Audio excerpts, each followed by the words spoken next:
Discovery, go and throttle up.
Here.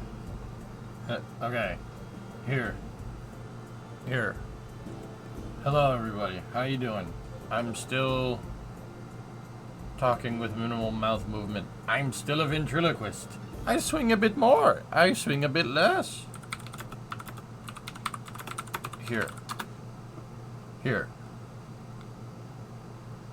Here. I'm not gonna show it, Tessa. I have a video to play. I asked in chat this is for the VOD viewers.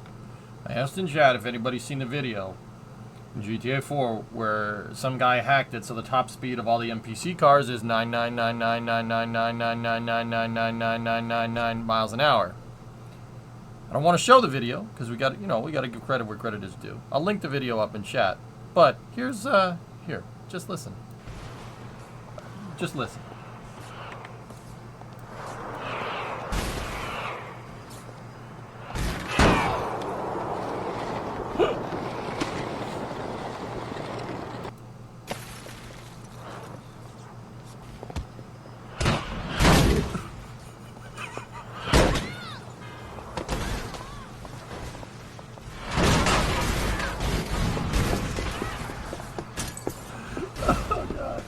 I can't laugh. I shouldn't laugh.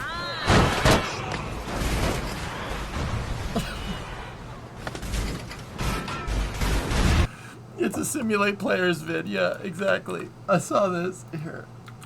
Here.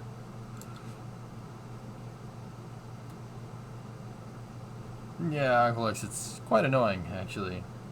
Here. Let me show you one teeny little bit of this. Go and throttle up. Here, let me show you one teeny bit.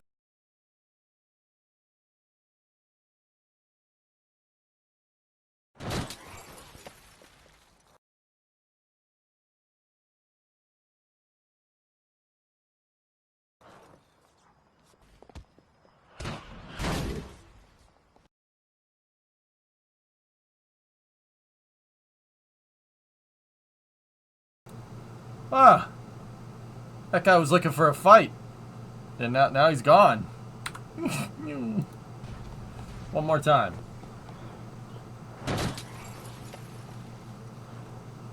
No, here come the cops. Okay.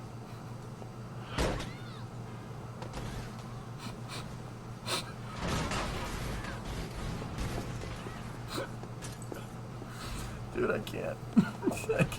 I can't laugh. It hurts so. I gotta stop. There's one more part. One more part. Just watch.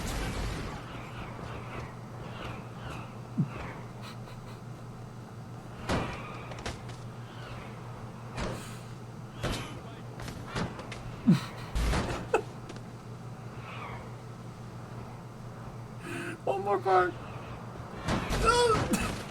God. Alright, right here. Look, see? Nobody's around. Nice and quiet.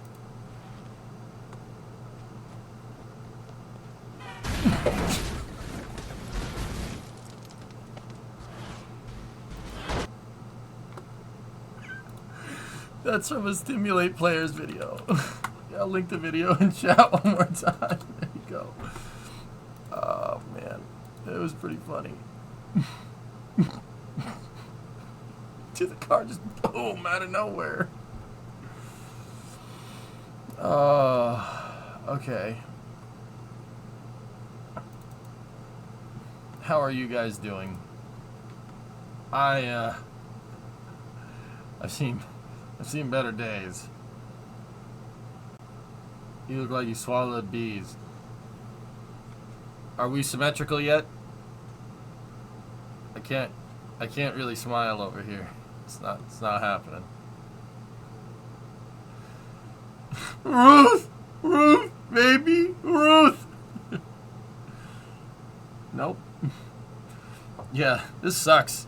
I can't really open my mouth, per se.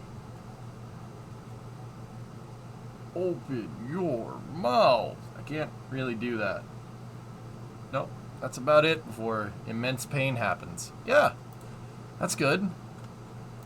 That's, you know, that's good.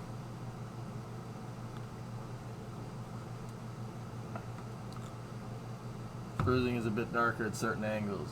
I got the light lighting up my face, so it kind of makes it not as bad. But if you look at it like that, look at it in the shadow, yeah. Oh yeah, yeah. That's bad. Yeah, it's pretty crazy. First, you got to do the truffle shuffle. Oh, come on, do it. You're the second streamer this week with tooth issues. Nice. That's good. From that angle, you look like a minion. Nice.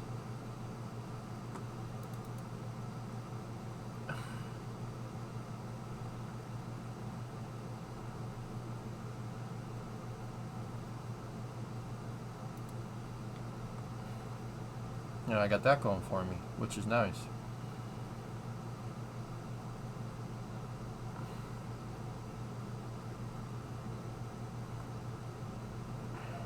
All right.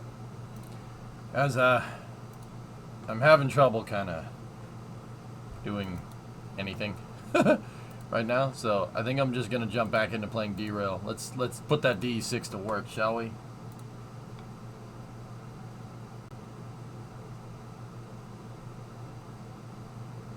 Alt Fuerte Futura.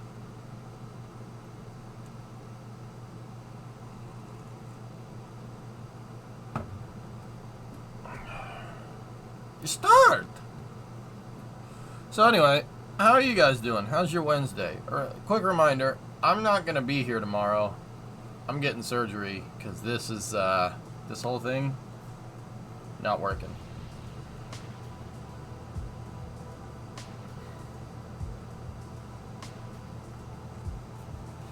This whole thing not working.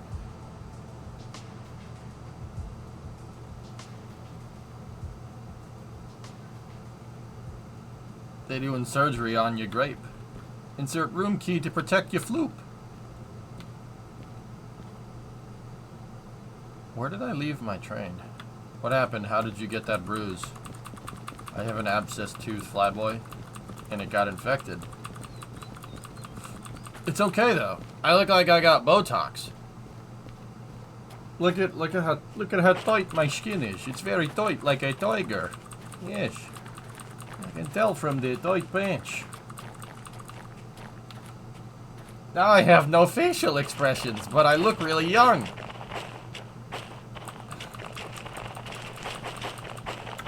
You're tight like a tiger. Did I leave the loco on? Oh, jeez. I will never financially recover from this.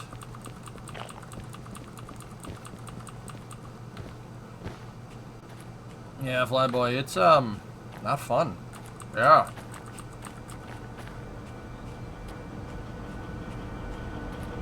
.24.2 rolled out. Speculated to be part of the hot staging test article to be placed into the can crusher. Stacking is likely not finished yet. 24.2, huh? Okay, first of all, let's get cam going. I need that for performance. And second of all, let's do this. What do we got?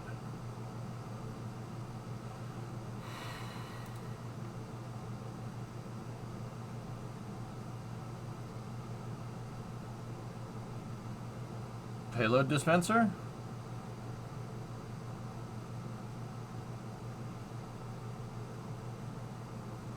Well, if you feel better, I'm alright. So, I was saying this in chat before. So first of all,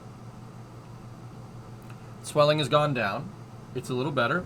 I can actually make partial facial expressions now, so that's good.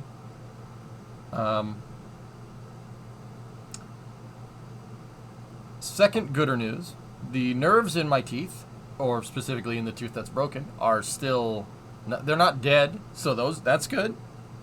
You know, that's good. Third, and this one's bad news, the nerves aren't dead in my tooth, so I literally feel everything. That's good. Yeah.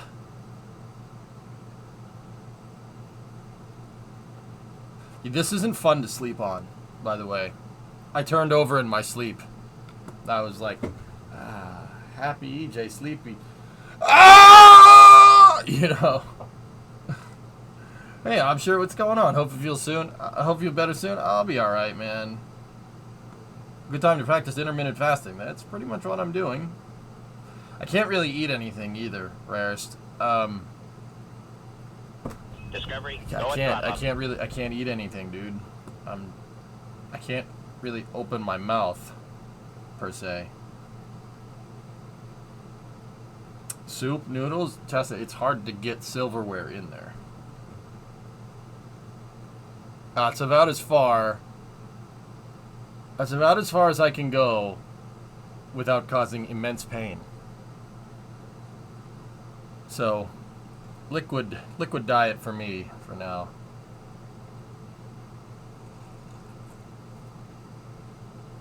I made some very creamy mashed potatoes last night, and that's what I had.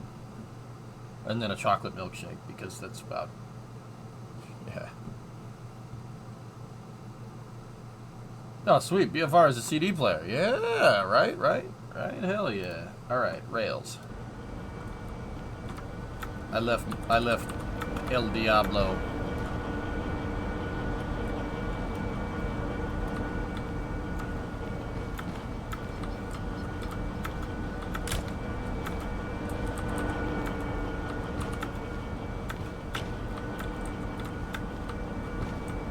I left El Diablo on.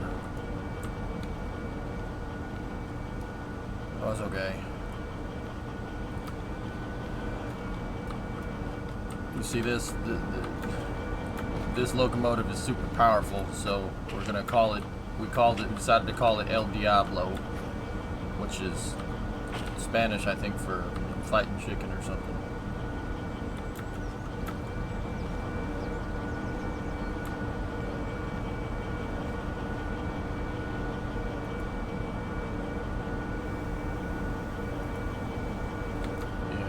Yeah, I try to keep it classy, I know. It's, yeah, hard to do, and I'm like, you know. I'm just gonna keep my head down and just pretend like I'm not the talkative type, okay? Don't mind me. Let's go get some missions for this D6. How much money do we have? 113, 583. Man, we're just rolling in the dough.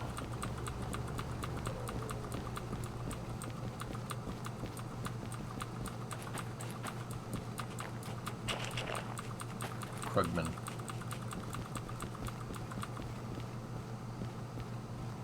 Defense.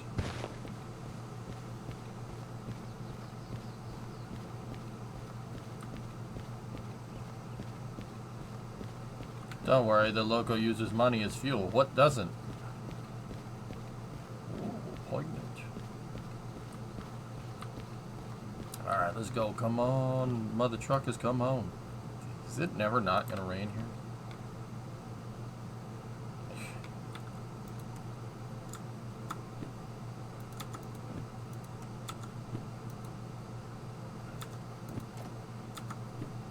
Yeah, whatever. I'm rich, man. 100,000. Let's see.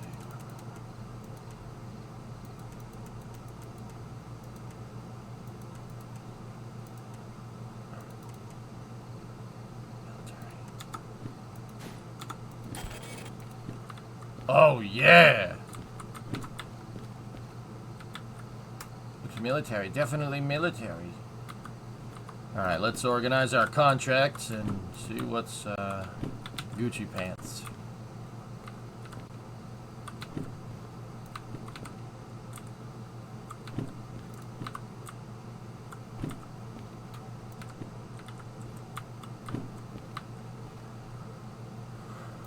Now get your behind onto the base. Ooh. Diesel and gasolina to the goods factory in town. Oh, that's not too far away. We could go east out of the harbor and go up that way. Yeah, this is what we call a combo type trip. Let's see what else is going to the goods in the factory. Ooh, peanut butter and gumballs, good combo.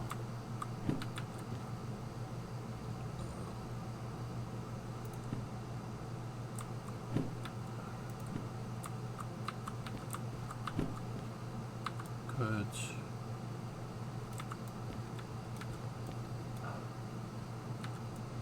Honestly, these two. Deliver Brom tooling, Treg shipment of electronics, Nova shipment of electronics, AG electronics, Nova shipment of tooling, 420. Nice. That's the meme number. Yeah, this should be a good little haul. Let's, boom. Okay, first order of business. Let's go inspect our cars. HV FH87. E11. Feeling better?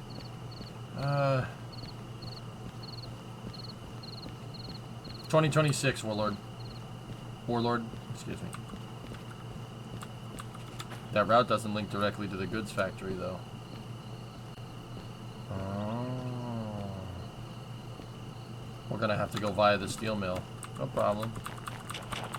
Hey, Geek, how you doing? Bob, am I feeling better? I'm getting there, dude.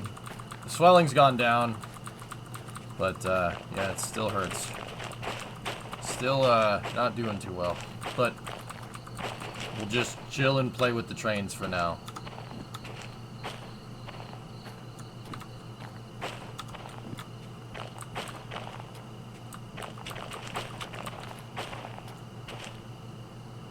Two, 3, 4, 5, 6, 7, 8, 9, 10, 11. Oh, they're over there. Love you, bud. But you sound like crap. Thank you. Thank you.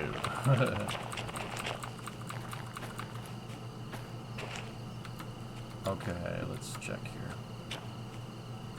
965.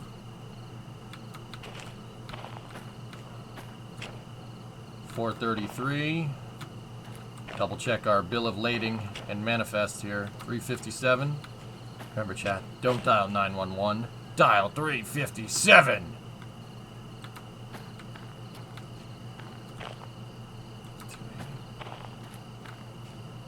178. 938. 453. 453 is the car with the handbrake.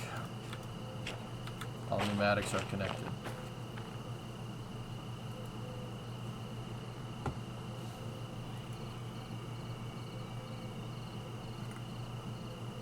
At least you don't have to use the cardboard cutout today. Yeah, I just heard someone scream in the game in the background. Not 100% sure what's that about, but you know,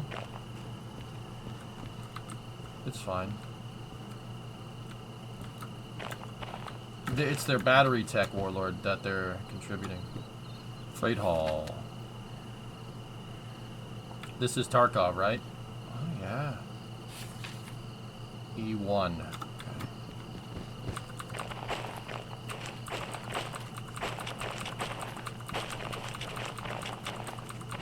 Discovery, go at throttle up. It's the battery technology that they're contributing mostly, Warlord.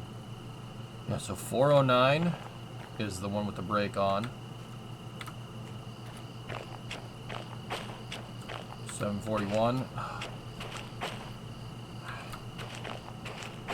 362. 746. 985. 490. Well, I like trains. Yeah, me too. 412. 32.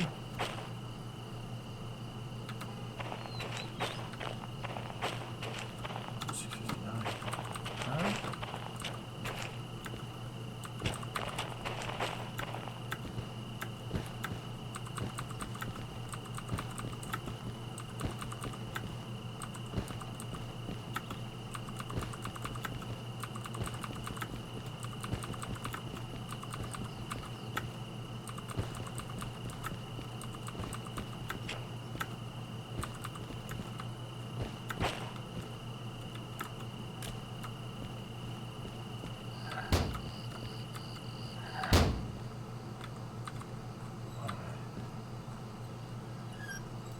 Power's already on.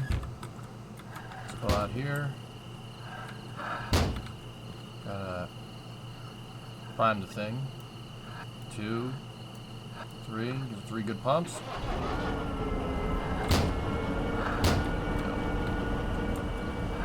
There we go.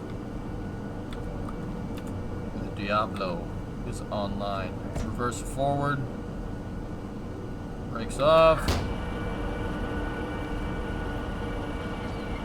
Parking brake control is out.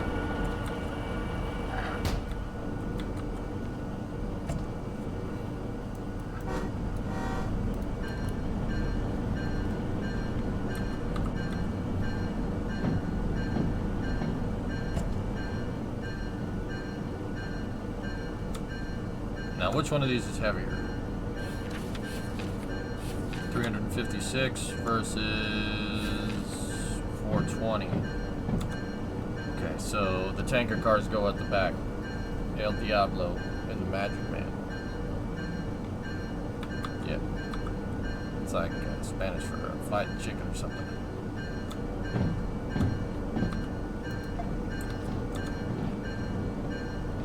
You guys! Dun da da da da da da da da da. Sloth, how do you get out?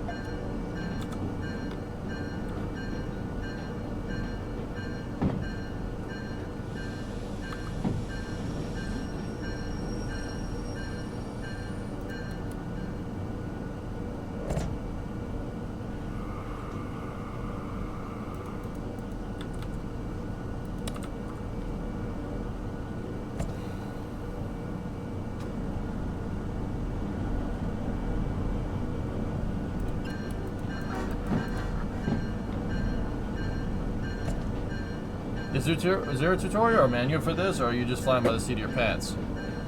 I'm not flying by the seat of my pants, Rarest. I know what I'm doing. I know what I'm doing because trains.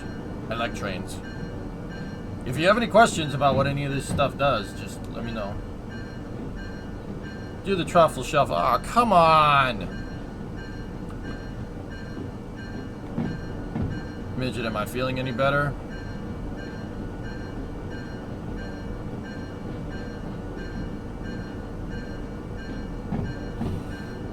It feels like someone is trying to slice my gums with a razor blade. Like, does that help? But, you know, if you just went, oh! But, hey, it's not all bad. You know why it's not all bad? Because I can actually feel something for a change. Because I haven't been able to feel anything over here in the past couple of days. So, it's a mixed bag.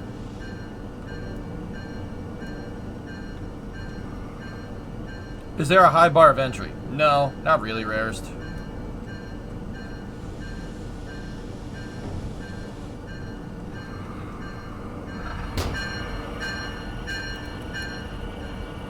No, it's not too bad, dude. What you really gotta know is physics. And Rarest, I know you know that stuff. That's what you really gotta know in this. You gotta know physics. You gotta know when to hold them and when to fold them. I'll explain in a moment.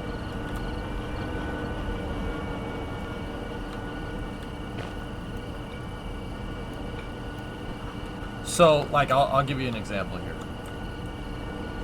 356 on those cars versus 420. Chat, where do I want... Which one of these consists, these sets of consists, do I want next to the locomotive? And why? It's like boating. Take it slow. It is exactly like boating. Yep.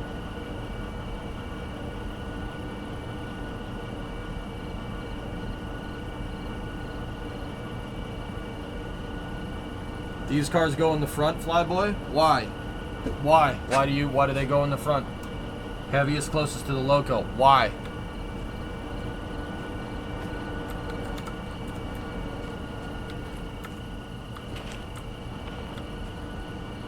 Because that's right, but tell me why. Hook up the pneumatics.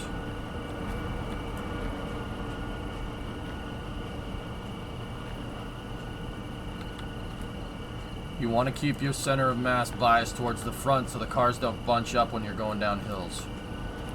Yes, that matters in this game. Yes, it will derail if you're not careful. A tail-heavy train? Yeah, snap oversteer, but with trains. It happens. You gotta be careful.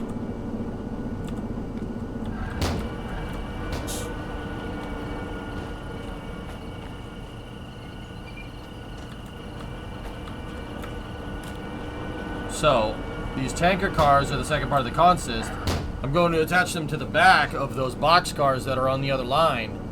And then we're going to flip the locomotive around. And I'm going to attach the locomotive to the front so we can get out of here. Okay. This right here is the reverser. That's the transmission. It really only has 3 settings. You have reverse, neutral, and drive. That's it. There's your throttle right here. This is your gas pedal. So you put it in drive, hit the gas pedal, make sure the brakes are unlocked.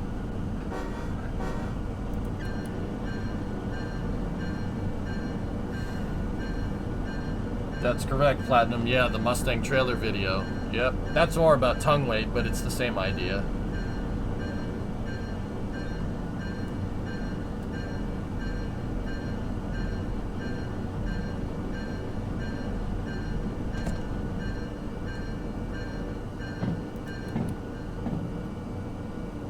Easy explanation.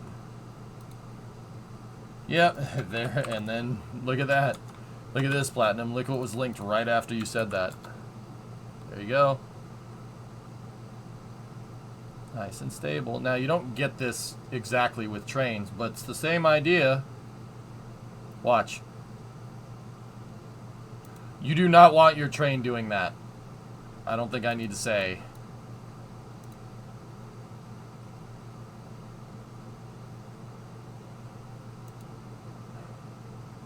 Discovery, go at throttle up. Not necessarily, Warlord, because rails. But, yeah. State 48 Flyer. Hey, 5-month resub. That's the same idea. You don't want to load. You don't want to load up the couplers.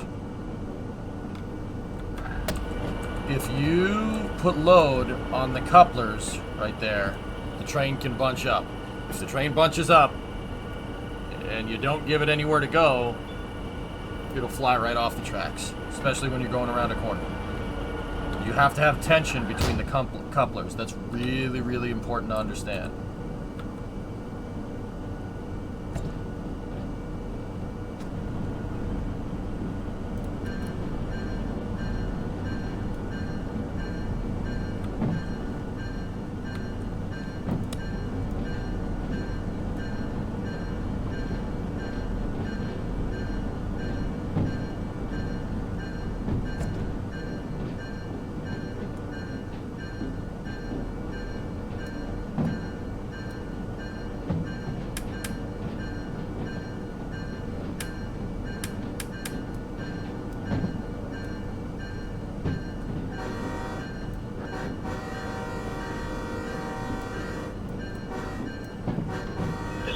Go at throttle up.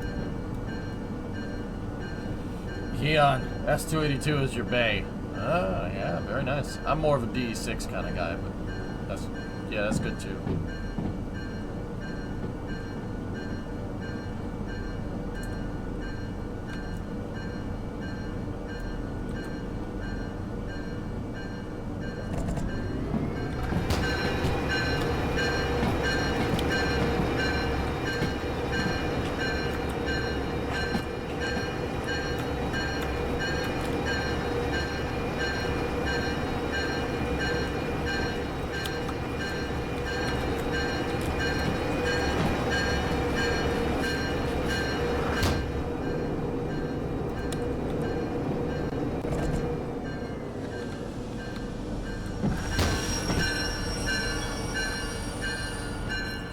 Hey Jojo, what's going on?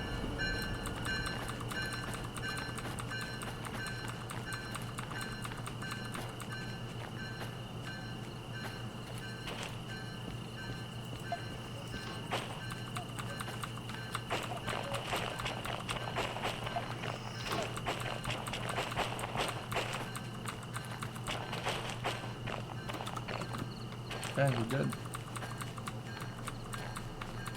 How's your face? It's getting there. Hey, drummer. How's Derail coming along? Just fine.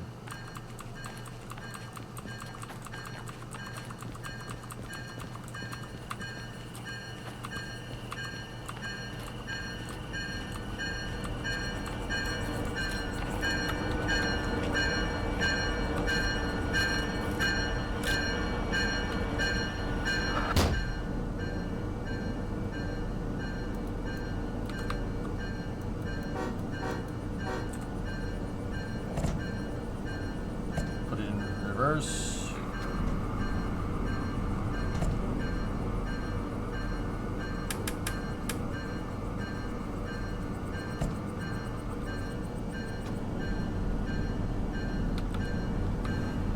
What did I miss after last night? I just did some hauling, drummer.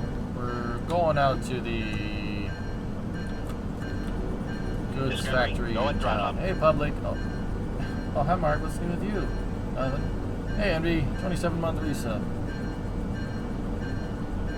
I got the Discovery, hand go and card. throttle Yeah, up. that's pretty neat.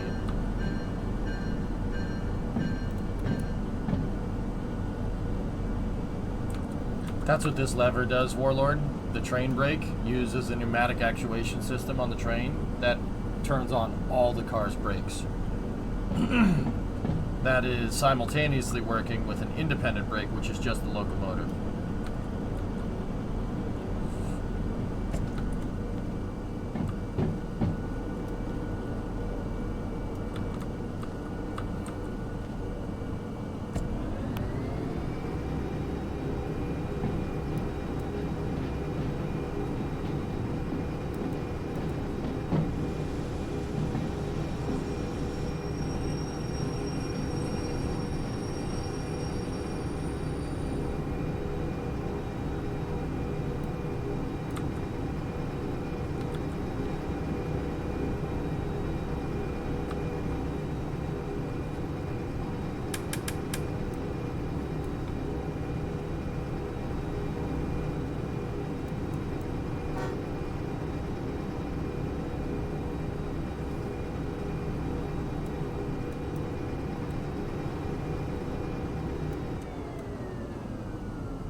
Huh.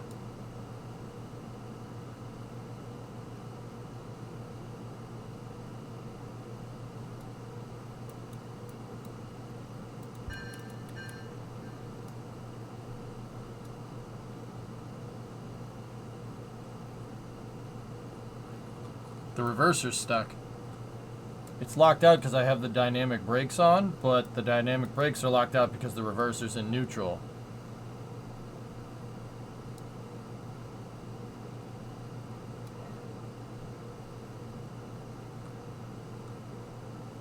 And now neither of them move.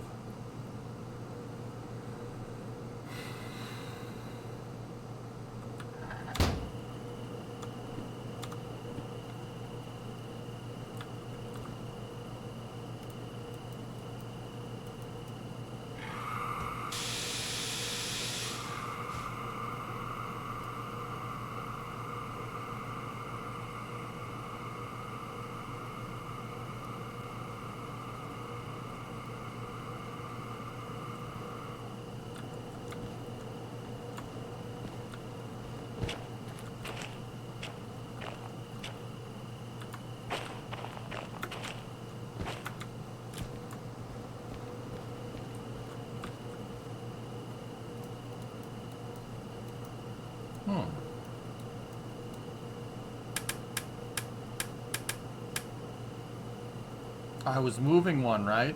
And the way I was sitting, I took the mouse off one for a second and it's immediately selected the other and had both of them move.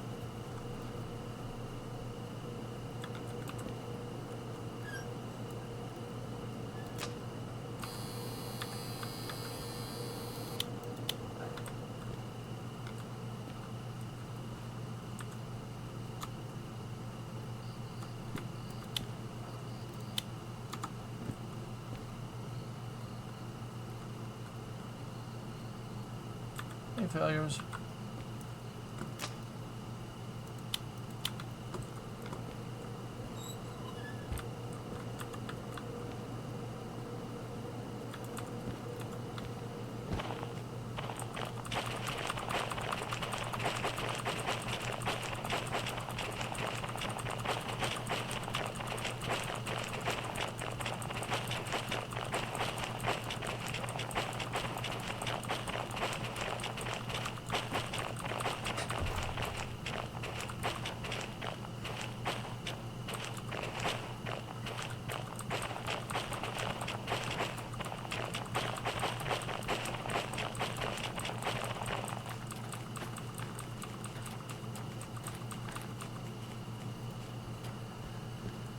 Relog or save the game.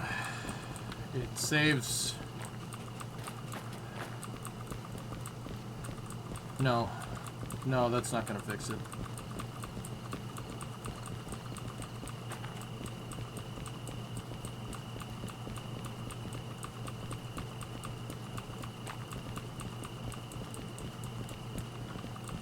I'm getting there, Iron.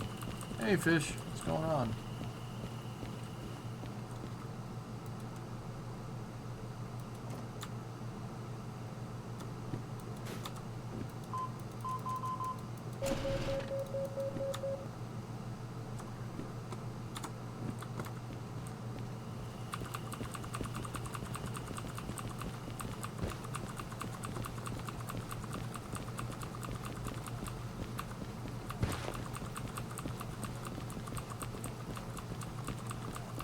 Okay, I got another idea.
Breakware thing in this game, yes.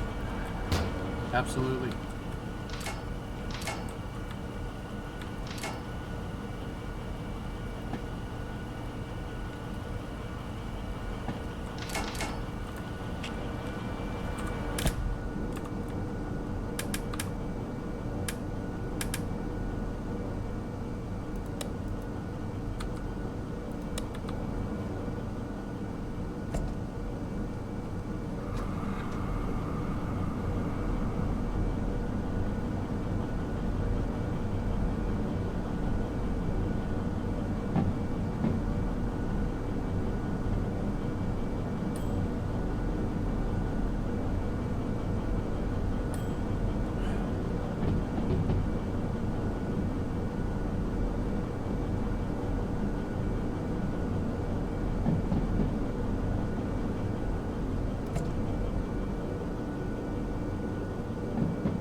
I literally called the other engine the devil in Spanish, and you were totally cool with it. But I take control of an engine with the number 66, and you're like, oh.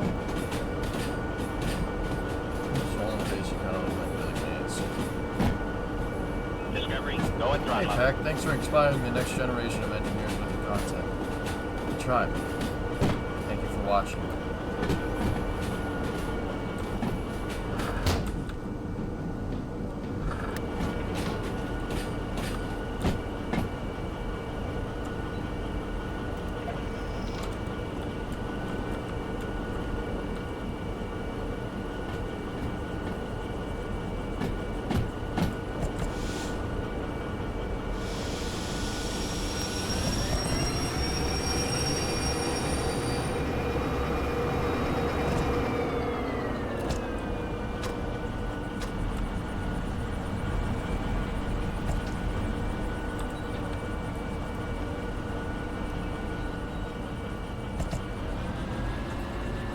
Antibiotics.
El diablo es muerto.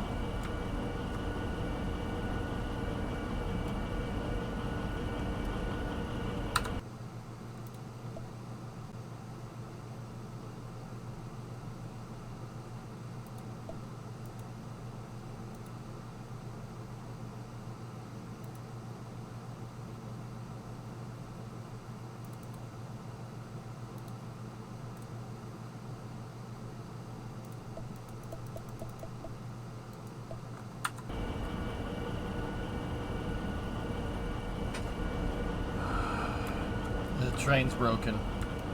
Like, I glitched the game because you're not supposed to be able to move that and that at the same time. And I somehow did, and now both of them are stuck.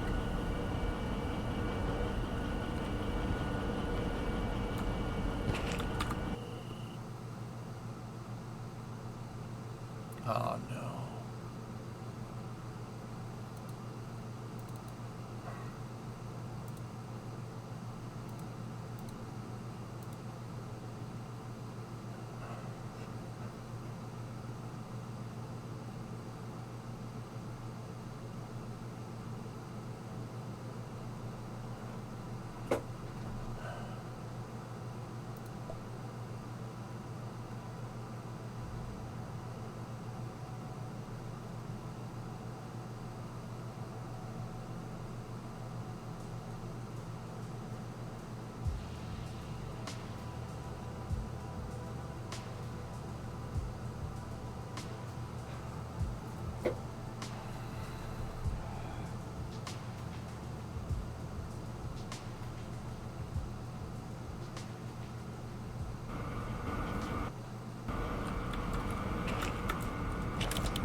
resetting the throttle, putting the throttle to 100 and back, fixed it.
Got a lot of pulling power now.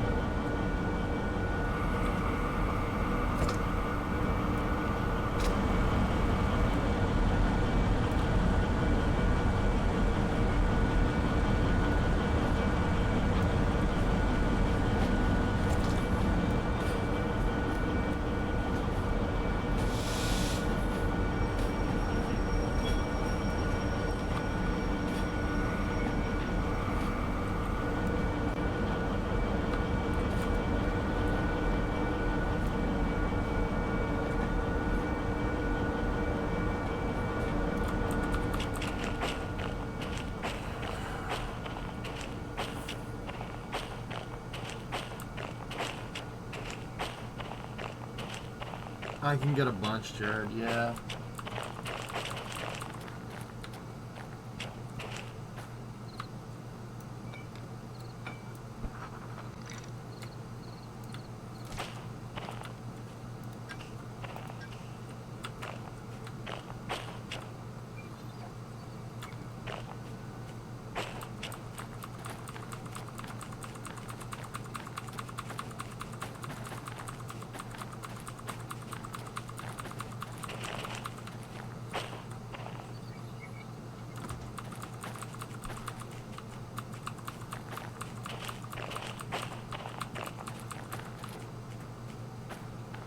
I'm going through a little bit of pain right now, guys. Give me a second, it'll subside.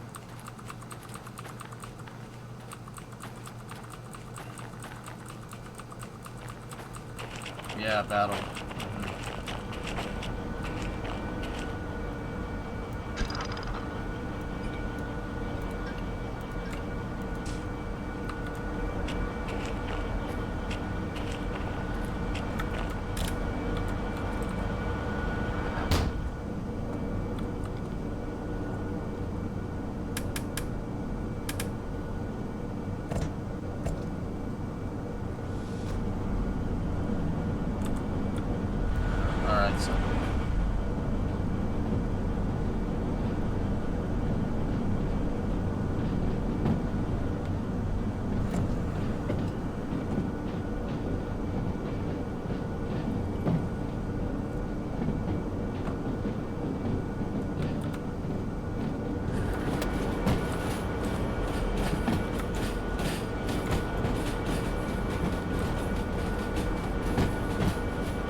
gonna move the 2D6s. Starry Everett, I broke one, and I got the control stuck, so I needed another one to hook up to it to reset the control systems. So I really wasn't intending on moving 2D6s, but now that we have them here, might as well.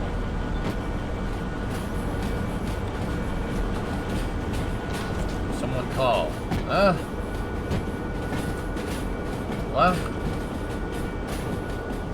Hi, Argon. Hey, Lucky. I'm just gonna park him right in this level crossing right here.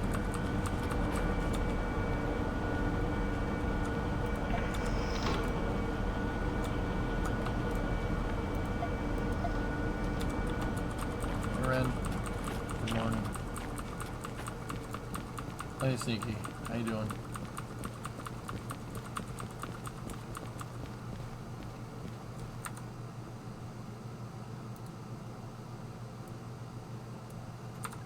Turn down the game sound just a little bit. Let's see if we have any outgoing hauls to the steel mill. Well, there's one. 595 tons.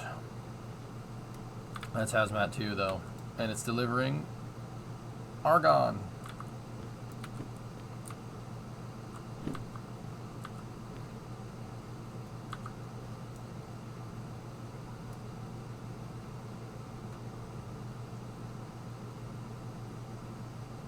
I heard make call. Oh, yeah. Yeah. I get it. Sorry, Argon. I'm a little slow on the uptake right now.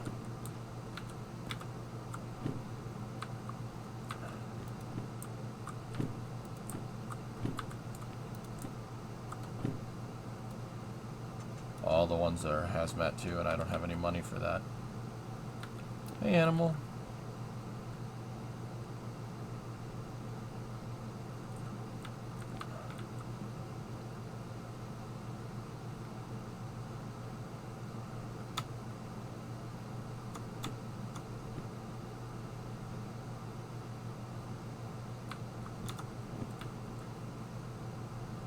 Trains in Spain cross mostly the plains.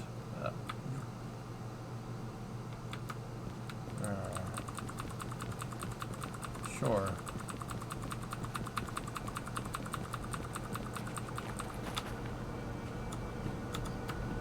I did not lose the job that I was doing now.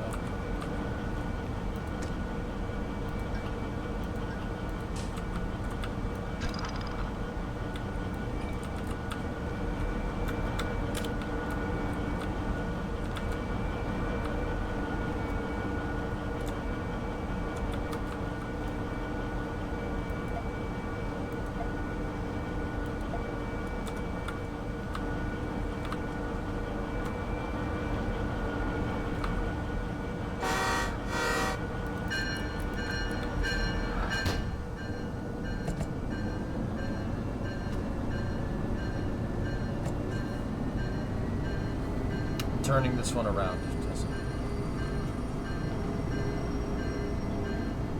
I'm going to use the Y to get to track C.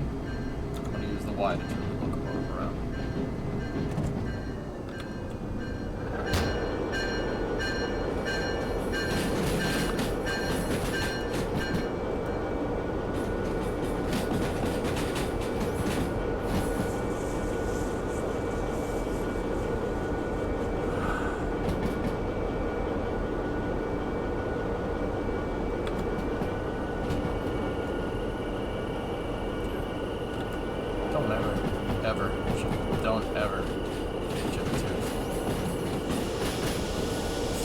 Don't ever do that, ever.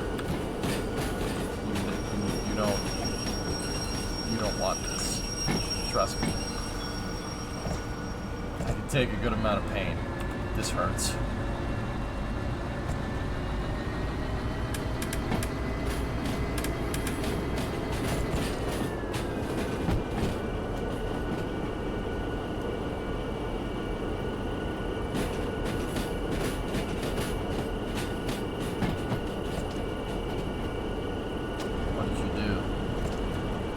cracked a tooth in half and it abscessed and it infected. I got an infection. I don't know if Rojo, if you can notice, but it looked like I got Botox injections over here.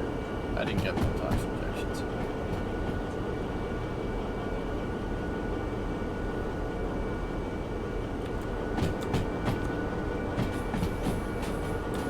It hurts, but I'm trying to power through it. I'm using this to get my mind off of it.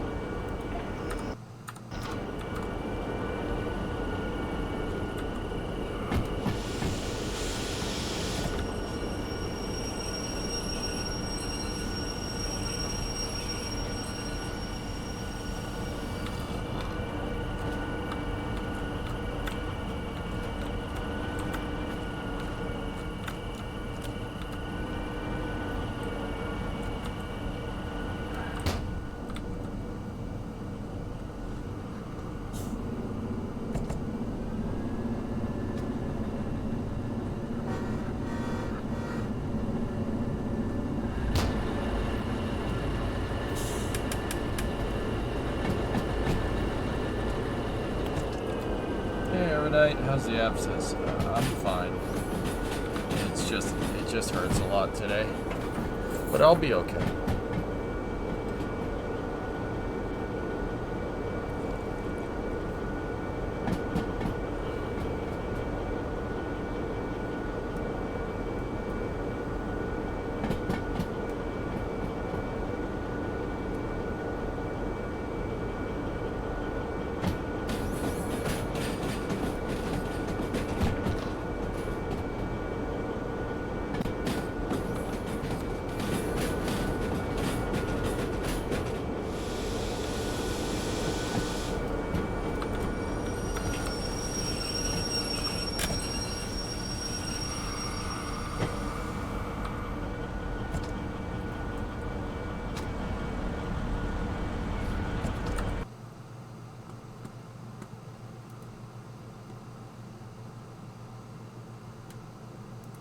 That is exactly how I look. Nice recover there, thank you. This railroad has been accident-free for 2 days now.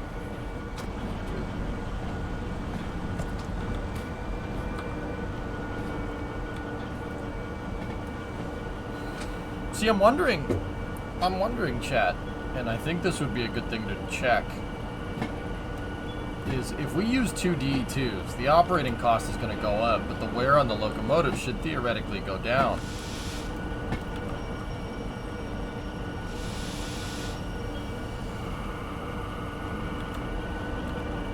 Teague, it's not bad. They put another hotfix in yesterday, dude.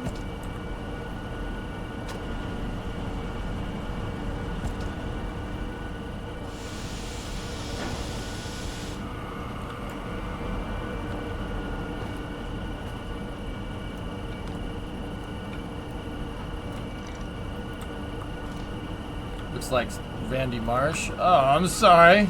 I'm sorry, Rose Ducky. I thought this was America. Oh, I'm sorry.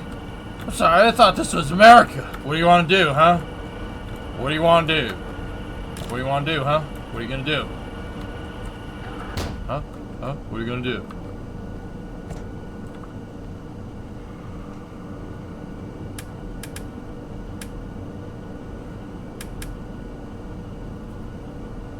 The calculation, not just part, but fuel, though. Yeah, but Stuart, if we use more fuel, but we get there faster. Time is money, especially with the time modifiers in this game.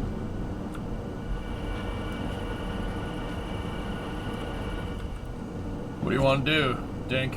What do you want to do? Huh? What do you want to do? Dude, I do that to people. I was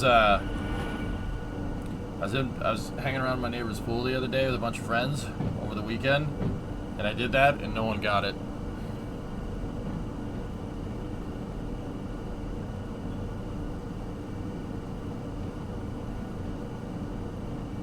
Like, I had my shirt off, and I'm like, hey, what do you want to do, huh? I'm sorry, I thought this was America. No one got it. It was sad. Did you take your shirt off, though? We were swimming in the pool, so yeah. Why do you use the train brakes instead of the independent brakes when just moving locomotives?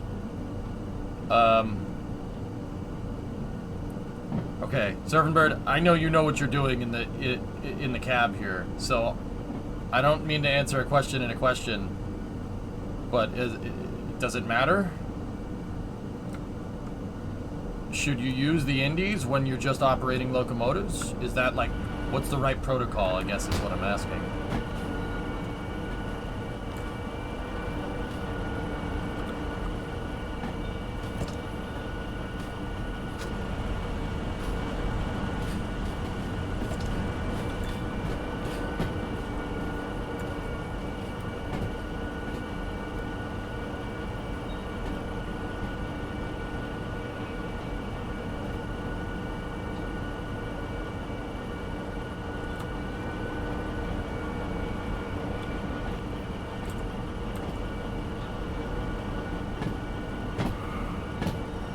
Automatics will work, but it is a slower grab. Independent is an instant grab.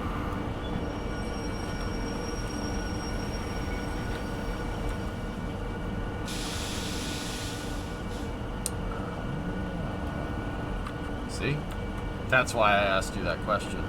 But yeah, now I didn't really realize it made a difference. But knowing this game, especially with what we learned from the car purging system, that's probably a thing. The guys who made this really like trains. That's kind of the reason why I play it, because it's pretty spot on, dude. Like, how many games, unless they were made by people that love trains, are gonna have that? Gonna have that thing. Gonna have the manual release. You know?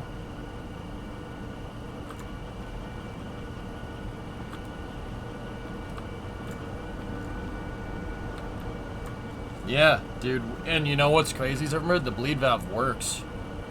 It works. I've used it many times to shunt cars in the yard, like what you're supposed to do.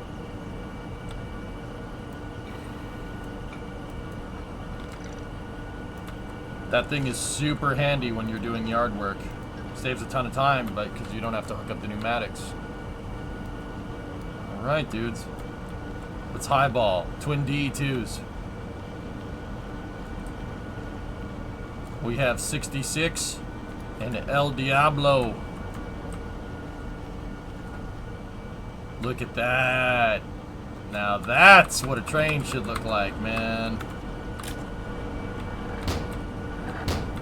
Alright, flip the cab light off in here. We don't need that.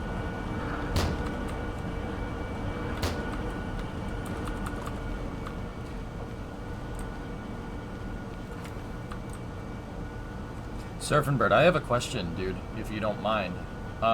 So, we have two, these are EMD G16s. They're an export version that EMD made, right? And they got a V16 2500 horsepower diesel, EMD diesel in them. They're really nice. The diesel engine's actually modeled. You have to prime the locomotive, dude. Just like real life, man. So this thing pretty much works on the same operating principles as like a GP38, which is amazing. Or like a, not necessarily an F40PH, but F40PH is a similar design, right? So my question is, you know, these are super powerful locomotives. Is it like what's your theoretical like factor here for moving a train? Say you have a train that moves 800, or let's just say 1,000 tons. Let's just use a nice round number, right? Let's just say you're moving a train that moves 1,000 tons. Say these numbers are made up, but say this locomotive can move 1,100, right? If I'm understanding this correctly, that's not enough of a factor of safety, right? Because if you get going down a hill, it's not going to do you any good. It's better to have more than what you need, right? Hey, Two Legits. What's up, dude? Hey, I saw your post, dude. I replied to you. If you want to ask me more questions, just let me know, dude. I can tell you all about it. But anyway, Surfing, like, I guess the question I'm kind of getting at is that this is overkill. Two D6s in this, two EMD G16s are way more than you'll ever need for this consist. Well, using 2 of them is way overkill, but that means the train's never going to derail. So I'm wondering if the over engineering here, or the safety factor is so high that it'll actually end up costing us less money because we won't wear out one locomotive, because not one locomotive isn't being pushed to the brink. Understand? Does that make sense, dude? That, like, well, yes, in theory, more would be better, but you do have dynamic brakes to help slow you down. Yeah, I guess, Servant, I guess I'm kind of talking myself through it. I guess the question I have is that will using more locomotives while being less efficient, will that decrease wear, using more of them? It's going to cost more, no doubt, using 2, but we'll be able to get there in a nice, timely manner. I'm wondering if that, you know, plays a factor in this.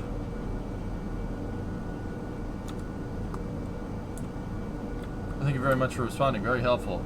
I'm going to be flipping one of them if you know anyone that wants one. How much?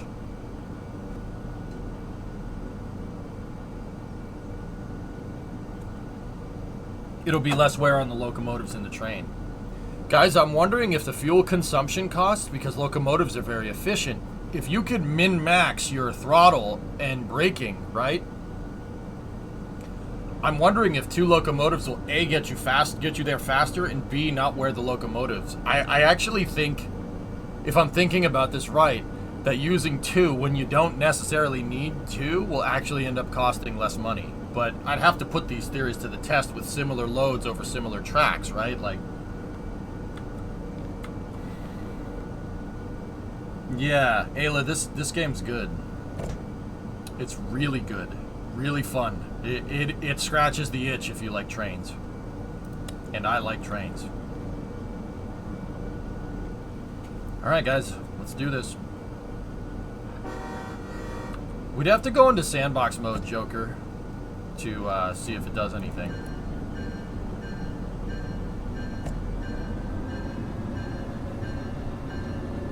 Keep in mind that the efficiency and wear on the locomotive is all how you operate it, dudes. Don't be slamming on the brakes. Slowly apply the brakes. You'll reduce wear that way.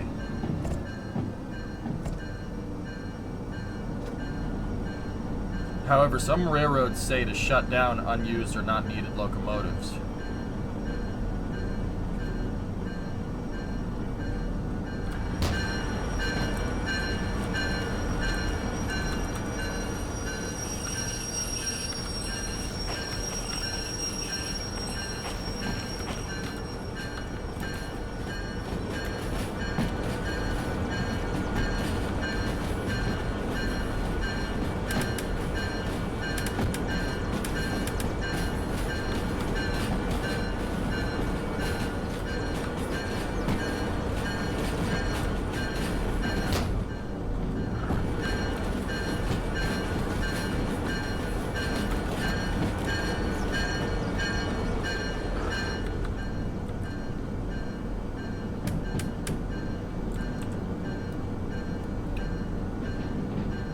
I suppose if we deadheaded the second locomotive, we shut off the second one and just used it for air brakes, we're really going to minimize wear. That's like, yeah, see? I'm wondering if the game will understand that. Don't talk about efficiency costs when there's 2 D6s running at idle. Maybe we don't take it for the power. Maybe we take it for the braking. It's not a bad way to look at it. I'm just wondering if there's any more to the gameplay than just take locomotive here, use bigger locomotive for bigger payload, move it there. That's all. I'm wondering if there's any difference. But you do need to pay for repairs and maintenance, yes.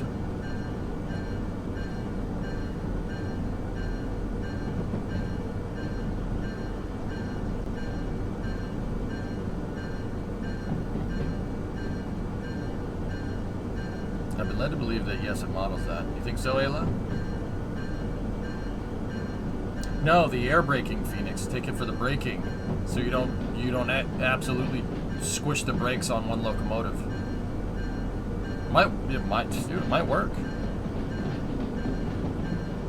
Wouldn't the engine need to be running for air pressure to build? Not if this one's generating pneumatic pressure for it. No, why would it?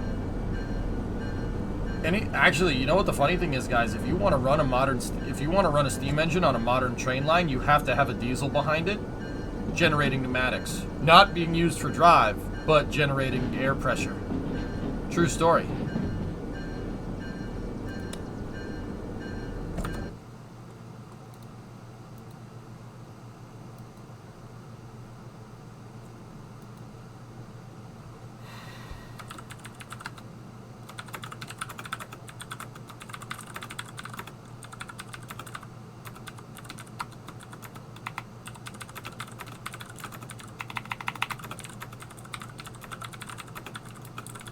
You know what? Too legit. Yeah. Okay. Do you want me to start advertising around for something like that? There's a lot of car people here. Maybe we get some nibbles that way. Hey, Chris. How are you? Too legit. If I had the cash right now, I'd buy it. Straight up. But, I don't. Okay, we don't need the bell anymore. We're well out of the junction. Good, Chris? Oh, that's good, man. We gotta be careful. There's a really sharp corner up here. But, dude, look at this thing. We're not even... Dude, I love American locomotives, man. They got power, baby. This thing does not give a frick. These two locomotives don't care. They're like, wait, there's something behind us? What? Alright. Hey, Vin. What's going on, buddy? The pain subsided. It's gone away. It was bad a second ago.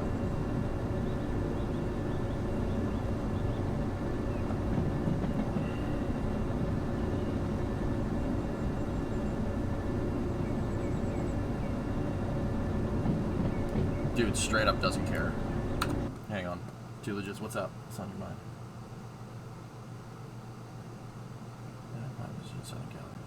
Kill it. Two legits, I have viewers everywhere.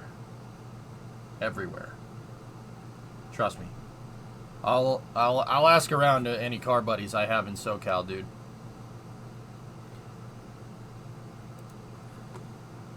You had an ad break, for example. I had 8 locomotives in a 14,000-ton coal train. I kept all 8 online and only needed 4, possibly 5, and you got your butt chewed out for not killing 3 of them.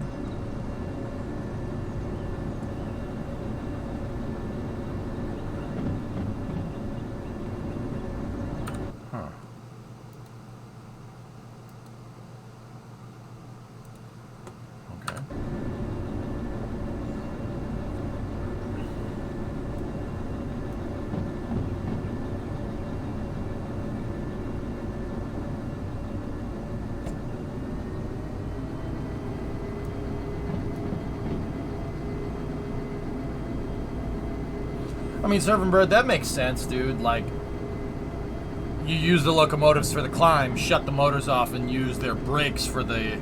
Because they have tractive effort. The tractive effort still applies to braking, right? You use the brakes for when you're going downhill. So you use them for the climb and then shut them off.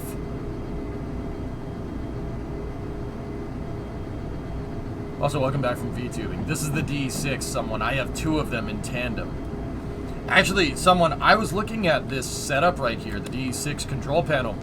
That's a this is a Chevy. This is a General Motors locomotive. Straight up. I could tell just by the control mechanism.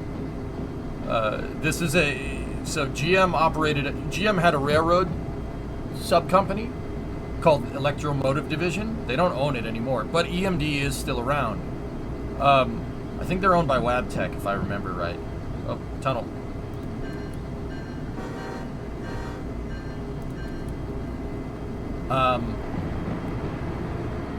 And they made a bunch of export locos, dude. They exported locomotives to the Serbian railways. These are EMD G16s with just a different coupler at the front. Straight up. This is an American locomotive with the, well, obviously it has metrics up here, but whatever. Doesn't matter. Who owns EMD now?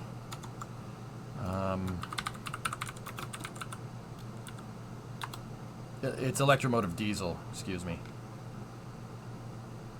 EMD is owned by Progress Rail, a subsidiary of Caterpillar. Cool.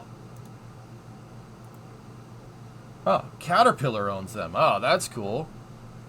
Yeah, EMD made the F3, which is like one of the most legendary locomotives. This G16 is like a step up from that. Yep, so it's still, yeah, Ayla's still fully ours. Yeah, you're looking for the same stuff I'm looking for. You know what I mean. Yeah, there's a GP7. GP7's a good loco. See, I thought this locomotive was an SD40, but it's its predecessor. It's a G16, which is... oh, hello, GP7. Not necessarily looking for it. It's an interesting fact. Yep. That makes me happy, though.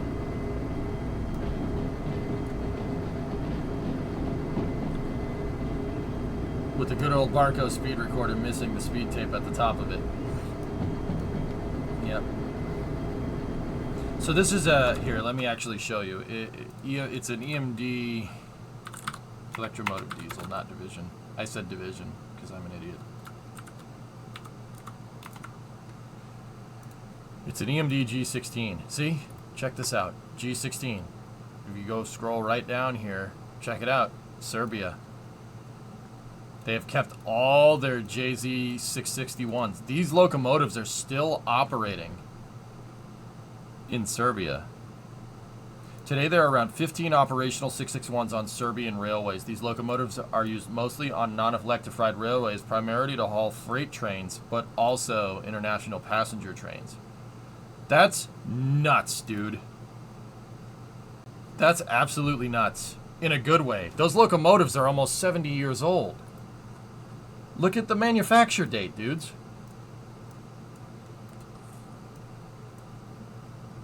They're 65 years old. That's nuts. Talk about a good design. You gotta be kidding me. Wait, when did they buy them? Hold on, let's see. It's called the Kennedy. Yeah, we figured that one out yesterday.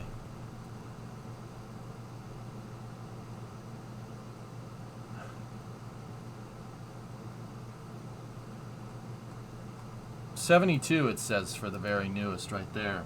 I mean, still, that's still 50 years old. And they still work.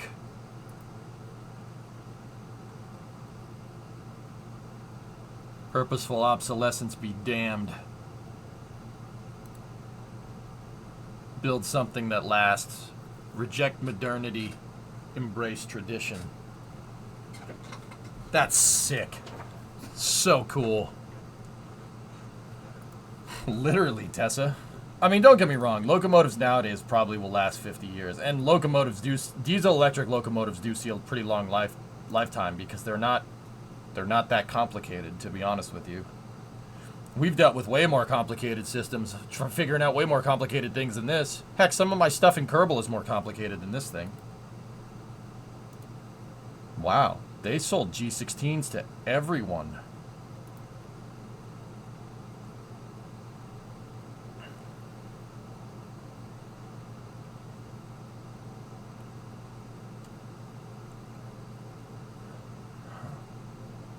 There is a multiplayer mod for Derail. That would be pretty useful.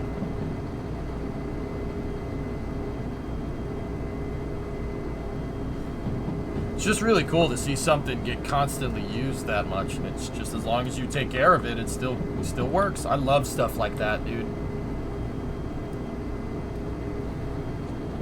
Multiplayer Derail would be good, SKS. I could do with a signalman here. Or a dispatch. Dispatch would be nice. Want me to send you a link? Yeah. Yeah, architect, obviously.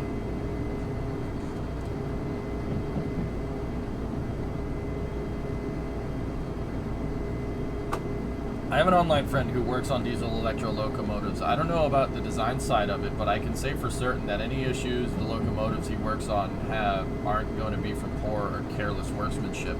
EMD still makes locomotives, someone. I know where their factory is. I've seen it. Well, I've seen it from afar. Let me put it to you like that. Oh, it's on Nexus mods. I hope that one day they let people create their own maps mods. If they let me make a map for this thing, I will. I have it open. Architect, thank you. EMD manufactures up here by Erie, Pennsylvania. Right on Lake Erie. Right here. Electromotive diesel. Discovery, It's a go at big, throttle up. gigantic, honking locomotive factory. Look at this thing. It's pretty rad. It's pretty Discovery, awesome. go at throttle up. Hey, Rezel, what's up, man? 79 months. Well, my bus just blew an airbag in the suspension. That was loud. Oh. Oh. No. Actually, I'm not sure if this is EMD. It might be EMD. I'm pretty sure. Look. Look, look, look, look, look, look, look. Flat cars literally carrying locomotive bogies. Need to send Mike Rowe there. Dude. The heck with Mike Rowe. I'll go. Let me do it. Let me do it. Please. Let me. I'll go. Luckily I was stopped, but still fun. That sucks, Rezel. You think this is GE? Yeah, where's... I know EMD has a plant up here somewhere, Surfing Bird. I think it might actually... That is GE. Those were AC 6000s I saw on the lines there. So I think that EMD is actually... No, not Syracuse. I think they have... It's either Utica or Schenectady, I think. Maybe it's Schenectady. That rings a bell.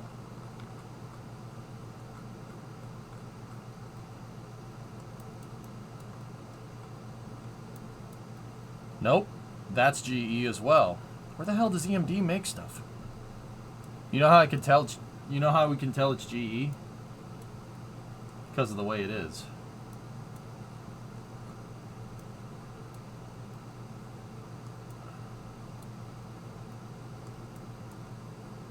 Baldwin? Ew. No, not Baldwin. Alco. No. Baldwin's no. Baldwin's the Chevy of locomotives. Alco is the Ford. I don't see no Baldwin steam locomotives around. 4014, Alco, still works. I mean, after being completely restored, but shut up. Tooth feeling better today? No. Not really. I was in a lot of pain a second ago, but it went away. I'll be alright. They're in McCook, Illinois. Well, its final locomotive assembly is in Muncie, Indiana. Oh. Alright. Well, Muncie, Indiana. Let's go.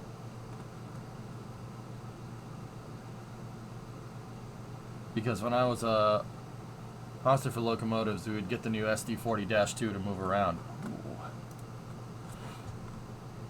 Alright, here's Muncie. Let's see.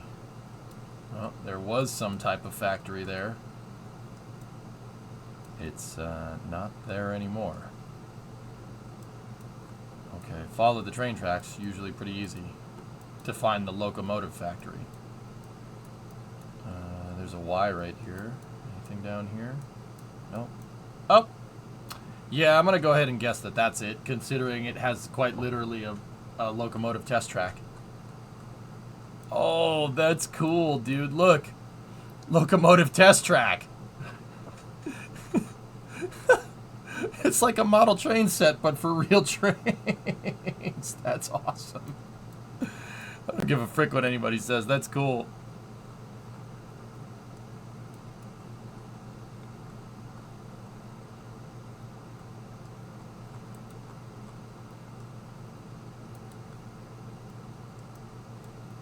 Yeah.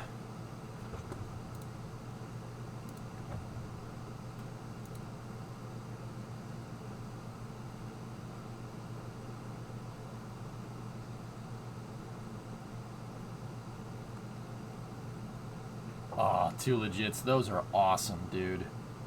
What nice trucks. Dude, it's not fair. It's not fair. So two legits just got a bargain deal Two, just can I show them? Is that cool? You don't mind? Just give me a yay or nay. What about the testing facilities in Pueblo? I don't know about those. I'd have to go check. It needs a Christmas tree. It absolutely needs a Christmas tree. Two Legits just got a good deal. Check this out, fellas. It's not fair. It's not fair. That thing has no rust, man. That's not fair at all. Oh, come on. That's bull crap, man. It has no rust. There's nothing. It ain't fair. That's not fair. These are early 70s Mercs. I think they're 70, 71, or 72. I don't know my Chevys as well as I know my Ford trucks. But, dude, I don't care. I don't care if it's got a Chevy logo on it. That's awesome. 69, found him out in Vegas. But it's a Chevy. It doesn't matter. Geek, I don't care. This is when Chevy actually made quality equipment, so I don't care. I'm just, more West Coast purchases. Dude, Two Legits, you weren't kidding. Geek, you gonna tell me you're gonna turn down a C10, a 69 C10, 350 4-speed truck? Yeah, keep dreaming. Keep dreaming. Keep freaking dreaming, dude. Oh, dude. 350 4-speed. Bro.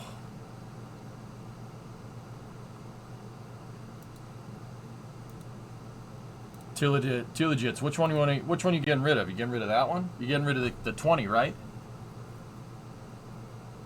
Oh, that truck's sick, dude.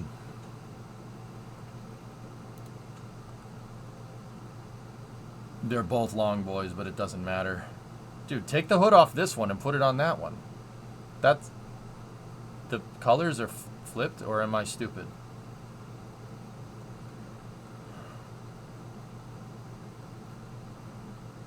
Both are 20s? Yeah, okay.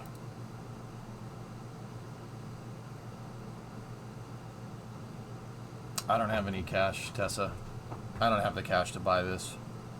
I would. That truck's... These things are money, dude. Here's a few more pictures of the motor. Dude. Ah, Craigslist rebuilt. Very nice. Still got a quadra junk on it. Come on. That's a nice truck. No power brakes, so she's got some drum action. Whatever. Doesn't matter. Most stuff from the 60s did. How much? Well, Two Legits. Say how much, dude. Which one and how much, dude? I think you said you're gonna get rid of the blue one. Has the medicine gone to his head, Bandit? If it's pre 2000 Chevy, I don't care. It's legit. Yep, 8 lugs, heavy duty trucks. These are 3/4 ton.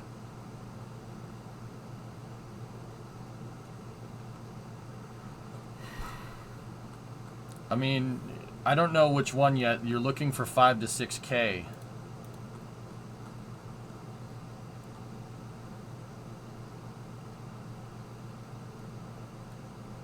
Ernock. One of them's a 350 4-speed. Just saying.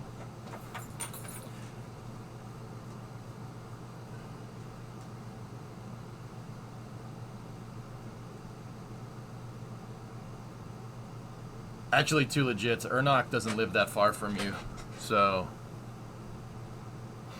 you want to make some money or what?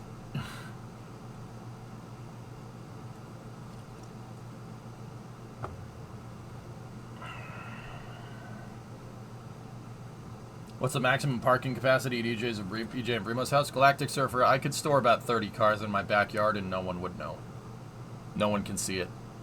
I live in the woods, man. That's why we moved out here. Not to put 30 cars in my entire backyard, but I could put 30 cars in my entire backyard. It's not that big of a deal. No one would notice. You wouldn't be able to tell from the front. Am I going to be making a trip to Mass again?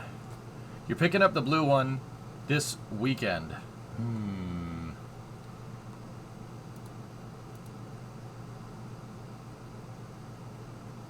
Arnock 350 4-speed car. 4-speed truck. Are these are they both 4x2? Are these 4x2 3/4 tons? Too legit? Actually, I can just tell. I can look.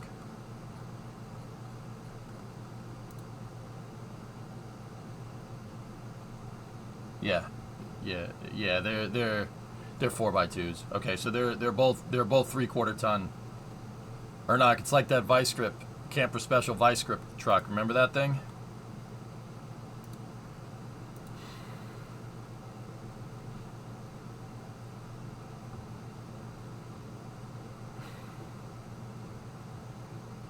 Putting it in a Roadster shop chassis LT4 motor. Yeah, she probably wouldn't like that, Aqualux, but we could. We could. I mean, dude, let me put it to you like this. If I had the money to be able to buy 30 cars and put them in my backyard, probably would just go buy a shop, like an actual shop.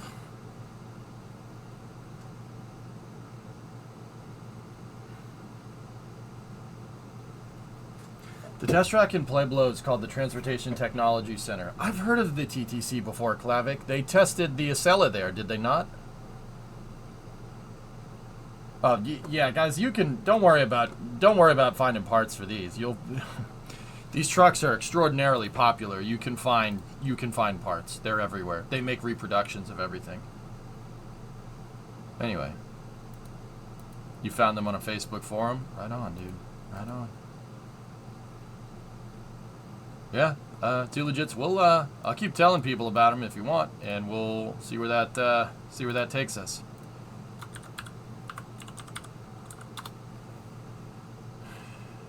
And put it in your backyard instead of cars. Honestly, you know what, Aqualix? This is gonna sound weird coming from me, but I actually like having a gigantic backyard of like wide open spaces. So honestly, even though I could put 30 cars back here, I wouldn't.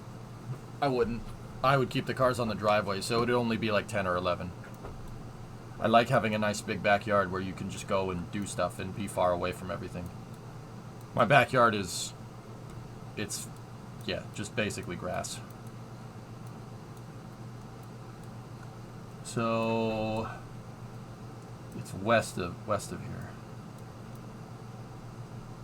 What the hell is all this? We storing munitions out here or what? Yep. Yeah, that's okay. Yeah, I know what that is.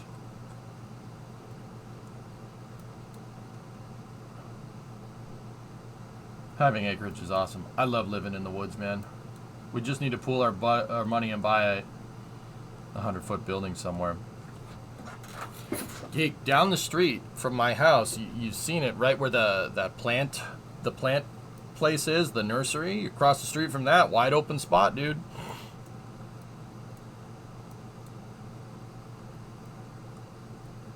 It doesn't seem odd at all. We need space. I like having space.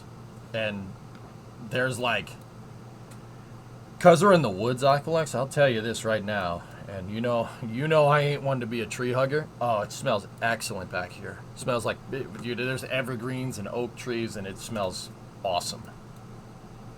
It smells great.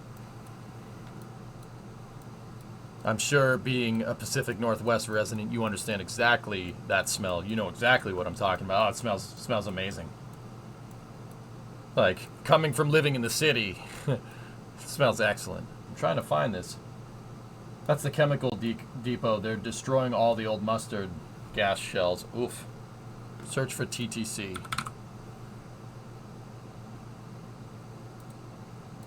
Yeah, why can't I find this place? What the heck is this? Dude, it literally looks like a model railroad. Dude, you weren't kidding. Oh my god. It's a freaking gigantic model train layout, but with trains. With actual... This is excellent. I've heard about this place, but I've never actually gone and looked at it. Hornby train set for big kids, indeed.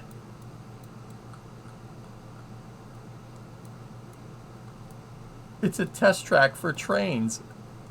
Oh my goodness. Oh my actual goodness. This is excellent. Oh, I love it. This is awesome. What do they have? Anything good? Just a bunch of test consists. Dude, it's a model train set for actual trains. I'm sorry, that makes me laugh, man. That's pretty funny. I wonder if they have grades on this thing. That's super freaking cool.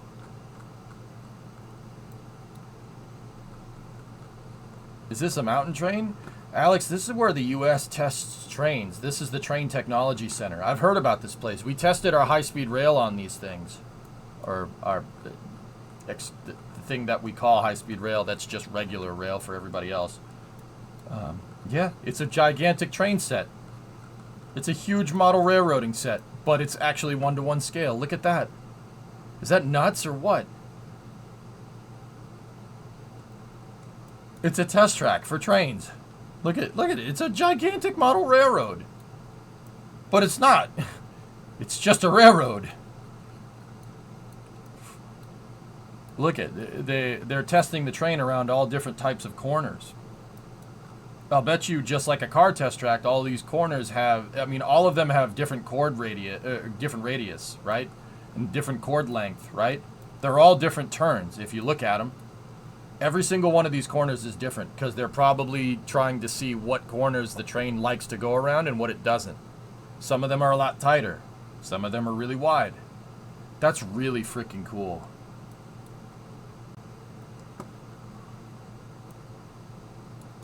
You live in town now, but you're... Alright, let me see. Let's take a look. Last thing we'll do, then we have to haul those DE6s around. I just want to make sure that we're not dead yet. Okay, cool.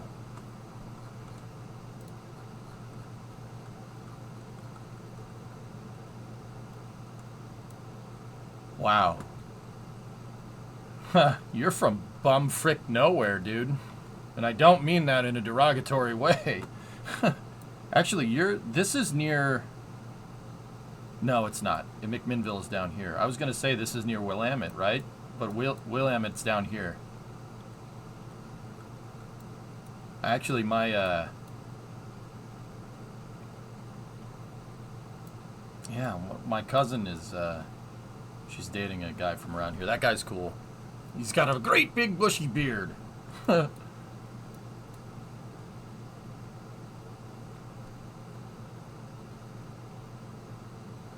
But Mountain Trail is a train set for people to control and ride. I can link a vid with permission. Cool. Hey, RB. Are there high-speed trains in the U.S. similar to TGV, Shinkansen, ICE? Trippin'? Yeah. The high-speed rail is in parts that are more populated. So little thing about U.S. demographics, all right? Once you get west of the Mississippi River, so the Mississippi River, you can kind of see the state borders get a little squiggly right there. That's the river. Once you get west of the Mississippi, the population density goes to nothing. Nothing. Comparatively to up here, which has, like, this is called the Northeast Corridor, basically from our nation's capital all the way up to where I live in Boston. There is a lot of people here. A lot of people. And then it basically stays very sparse until you get out to the coast. There's a lot of people over here.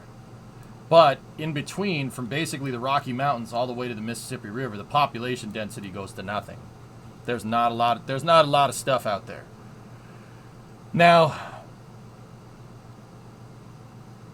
high-speed rail across the Great Plains, that would be actually pretty cool. But we don't have high-speed rail there. We have high-speed rail over here. There's high-speed rail that goes through the Northeast Corridor from Boston to Washington, D.C. It's not high-speed rail like your guys' high-speed rail. The reason why is because all the train tracks are privately owned. And the government operates on privately owned lines. It's public-private partnership. Think like SpaceX. Same idea. But But like NASA is beholden to Falcon 9 working, right, and a Dragon capsule being available to launch people to the ISS, the rails need to be open for the train, for the high-speed rail to go. So sometimes the high-speed rail has to stop for low-speed rail. Now, I know if you're from Europe, you're probably looking at this and going, what the actual frick? Are you guys stupid? And the answer is yes. Yeah, that's pretty dumb. But that's the way it is, you know. But the high-speed rail does work. It's pretty cool. I can be in New York in a couple of hours.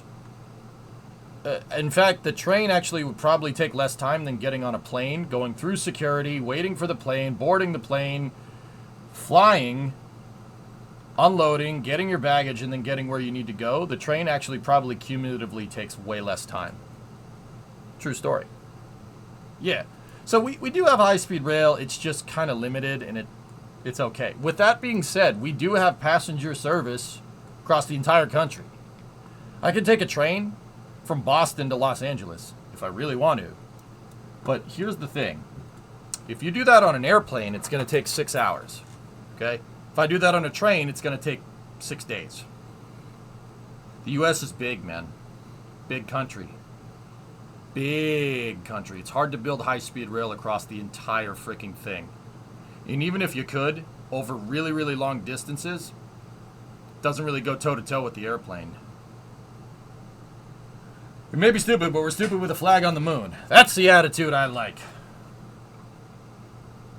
The Acela. Now, what might confuse a bunch of people, there are other high-speed rail projects in the United States.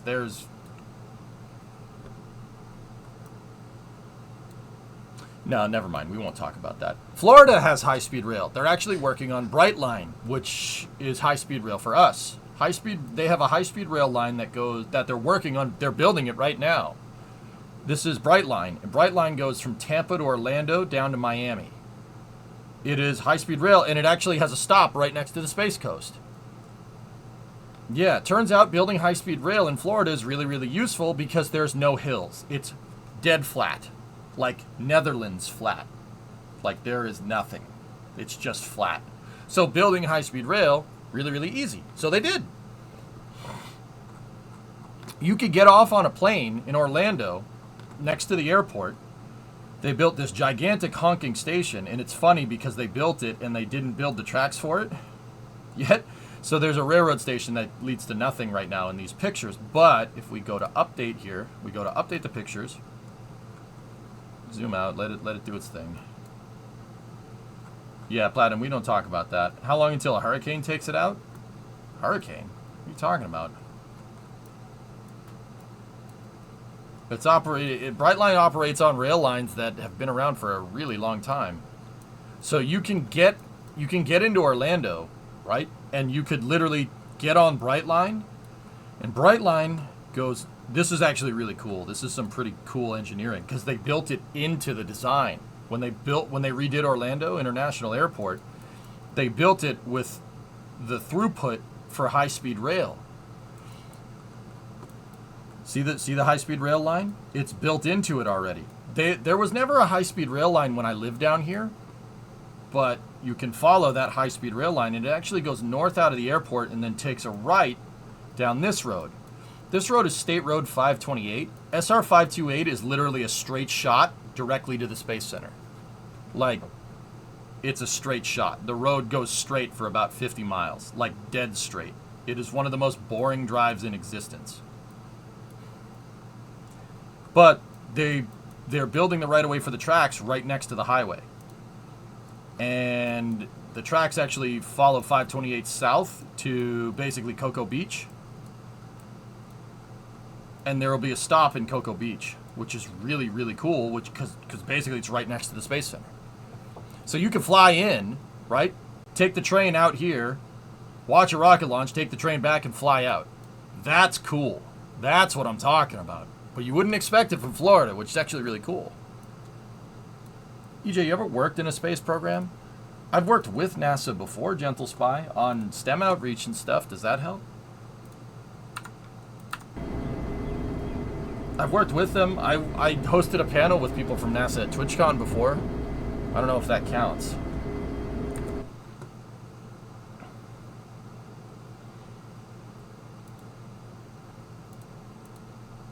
What is that? Fancy this skin for seeing DM3 as it doesn't get used. I think it's fitting for a non-runner. Wrecked. Just asking? Yeah, dude, I've never, like, worked on a space program in any official capacity, dude, but I do know about them. I've spent a lot of time reading about rockets and space programs, and I listen to people who are in the industry, and I do my analysis based off of that. Is this the big train now? This is a very big train, yes.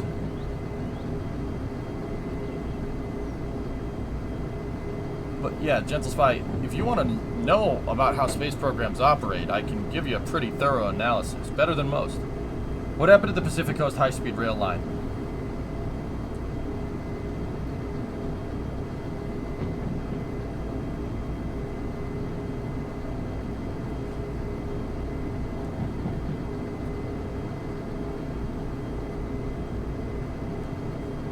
You have the Surfliner, that's cool. The Willamette Valley between the Coast Range of Cascades to Westport and Beaverton and all the way to Washington. Oh. Cool. It's a beautiful part of the country, Aqualex. I've never actually been there, but you know, I've been to Seattle a couple of times. It's pretty up there, man. I definitely see why people like it. It is beautiful up there. You get views like this basically on the daily. Maybe not that steep, but you get the idea. Is this a new train? This is my DE6. I have two DE6s working in tandem right now, pulling about 800 tons of train. How's the satisfying snack of bees? Oh, great.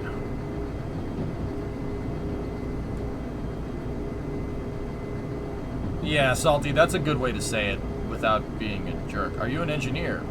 I'm not an engineer. I play one on Twitch, Gentle Spy. That's what I like to say. I'm a 3D artist by trade. I could see this locomotive, this EMD G16. I could model this. I could model this right now.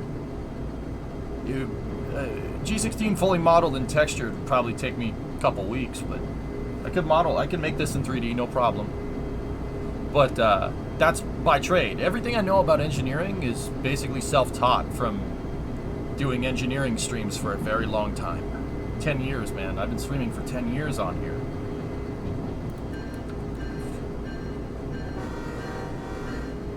How's the face today? It hurt a little bit for a second, John, but I'm coming around, dude.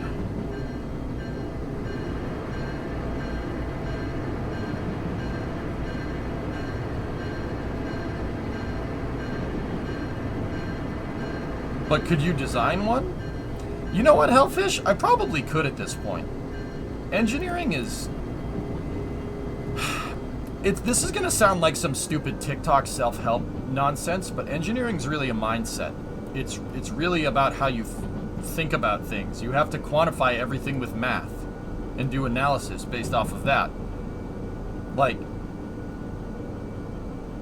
it's the doing the math part that everybody's scared of, but if you put an application to said math, engineering is easy to understand. It's just really logical thinking, that's all. But it is kind of how you got to go about thinking about it, you know? Does that make sense?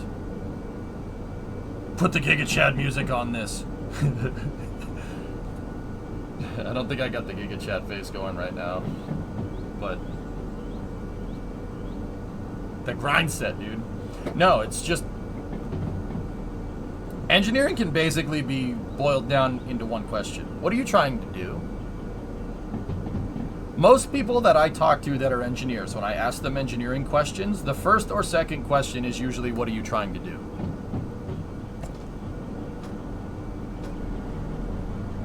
Trying to do your mom? Oh! Damn!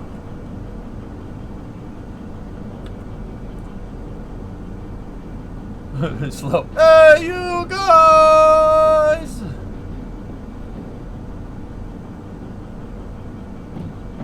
Did you know there's an engineering company in the UK working to bring a prototype engine into production? A 2000cc V10. No joke, and at 22 degrees bank angle, it's basically a VR10. Small enough and designed to drop into an MX-5.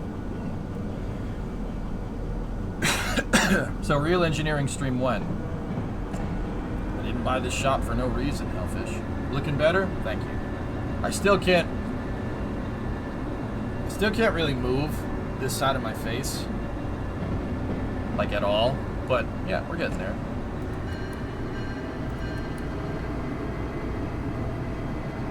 Feeling better? Pain is coming and going, dude, but...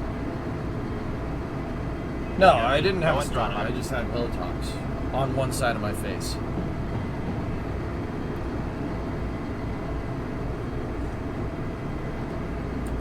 You want to be jealous? Here's a shot of Willamette Valley.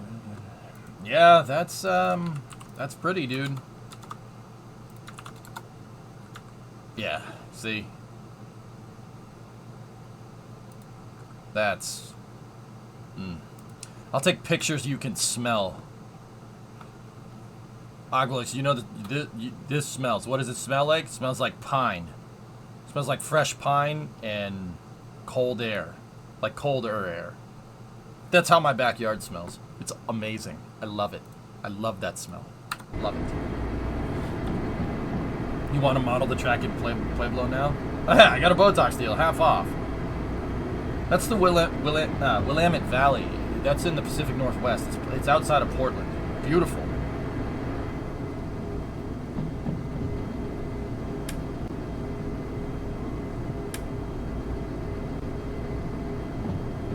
You'd want a house on that slope? Tessa, the Pacific Northwest is kind of like Scotland, but the hills are way bigger. Way bigger than the Scottish Highlands. But same idea.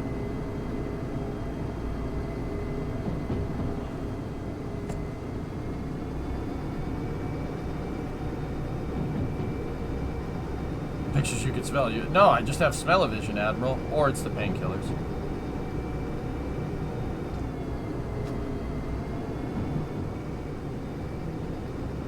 How are the people compared to the Scots, though? Depends on where you are in the Pacific Northwest, man. Out in the sticks, you got real mountain men types. Just, I would say normal people. Yeah, just normal. If that makes any sense. Like, you're not gonna run into city slickers out there. Unless they're coming from the city. But, yeah.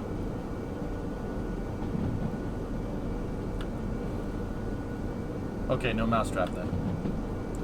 Could I build a mousetrap? Like engineer one? Why? Why do that when I could just go buy one? Down to earth? Yeah, you tend to... Valk, once you get out of the cities in the United States, you tend to run into people that are just normal. I mean, you get way outside of the cities, then... I'm telling you, despite what you may think, if you're from overseas, the vast majority of us are just normal people that want to be left alone. Like, that's a good amount of us.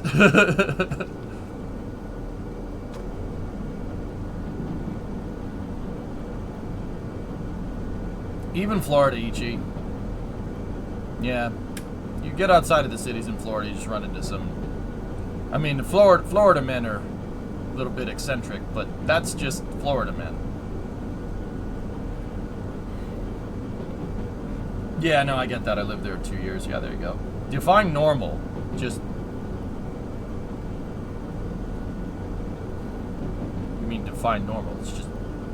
It's somebody that if you were walking down the street, you'd be like, hey, and they'd be like, oh, hey, how you doing? And you'd be like, oh, I'm great, thanks. How are you? Oh, yeah, I'm doing just fine. All right, see you later. Okay. Just normal. Just like, I don't know how to say that any better.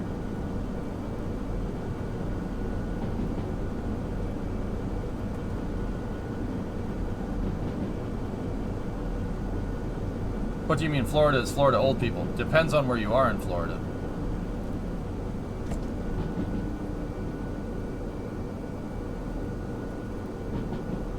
I'm Florida, man. Sometimes I forget that the forest and nature exists living in the city.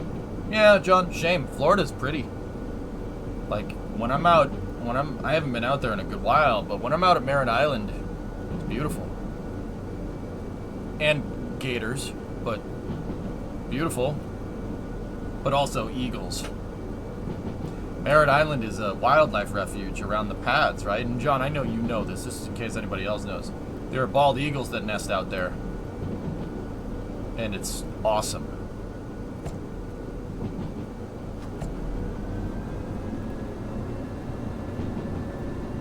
If you're in the villages, yes, old people. Daytona, not so much. Yeah, it depends. There's the Panhandle, there's Central Florida, and then there's South Florida. Those are three very different things. Those are three very different, like, very different things.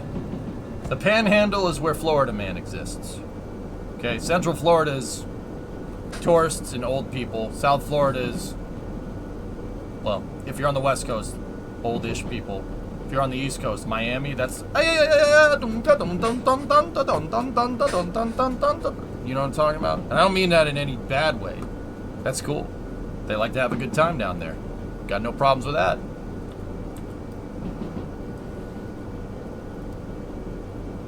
That's right, John. Tons of majestic freedom birds out there.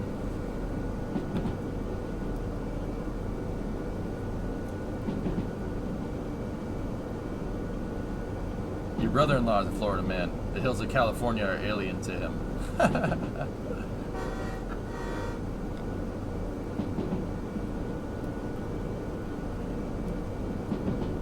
Yeah, Miami's one big party. It's awesome.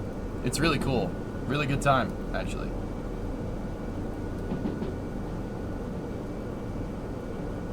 You forgot homes for the mouse in Central Florida. No, that's what I mean when I say Central Florida is full of tourists.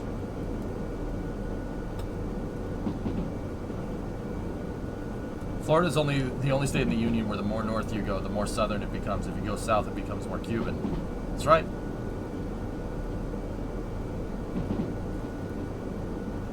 I mean, Miami is like Cuba. Hey, Cuban people are cool, dude. I like hanging out with Cuban people. Very family-oriented folks. Kind of like Italians. It's probably why we get along.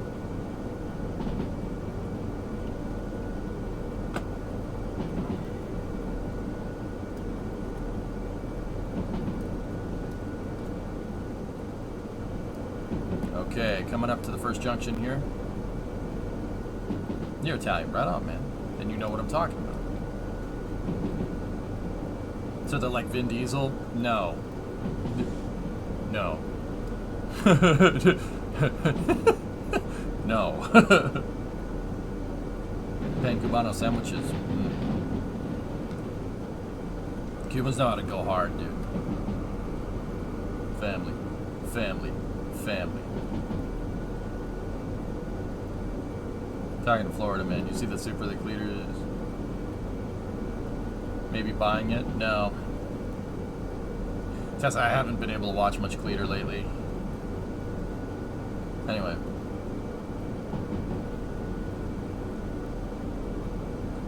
Yeah, Hellfish. Miami is what Havana wishes it was. Got him. Second junction here. A little bit of a tight corner. This is literally no match for the D6. The D6 doesn't care. The Cleater Super is a matte black spray paint, I think, rat rod with a claimed 1,000 horsepower. 2Js can make 1,000 horsepower. Sure. Hellfish, I think we all know why. We don't need to say. You know what I'm saying? Can it get expensive running 2D6s? Yep. Yeah, probably, but see, I have a theory, and I kind of want to put this theory to the test. My theory is that running 2D6s are going to make it so your locomotives literally never wear out.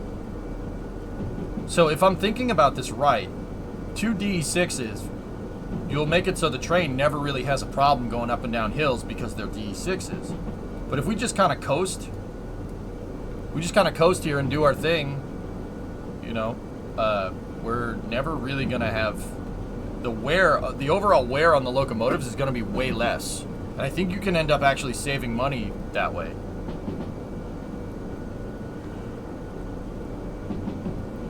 Carlo, rat rotting in car culture is basically trying, well,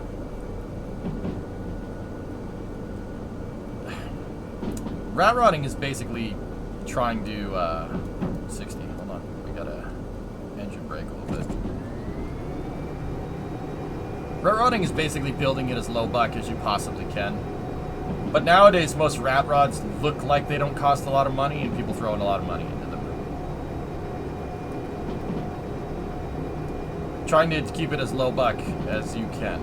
I prefer roadkill rotting, I guess, if that's the right term. Don't get it right, just get it running.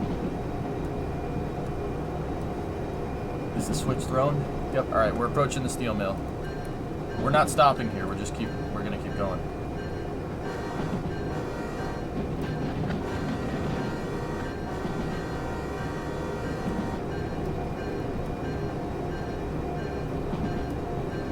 Yard speed is declared 50 kph.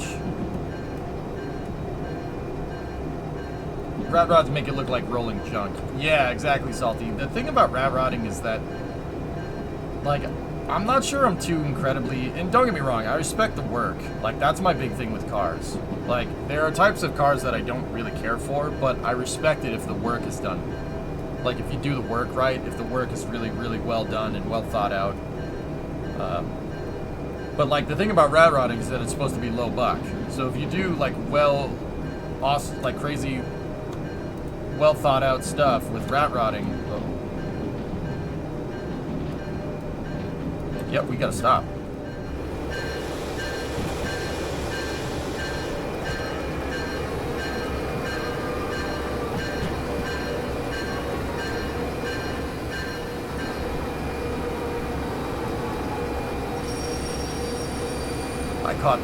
I caught that last switch at the last second. That was probably not good for it. But the 2 DE6 has no doubt saved me from a collision right there. 1 DE6 would not have stopped us in time, because 2 DE6 has just overheated the traction motors. That's what that buzzing noise was. So, yeah. You know what? I'll pay a little bit extra and afford to operate twin DE6s. I'll take the monetary hit, knowing that I don't actually crash stuff. I don't think 1 DE6 would have stopped us in time. We have 800 tons of train behind us.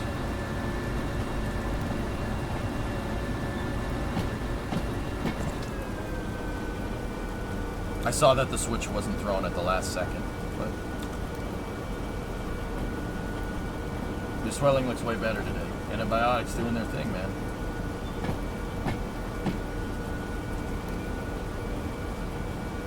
The 59 are roadkill. Those are roadkill style cars, Tesla. The 59 actually probably isn't even a roadkill. That's bordering full restoration.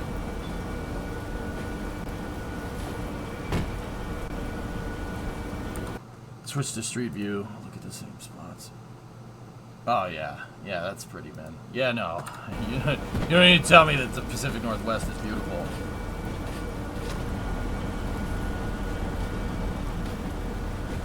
I've seen the Goonies, man. I've seen the history of Astoria. Okay.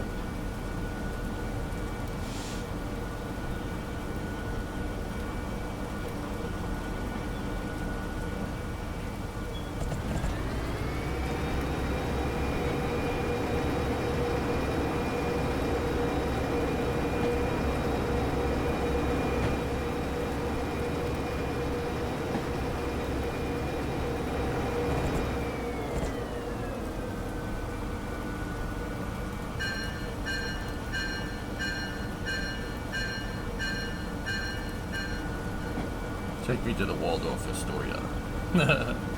Alright. Okay, let's roll, dudes.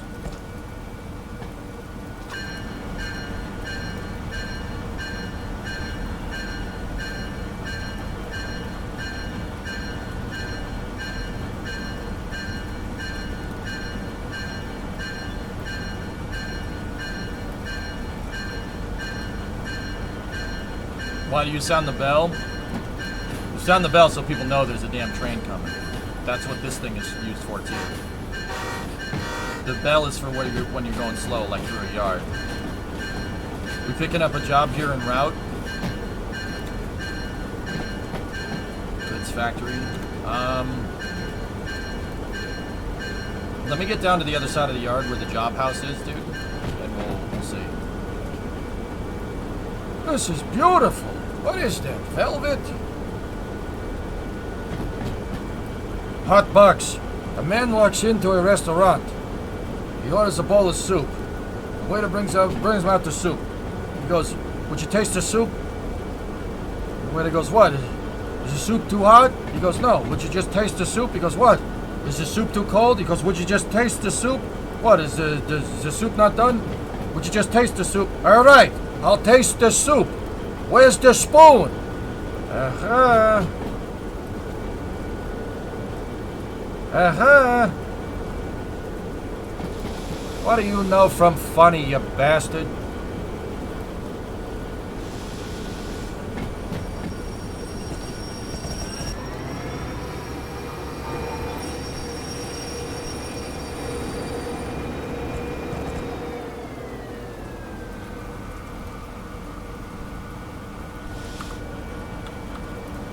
It's one of my favorite movies, dude. You know well, everybody knows that. That's Eddie Murphy, which is hilarious. Goods factory in town. Anything? Oh. 500 tons. Load and prepare a train with steel rolls for departure. That's a shunting job. Oh, we have a freight haul up here. Deliver steel slabs, steel bent plates, and steel rolls. I mean, we're here.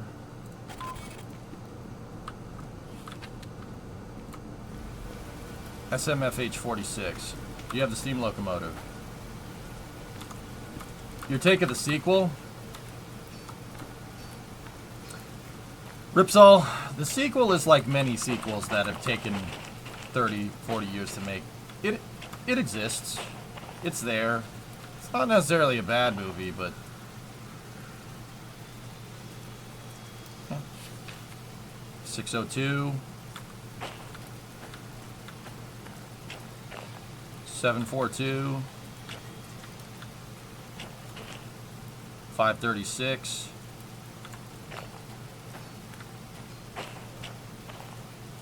857.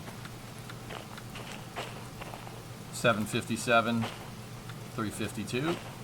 Okay, cool. What, okay, that has the brake on.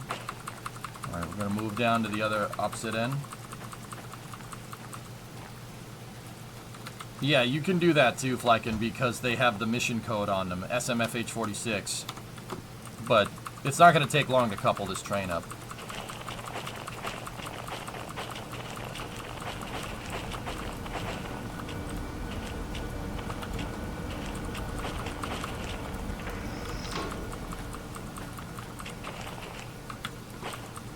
Okay, switches are all thrown.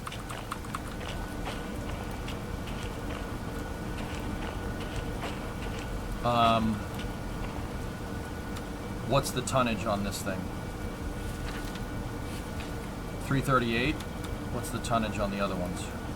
420. 356. Okay.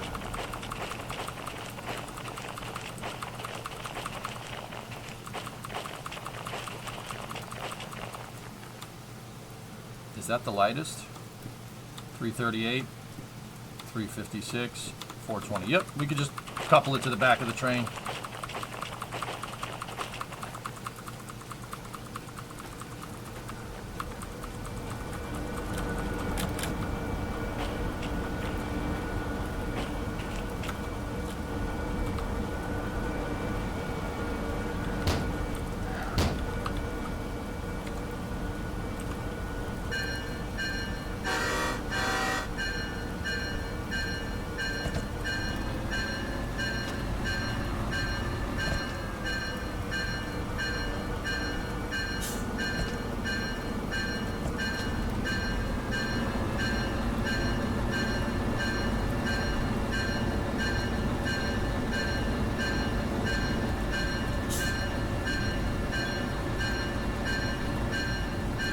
Yeah, 95. That's the other thing. The Pops Goes the Boston 4th of July celebration was so bad we literally listened to that clip instead. Yep, true story.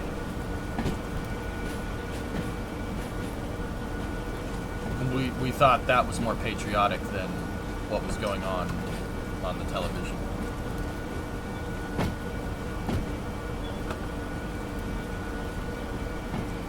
You're not gonna fall for the banana in the tailpipe?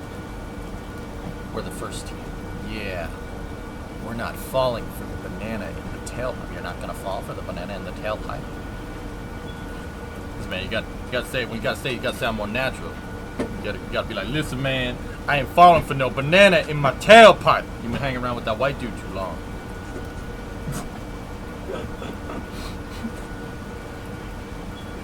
I love that movie, dude. Eddie Murphy's my hero, man. Something like that, Hellfish, yeah. It rained all 4th of July, so we didn't really do much.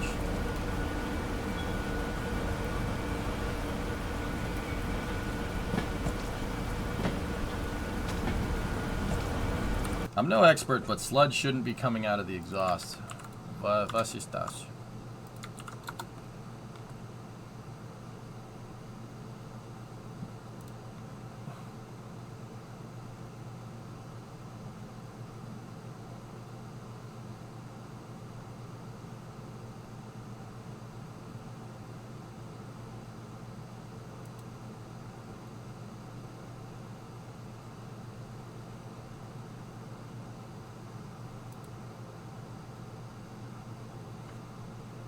Yeah, drummer, that's it, yeah.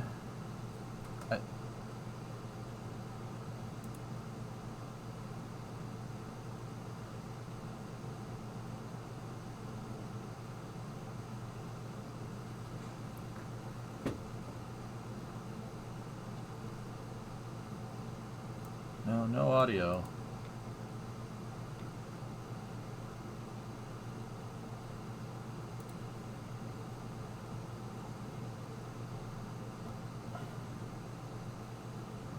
Hang on.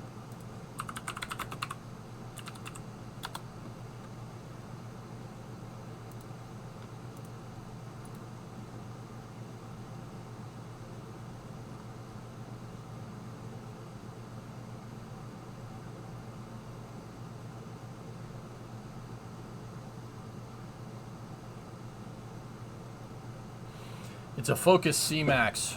I'm wondering if this is a diesel. Because, wait, let me look at a car in the background. Okay, this is not in the United States. There's a K truck back there, so this has got to be in Japan or something. This is clearly a muffler shop, right? Because there's mufflers on display in the background. So they're doing something with the exhaust. My guess is that they're cleaning out the exhaust with some kind of seafoam or something. But if this is a diesel, yeah, and the exhaust is sooty because the thing hasn't been running right, it's going to do something like that. It's the EU. Oh, yeah. Oh, dude, a 190. Nice. Martin Brundle said that was the best touring car of the 90s. Yeah. I heard it. They called him. Yeah, this looks like they're seafoaming the motor, Merkers. That's my guess. But yeah, you generally don't want that. Yeah, see the 190 over there? Yeah, Martin Brundle said that was the best one. It's a Focus C-Max, Finos. It's a subcompact. I don't think we got C-Maxes over here. We may have. Yeah, either way, interesting.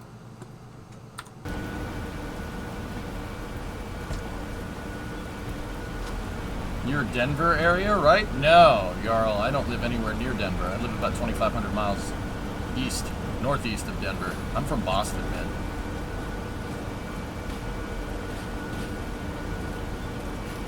Yeah, Tessa, we had that little dinky C-Max. That thing, dude, that thing is tiny. Bastin, that's right.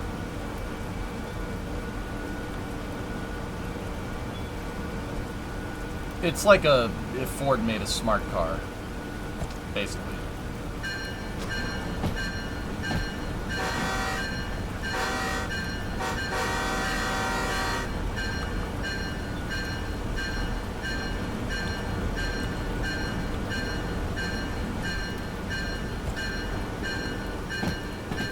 So, weird question. Am I a bad person to not listen to the anthem, the national anthem for races? Like, I think these performances seem to ruin the anthem. Yeah, Sawyer, some people's renditions aren't as good as others. My favorite renditions are where they have, like, the Air Force or the Army or the Marine Corps band play it. Because, you know what? Believe it or not, the U.S. National Anthem is a hard song to sing. There are some really, really high notes in it. Really high notes. It's a hard song to sing. So some people make up for that by doing, like, for instance, at the end of the National Anthem, they go, "In the home of the brave." Like that. That's not how you're supposed to do it. It's not how you're supposed to sing the National Anthem. Home of the brave is one note, not two. Home of the brave. Like that. And personally, dude, I don't like that. I don't like when people add their own stuff to the anthem, but hey, man. The whole thing about the U.S. anthem is that you know, and the U.S. in general is that it's what it means to you. You know what I mean? I didn't forget, this is a long train, Sufran. Whitney Houston's performance is amazing. That's probably one of the best renditions of the national anthem, Whitney Houston at the Olympics. And, you know, like, yeah, once again, there's nothing, you know, everybody puts their own spin on it. Everybody has to put their own spin on it. I don't mind people putting their own spin on it because that's the whole point. It's what it means to you. That's the whole idea. The idea of individualism, right?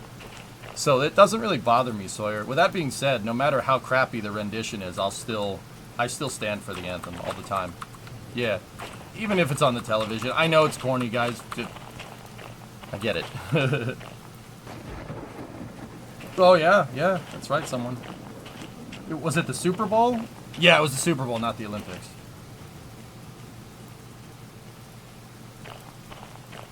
Oh, wow. Train isn't as long as I thought it was.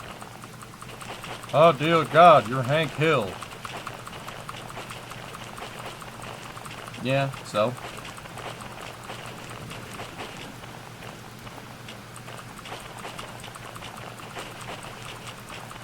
Yeah, we went a little far. I still stand for the anthem, and I put my hand over my heart. Absolutely, every time. Because that's what that means to me. And that's the whole, like I said, that's the whole point. We did go a little bit far. Dang it, Bobby, there better be a naked cheerleader under that bed. What are the benefits of a diesel commuter car?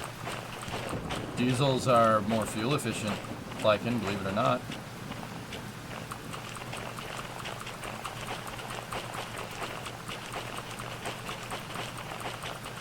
I stand for my flag, absolutely.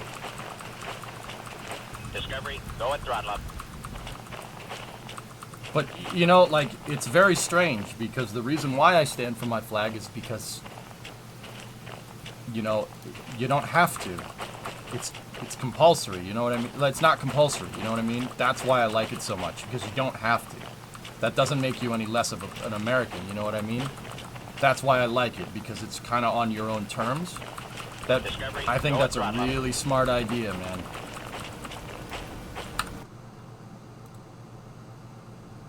The British burned your White House, did they not?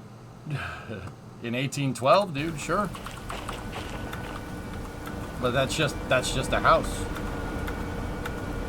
We rebuilt it, and it's better.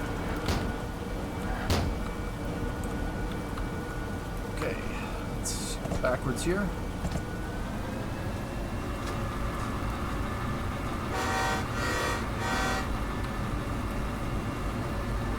The social pressure in the U.S. to stand for your anthem is so huge, it's almost mandatory. But Cagner, the idea that you don't have to is what makes me stand for it. Does that make sense? Kind of strange if you think about it at face value, but the fact that you don't have to is the reason why I support that flag so much. You don't have to. You can choose to acknowledge the flag, you can choose to not to. I think that's really cool. That's a very, very cool idea. And that's That's why I like it so much. I don't know, it's screwed up. Like, doesn't sound right at all, but...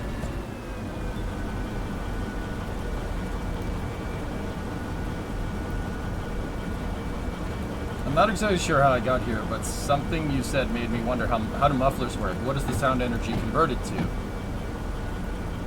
It's not that the sound energy is converted to anything. Sound propagates, and the more things that sound bounces off of, the more energy it loses. That's why, like, acoustic rooms have a bunch of surfaces on them, so the sound bounces back and forth and eventually dissipates into nothing. Think about it like ripples in water. Make sense?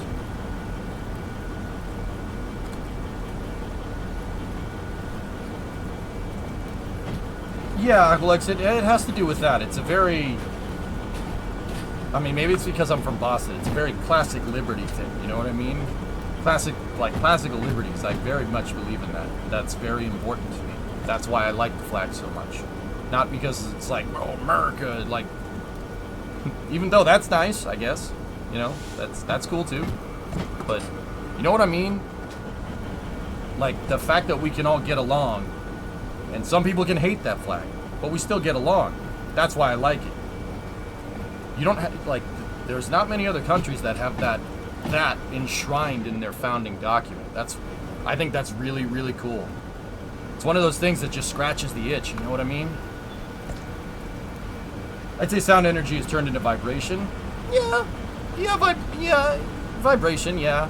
But the vibration on exhaust usually comes from it being connected to the motor. It's the vibrations from the engine.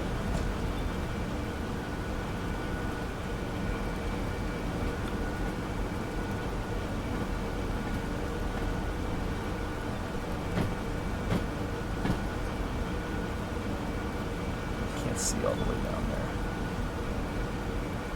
Oh, that switch. Stop the train. Stop the train.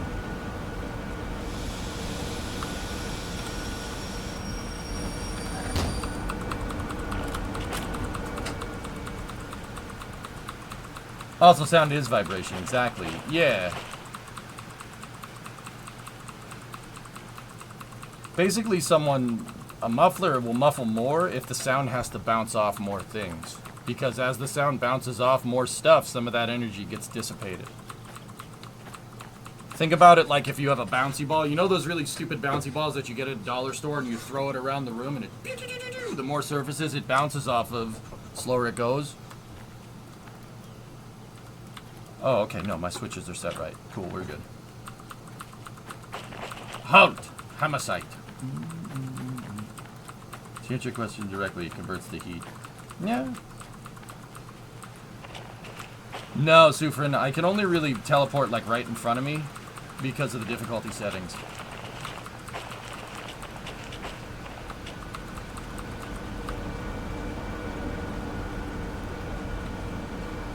How a muffler works in one picture. All right, let's see what chat's cooked up here. Yeah, see? Bounces. That's smart.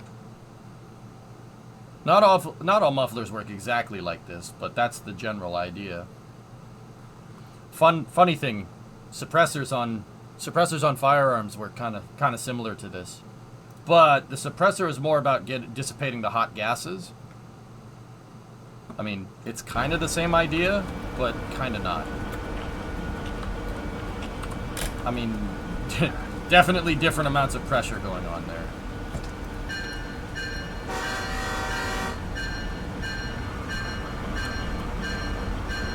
You didn't call them silencers. Yeah, that's not its name. It's a suppressor. Yeah, suppressors get the gases to go into a bunch of different chambers. Mufflers kind of do that, but mufflers are more about the vibration, the sound waves than anything. But suppressors, on the other hand, are also about that, but it's more about dissipating the pressure. There's no such thing as a silencer, yeah. I learned that suppressors make a bullet travel straighter and faster, so video game logic is wrong and sad. It depends on what the suppressor is made out of, dude. I mean, the funny thing is that suppressors don't do anything if your bullet is breaking the sound barrier. That gets into aerodynamics, dude. That's something that we know all about. A bullet is going to have a supersonic wake, and that supersonic wake is going to make a crack. It's going to make a sonic boom. What? There's no difference between a bullet and an SR-71 flying through the air. They're still gonna move through the air in the same exact way because physics doesn't change, right? So if you have a suppressor, your bullet is going to have a boundary. It's going to have a boundary, like a bow shock, and then a trailing thing. Think about like Falcon 9 flying through the air. You hear two sonic booms with Falcon 9. You hear one from the engine nozzles breaking the sound barrier, and the second one is from the grid fins. Actually, you hear a bunch of ones, but those are the two biggest ones, if you really want to know. Bullets do the same thing. And if you have a suppressor and you're shooting supersonic ammunition, i.e. if the bullet's muzzle velocity is higher than the speed of sound, and the bullet comes out of the muzzle in the transonic regime, it's going to leave a nice crack. And suppressor ain't going to do much. You'll hear... Do not put rifling in your SR-71. Yeah, probably don't want that.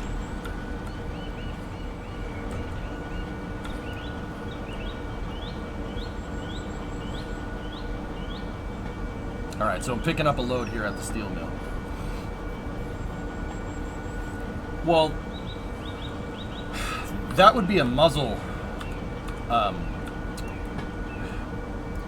flash. There's flash suppressors, of course, and then there's sound suppressors.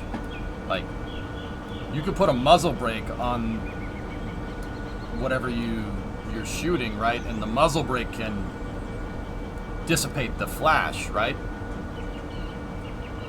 It's really cool, actually. This is really interesting stuff because you know what the funny thing is, why I find it interesting is because it works exactly like rockets. You have I mean, what is a bullet but just an SRB? A shell casing is just an SRB. Only there's no nozzle at the end. There's a bullet. If you took the shell casing, turned it upside down, and impinged the end, and fired the primer caps, you get a firework, or basically a solid rocket booster. It's really the same idea. Quick question, what do they call the person who drives a train? An engineer.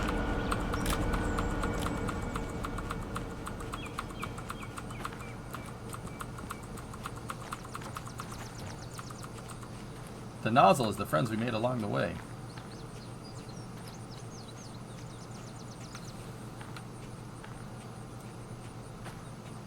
Alright, we gotta go backwards just a little bit more. How's the face today? The Augmentin is doing its thing, Reindeer. So, I got good news, gooder news, and bad news. Good news is swelling is down. The gooder news is that I don't appear to have much nerve damage up in here. The reason I can tell why I don't have nerve damage is because I feel everything. And, oh yeah, it's a considerable amount of pain. Yeah. But it's actually not bad. It's coming in waves, which probably means the nerves are dying if I had to guess, but... Skip until under the kappa. On a serious note, that's really interesting. Maybe this is a dumb question, but do sonic booms only happen in the transonic regime? No. Sonic booms happen... No. Sonic booms happen all the time. Even things that are going hypersonic that make a sonic boom. Anytime you're going faster than the speed of sound. The reason why I said it starts in transonic is because that's when you start to hear a sonic boom with someone. The transonic regime exists from 0.8 Mach to 1.2 Mach, give or take. And the reason why we call it transonic is because, remember, Mach speed is something that is a product of airspeed, okay? It's how fast the air is moving over a surface. Mach has nothing to do with you moving relative to the ground. That means dick in terms of Mach speed. That's why airspeed is different than ground speed on an airplane, and that's why it's indicated as such, right? So, when you're in the transonic regime, if you think about an airfoil, for instance. Just think about a wing. What makes a wing generate lift? Differential pressure over the wings. So your airspeed on the top of the wing is literally faster than your airspeed underneath the wing, right? The air underneath the wing, there's higher pressure down there, so the air moves slower because there's more air molecules to bounce off of. The air on top of the wing is faster because there's lower pressure.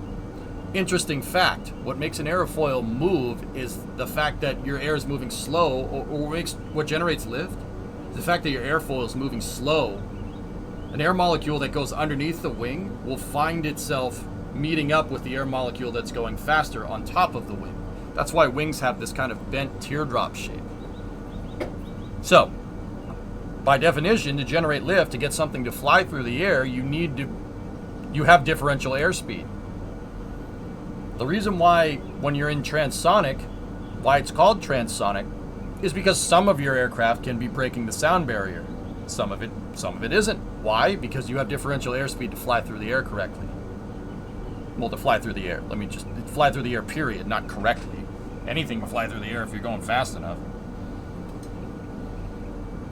For someone who wasn't here, why is your face swollen with potential nerve damage? I cracked one of my molars in half blood and it got infected. And it's not good. No, there's no, like, this is Mach 1. Nope. It's really dependent on airspeed. Airspeed is dependent on pressure and temperature. Is that why it's such a stressful point in flight? Yeah. So, transonic does a lot of weird things to airplanes. Let me put it to you like that. Transonic does a lot of strange things.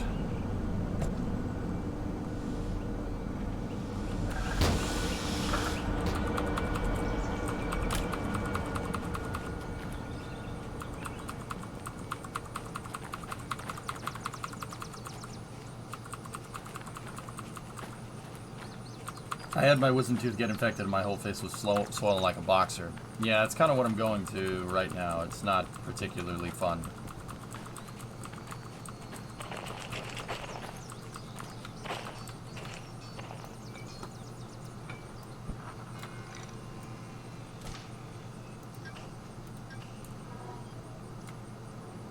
Okay. Air brake off. Okay. Goods factory in town. Let's roll. Hope you feel better. I'll be alright, Zarby.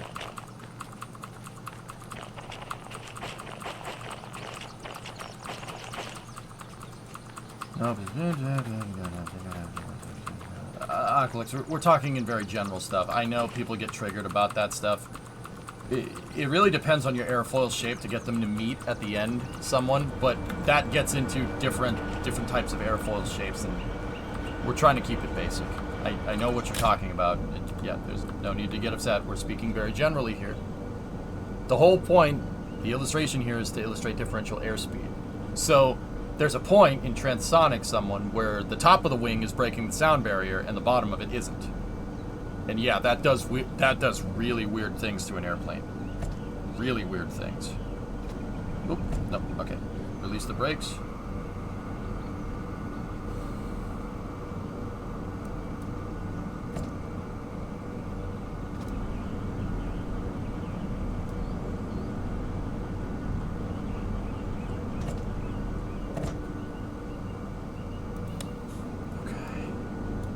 Let's roll. Let me just check my route. We're going to the goods factory, so the first Y we get to, basically, we need to take a right. Okay, cool.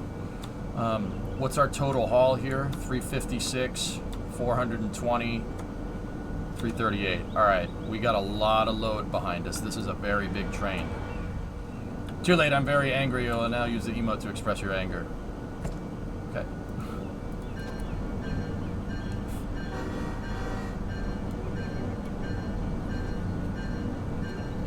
Multiple competing theories on why aerodynamic lift works.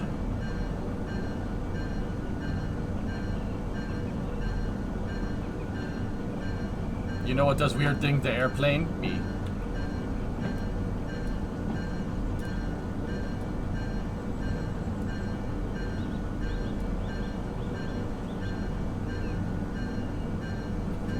They don't meet up. That's really rare and takes specific situations to set up. There's no reason why they would. It's not like the two molecules make some sort of pact to meet up on the other side before they split. Yeah, okay, cool. So now that we've derailed this entire subject, train pun notwithstanding, to the game that I'm playing, what does this have to do with transonics? Aqualex, yes, yeah, no, great, nice technicality. I agree with you. Yeah, that's fine. But see, you picking technicalities has completely derailed the subject. We're not talking about transonics anymore. So you've hijacked the topic of discussion to technicalities now. And even though you're right, how does that help with the original content here? You're just steering the conversation in a direction that you want to talk about because of technicalities. Do you understand how much that screws up the flow of the stream, right? Like that really makes it harder for me to do things. It makes it harder for me to explain things. You're making my job harder doing that. You understand that, right? Like we get this, correct? Like you guys watched the stream for a long time, homie. I'd hope you'd understand that.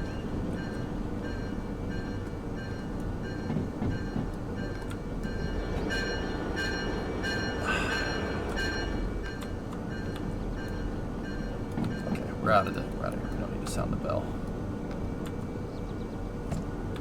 Like I get it, I agree with you, and you're right, but you're killing me. You're killing me, man. Okay, we got a minus 1.9% grade at 70 kilometers here. What are we talking about? I lost track. Train puns.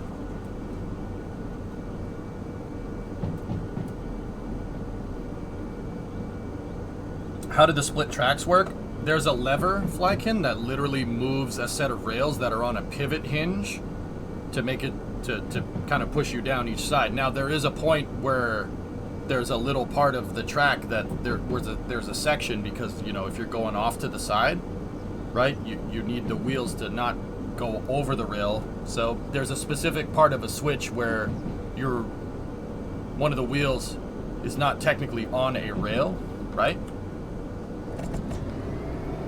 Which is why you don't go over switches fast.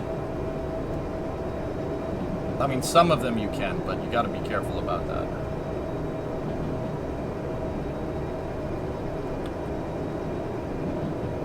I have, Rojo, I'm playing on hard difficulty, so I can't really reload.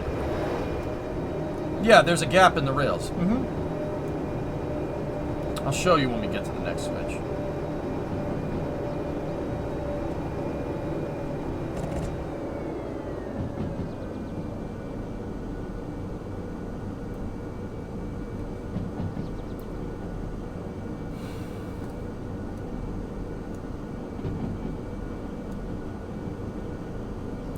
More work on doing bad info when you run into it. Shouldn't be spreading it yourself. I suggest to say it's faster above and why would take hours to explain. So, Aglex, I'm, once again, not trying to be a jerk, but you understand that if you had your own stream doing the exact same thing, you'd say it that way, and there'd be somebody in chat doing exactly what you're doing, but the opposite of that. See what I mean? I don't know how I can explain like being general, like any clearer, right? Like, my job as a STEM educator isn't to be like, well, that would take a long time to explain. That's lazy. I'll take a stab at it and go from there. But see, in sticking my neck out like that, trying to understand things, we get this. I'm telling you, if you had your own stream and you did the same thing, and I'm not saying like, oh, well, if you don't like that way, start your own damn stream. Now that's pig-headed. That's a really dick thing to say. I'm not trying to say that. Like, you'd have people doing the same thing to you all the time. Dude, I have people doing that to me when I say the right thing. So, I mean, the best thing I can do is just say that I'm speaking very generally and kind of go from there, dude. It's kind of one of the plights of being a STEM educator on the internet. Do trains with dynamic brakes have some sort of energy storage like accumulators? Verigor, an older locomotive like this one doesn't. It has a resistance, it's called a resistance element. You know the fans that are up at the top of the diesel? There's a resistance element up there. Basically what we do is we run, when you do dynamic braking, you run some current.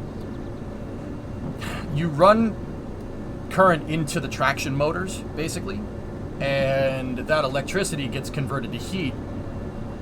Well, the electrical resistance basically takes the kinetic energy of the train and converts it to heat, and then it goes through, it basically cools out a resistance element out the top.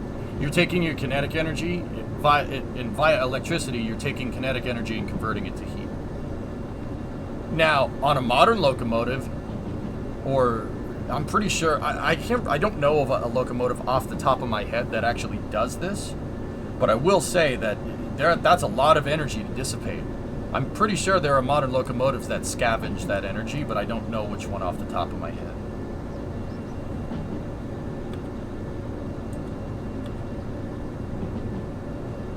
Yeah, guys, don't be a dick to Aqualux. He's cool. Aqualux helps me all the time. You know? Don't be. This isn't like, dude. That's the other thing. You know. You don't want to be a jerk to the people that want to help you learn. You know what I mean? That you don't get very far in this job if you're just like, no, that's wrong. Piss off. Yeah, you have to run. You have to run a fine line here. In this case, it's a train line. Ah, train puns.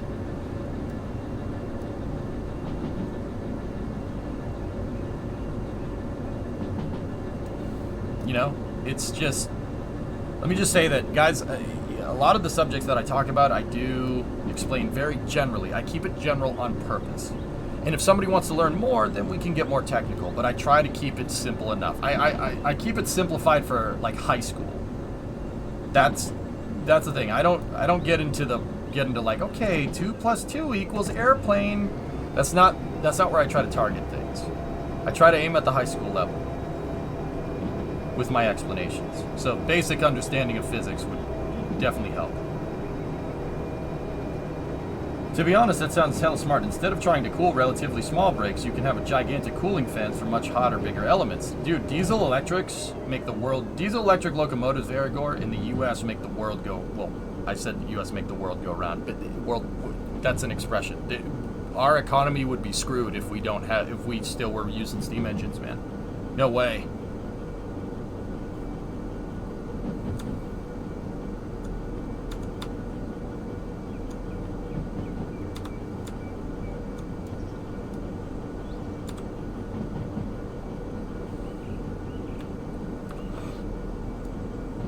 Happy Wednesday. How's your day going? I'm getting there, Clayton. Wabtec, Ilowin. Yeah, Wabtec. You guys know that Wabtec is like been around for an extremely long time? That's Westinghouse Air Brake. Westinghouse Air Brake was founded in 1869, and it's still around, that's impressive, dude. Now, don't get me wrong, that's not the oldest corporation around. I think Beretta is the oldest corporation from Italy, if I'm remembering correctly. Beretta is one of the oldest, and then Guinness is up there too. Guinness is a really old brand. What is it, 1700s for Guinness? Beretta is the 1500s, if I'm remembering right. But Wabtec is pretty old for a North American company. FlexDrive is Wabtec's newest development. Newest development is a battery electric freight locomotive leveraging decades of application expertise coupled with industry-leading performance optimization. The hybrid consist that is being demonstrated has the capability of saving fuel and reducing emissions. It's a hybrid locomotive. It's a hybrid locomotive. Smart. And if this thing was all electric and you had this type of electric scavenging system from the brakes, you could harvest the kinetic energy and pump it right back into the grid. Just a thought.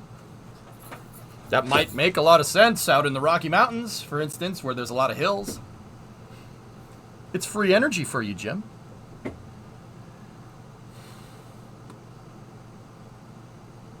This is cool, man. Very smart. Or at the, lease scenario, have a battery bank built into the locomotive so the locomotive can use can operate off electric power. That's where I think the future of, fuel-powered locomotives is. This is why I was talking about turbine electrics yesterday, guys. And people are like, a turbine engine moving traction motors is stupid. And I'm like, yeah, you're right. Turbine engines, though, are really good at generating electrical power. The turbine engine wouldn't be directly kind of hooked up to the traction motors like a diesel electric would. It'd be hooked up to a battery bank. And that would be powering your traction motors. So the jet engine doesn't have to be on all the time. Or, best case scenario, it just kind of sits there at idle and generates tons of power. And it charges the batteries on the locomotive. So a jet turbine electric hybrid locomotive would be really, really useful. Fuel cell would do the same thing too. That'd be really nice. So other than the obvious wheel differences, what are the difference of like 22433 or 233? Are you talking about like steam locomotives? So, like with steam locomotives, it's always what are you trying to do? So, take a locomotive like here, a classic. Let's take 844, one of the prettiest locomotives around. Let me just find a good picture of. Oh. Look at that thing. Okay, no, I don't want a personalized experience. I just want to look at the damn picture. Thank you very much.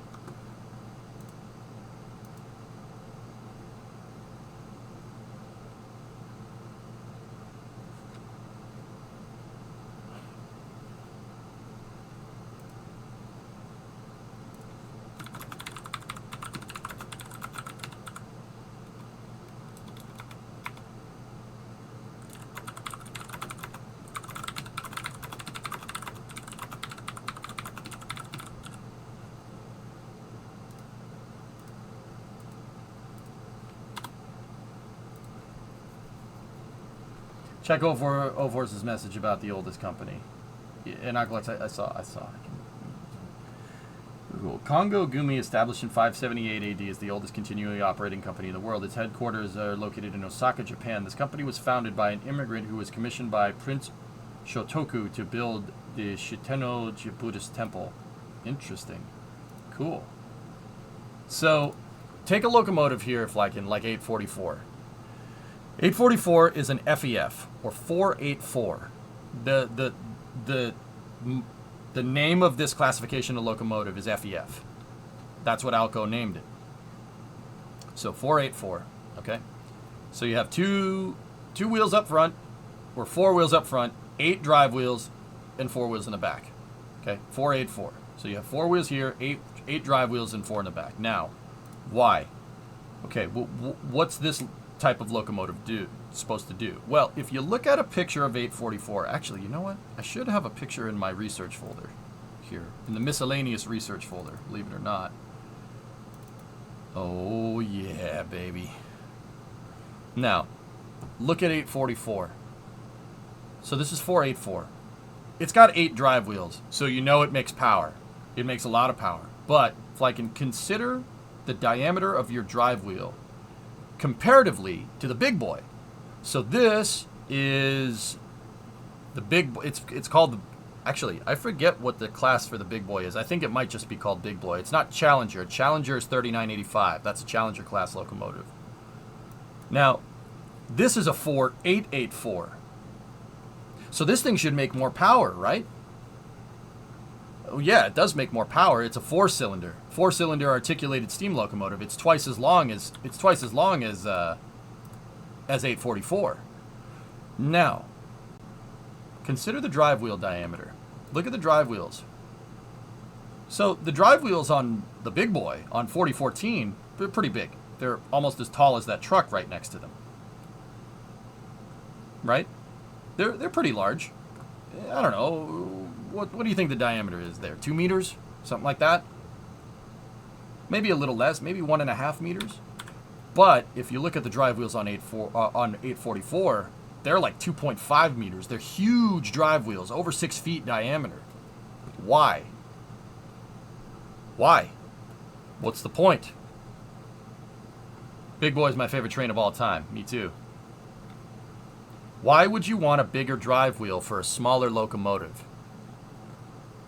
This 844 shares a very similar boiler setup, albeit a lot smaller than the big boy, but it's a similar design. If you look at the back, the boiler and the firebox are a dead giveaway.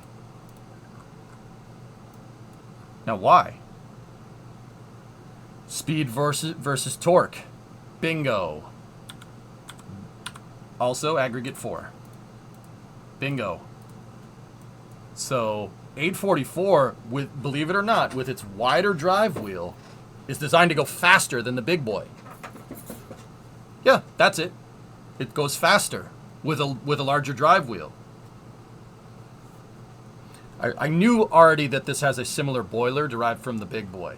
The reason why I knew is because this boiler is very similar to the big boy, but it only feeds 2 cylinders, so it's half the size. Pretty simple physics, right? But the bore and stroke on that is way different.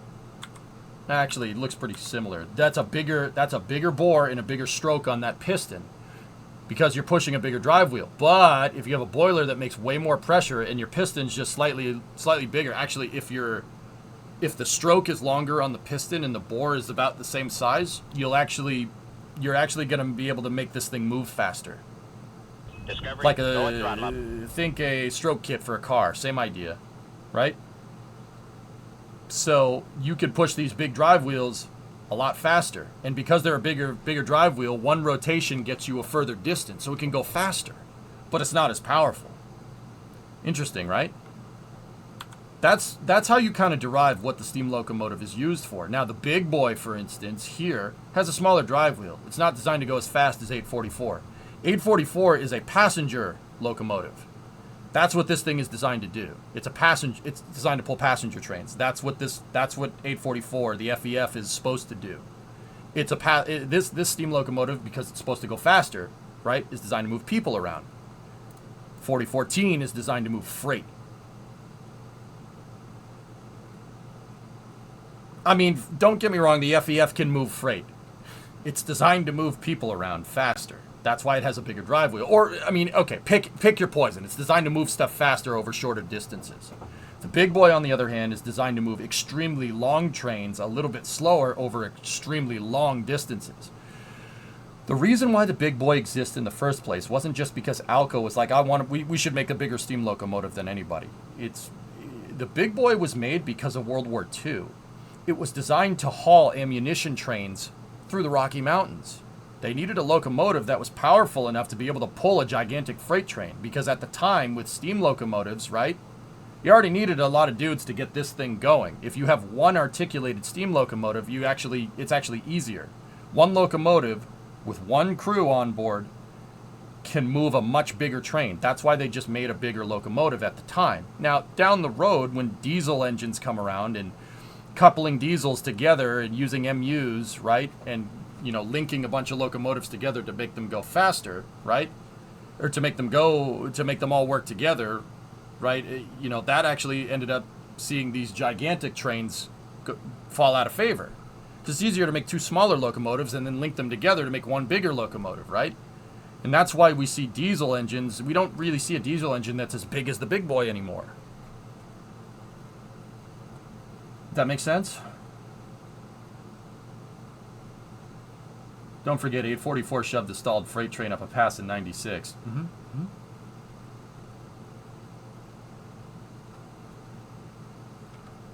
You see what I mean, Flykin? So application in bogey, the types of bogies that you set up. So why you have certain amounts of wheels down here, it really depends on what the locomotive is trying to do. Like, what are we trying to do with this thing? What was it supposed to do?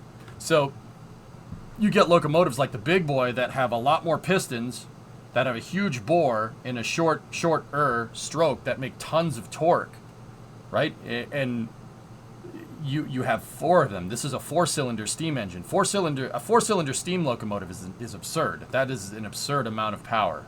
But then again, that's what the big boy is designed to do. That's right, Dama. Yeah, I went over that already. So that, because you wanted to make more torque, that yielded a smaller drive wheel.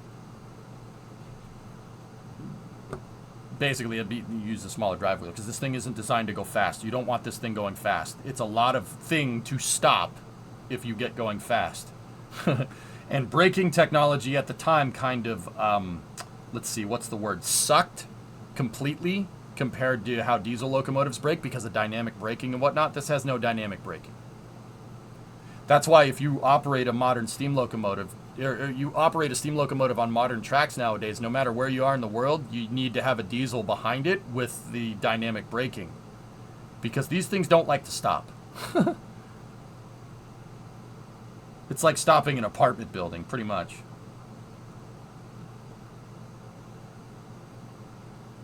That's cool, Dama. Double expansion. Double expansion.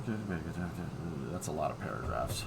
Big cylinder does as much work as the small one. It's basically a scavenging system. You can even add a third of bigger cylinder. Yeah, expansion. Like the Titanic. Yay. Also, this thing is going to destroy switches if you're not careful. Yeah, exactly. Thinking about the gas turbine train, it makes sense considering how much total energy a train takes on average. You'd need a rather large fraction of locomotive mass to be batteries to get it moving, though. The locomotives already need to be heavy anyway.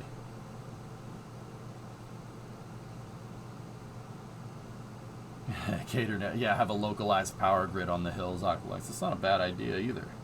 It'd be a good step into electrics, but yeah. What is your zombie bug out train?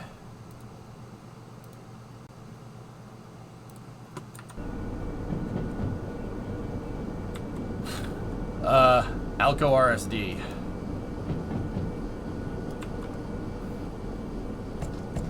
Or any, like, EMD F3 or an EMD F9, because those aren't digital and they're EMP proof, and all you need is diesel fuel to get it to go.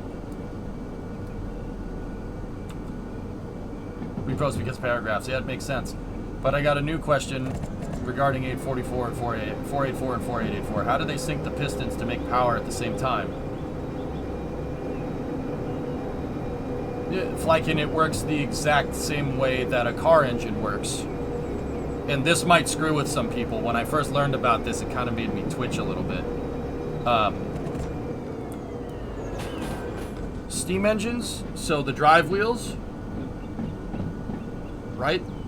One of the connecting rods on the drive wheel is opposite the other one. So think about somebody going chug, chug, chug, chug, chug, chug, chug, chug, chug. They're opposite of each other. So one drive wheel pushes the wheels down, and that makes the other, or one piston pushes the wheels, pushes the connecting rod backwards, spins the wheels, moves the other piston forward, pushes the wheels. See what I'm saying? It works like a car motor. Same idea. How did the dentist go? I go to the dentist tomorrow.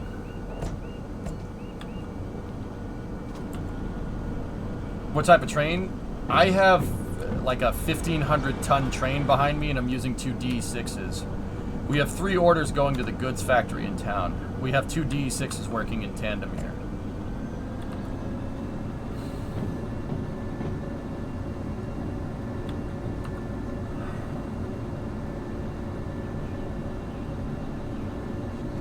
I would, if we're talking about zombie apocalypse trains 5-tailed, what I would want is basically a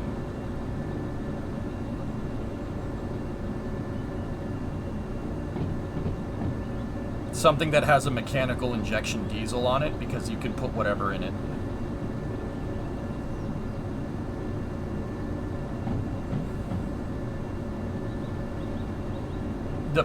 The piston and connecting rods, instead of being attached to a crankshaft, Flykin, are attached directly to the drive wheels on a steam locomotive.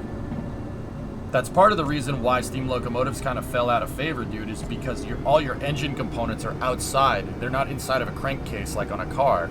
Everything is outside and everything's exposed to the elements. Steam engines need a ton of maintenance. Especially, like, think about it if you have a car engine with no oil pan and it starts raining. Water's gonna get everywhere up in there. It would make a car engine useless. See what I'm talking about?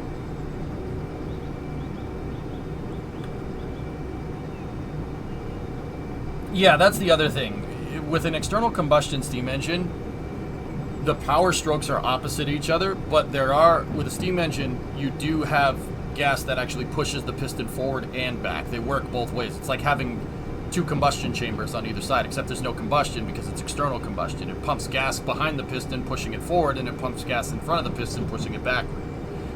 Steam engines work both ways. It's not like a car engine where the only thing pushing the piston backwards is something up in front of the piston. Steam engines actually have an articulating valve train that actually opens expansion chambers in front and behind the piston. Is the Big Boy still operational? The Union Pacific restored a Big Boy locomotive to operational status fish in 2019. Well, they started in 2013 and finished in 2019. The Big Boy is used by Union Pacific in low duty cycle because steam locomotives are hard to maintain, it's used in low duty cycle applications. They do use it to move stuff. It is a locomotive that the Union Pacific uses just like any other locomotive. It's in routine service, which is actually really freaking cool.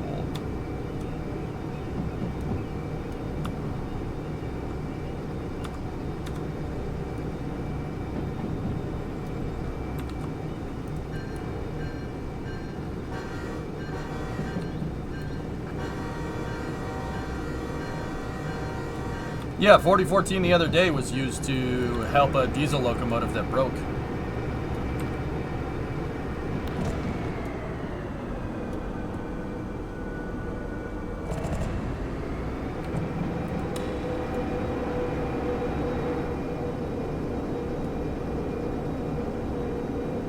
Okay, goods factory in town. Here we are. We got to figure out where these orders need to go. Uncouple on D6. Uncouple on D5. Uncouple on D6. 2 of them are going to D6. Which 2? Oh, nice. Alright, let me look at the station map here.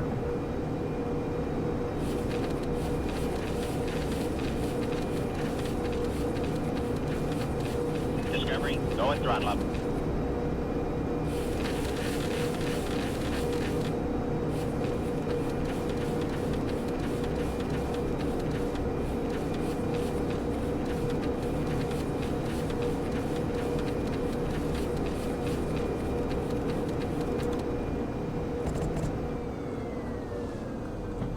Hey Victory, 64-month reset. Evening AJ, multitasking a little bit here, watching the stream 3D printing and also watching the stream of VC-25A landing in Helsinki. Oh, cool. You asked for it.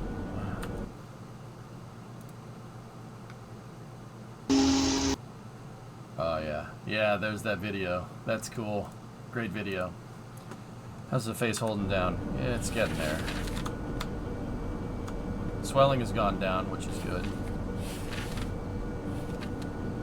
Goods factory in town.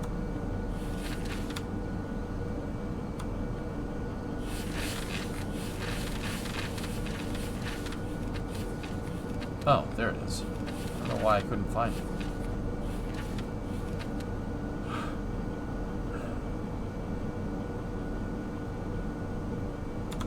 So, what part of the yard are we in right? Well, that explains that.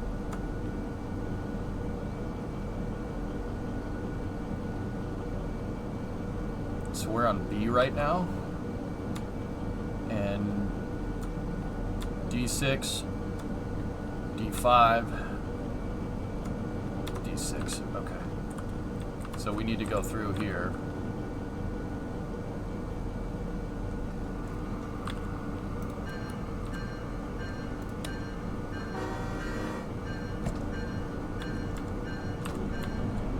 Face holding, good luck tomorrow. Yeah, guys, I'm not gonna be here tomorrow. I have surgery to take that cracked tooth out. So, yeah. We'll see you on the other side. Discovery, Hey, go Plus. and throttle up. What's up, dude? Long time no chat. Hey, how you doing? Plus, I had a Cherokee XJ in my shop. I had S Master's Jeep in here over 4th of July. It had a cracked flex plate, dude. I took the AW4 and the MP231 out and replaced the flex plate, which is cool. So I learned about how XJ drivetrains work. So I got that going for me, which is nice. Good luck. We're all rooting for you.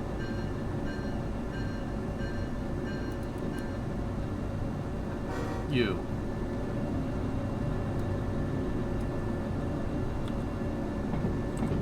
Yeah, there you go, Dot Dash.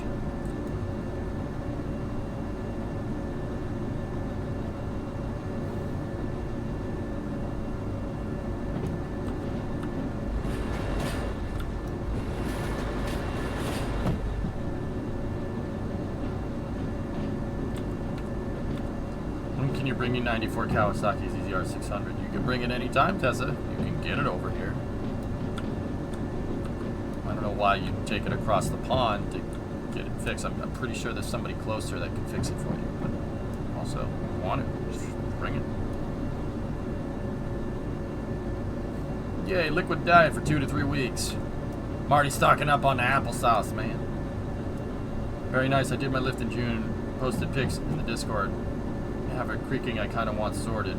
Hey, Hold on. can I What's talk up? to you on mute for a second? Oh. Yeah. You want to get a jail up in your shop? Maybe plus, I don't know.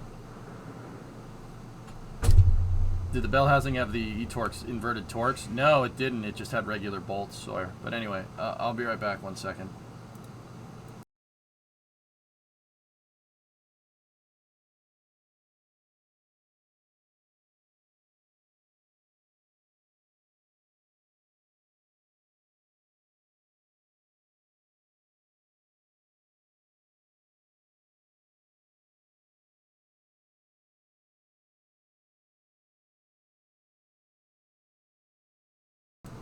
Okay, sweet. Cool. Let's keep moving here.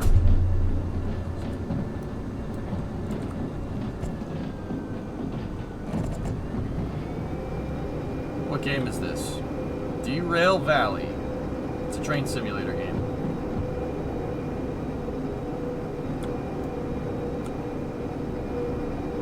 I think you'll appreciate this. What's up? Trains. Oh yeah, dude. Yeah. Yeah, very nice, dude. Very nice. Definitely. Okay,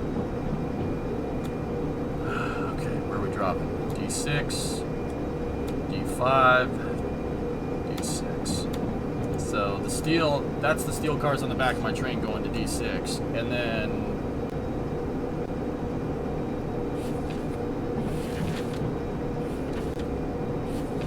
these are the tooling cars. Tooling cars are going to D5, and the tanker cars are going to D6.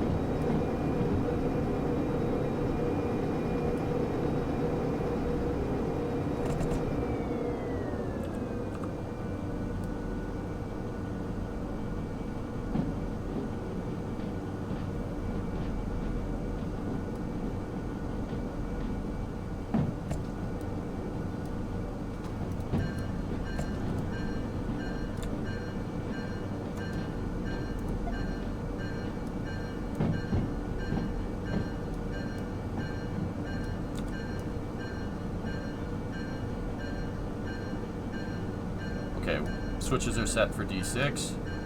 So we'll pull the two sets of consists that are going to D6 onto the D6 line. I'll uncouple them, go forward a little bit, and then back the third consist onto D5.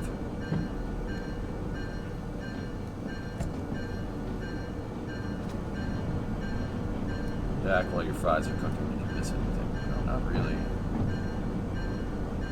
You were only gone for 3 minutes.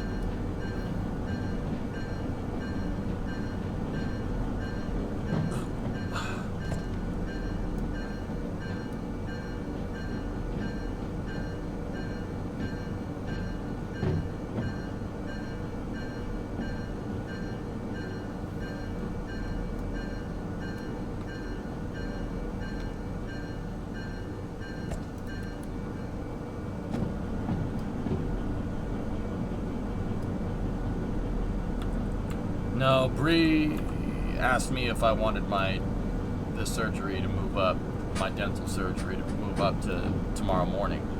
The reason why is because it was in the afternoon, but they had a cancellation, so they moved it up. I was like, yeah, do it. Do it. Make it happen.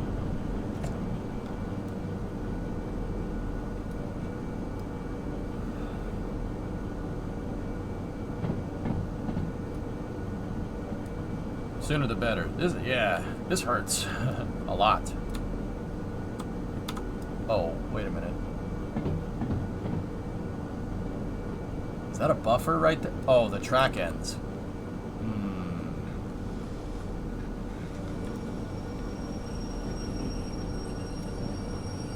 Thanks, Dragon. Yeah, thanks, guys. I appreciate all your kind words. Okay. You have a cavity? I split a tooth in half, amphibians, and it got infected. The whole side of my face is puffed up like a balloon. It's not cool. Alright. That is gonna make this a little bit more difficult.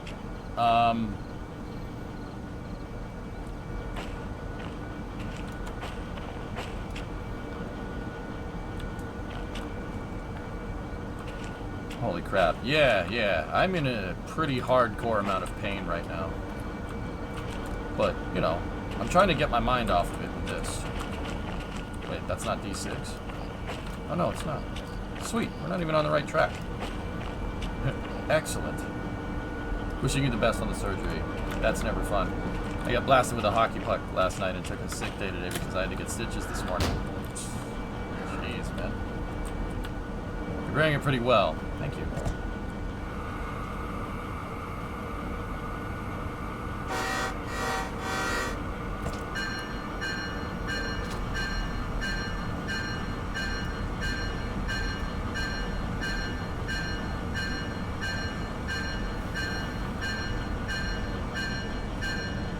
Dropping off, drummer. I didn't realize that I didn't have any room at the end of the yard here, so I gotta back up.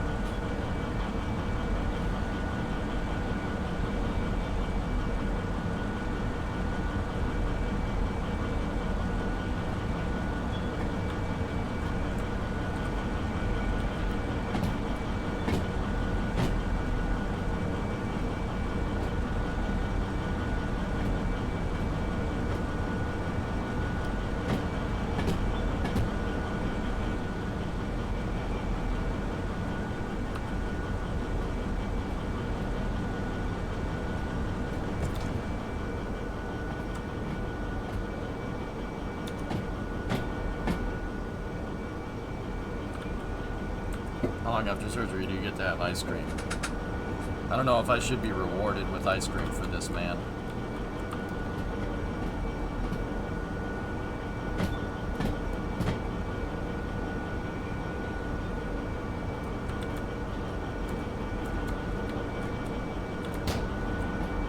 This locomotive does, dude.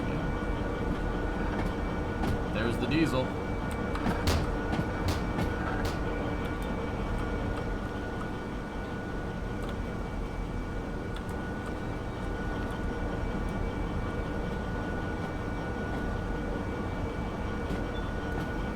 Chaos. Day off work means you can stick around. Cool.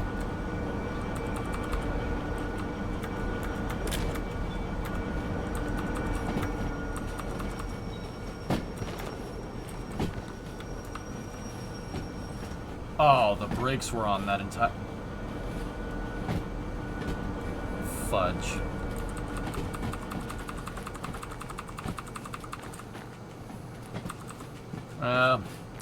Probably wore the brakes out on that car.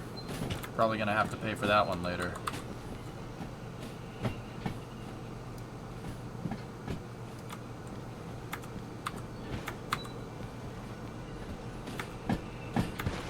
It depends, drummer, on how I'm feeling after the surgery. I mean, most likely no, but I'll make it up to you guys.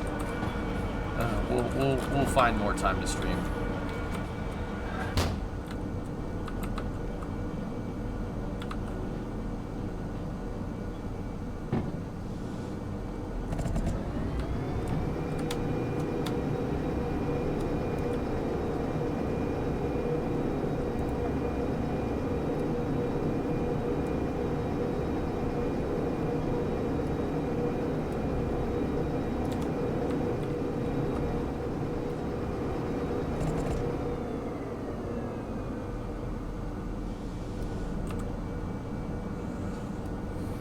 How you feeling? Apologies, I assume you got asked 100 times by now. Hope better than yesterday. Swelling's down, Nick. I actually got some feeling back on over here.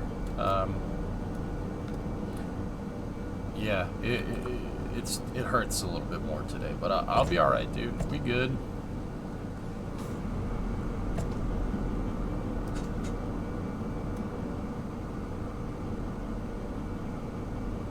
I'm thinking about how we need to do this.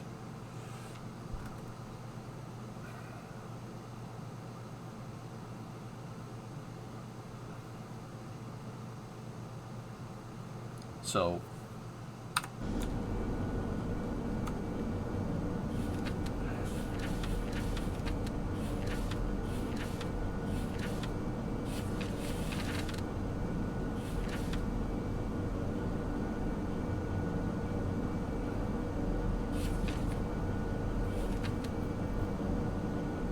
we need the transfer yard.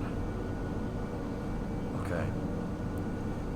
We gotta drop some cars on 5I and then 4O to go backwards, and then move cars on to 6I. Okay, got it. I think I understand. So what we'll do is we'll go back here. First order is these cars. So this one is 659, 32. 412, 490, 985, 746, 362, 741, 409. Okay, right here. Put the handbrake on this car. Mechanical brakes are on. There we go. And now, hi. Okay.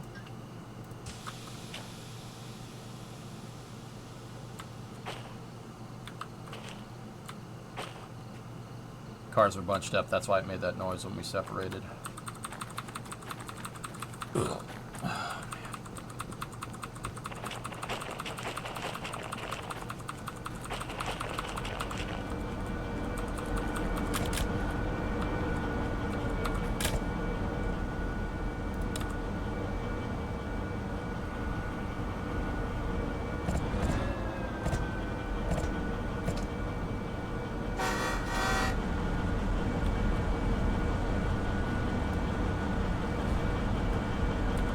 What is this game?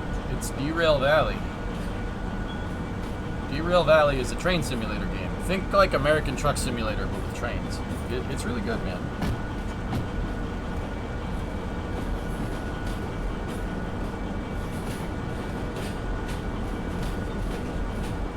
You were streaming long time last night. Are you rich now?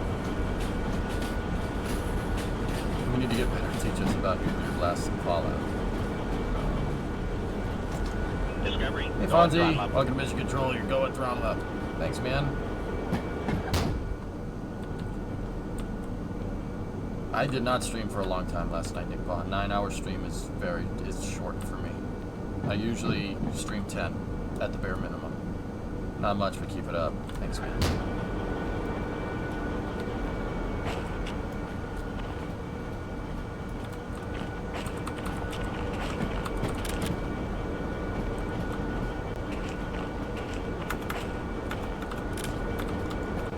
Oh, I'm dead. Discovery. Go and throttle up. Let's just do that. There we go.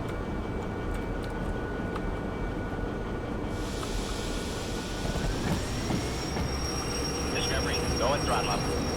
Dante Barracuda, 4-month resub. It's a me with a 12-monther. Are you ready for cake yet? I don't know.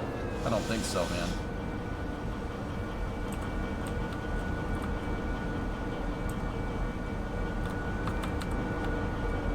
Yeah, the simulator update. Yeah, they just had a major update for this thing, and it's quite good.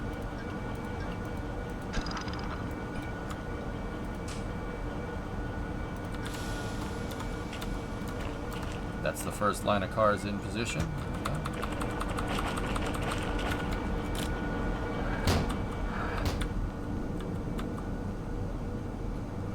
Release the brakes, turn the bell on.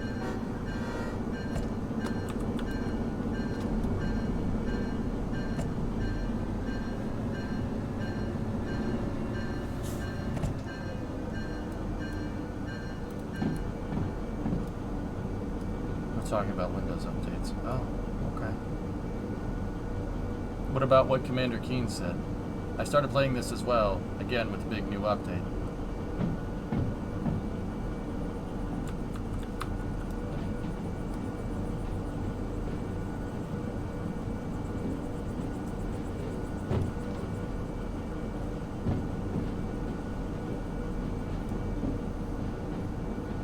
Yeah, that's what I mean, Keen. Yeah, I know.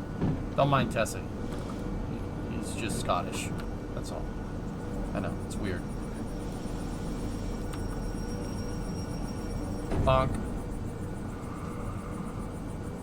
I do play Windows every day.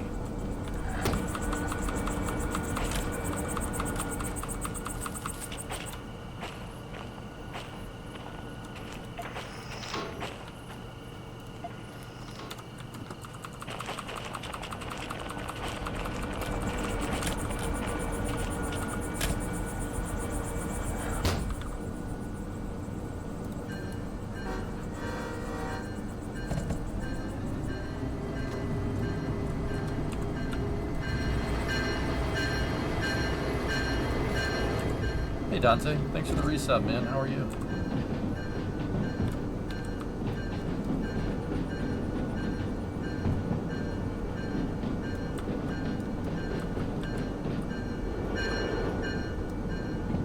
Duh, dead crew. Nice.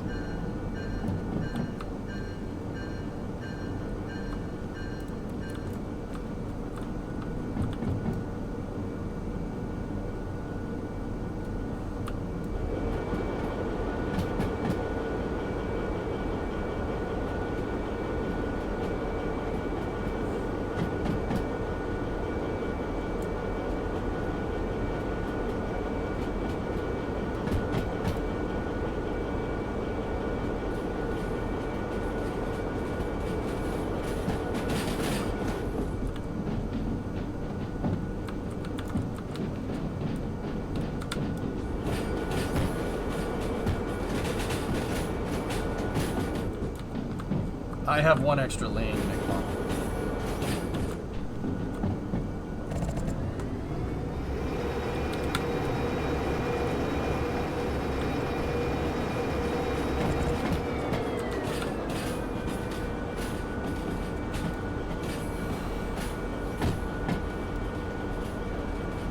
I wish, only boring German. Eh. German's alright.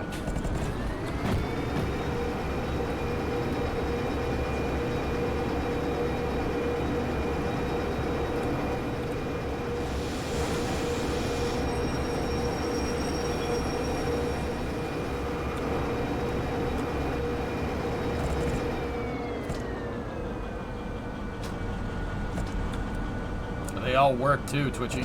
Yeah. Joe, every one of these things work, man. And they all do what they're supposed to do, which is why I like Derail Valley. It's a hardcore train simulator.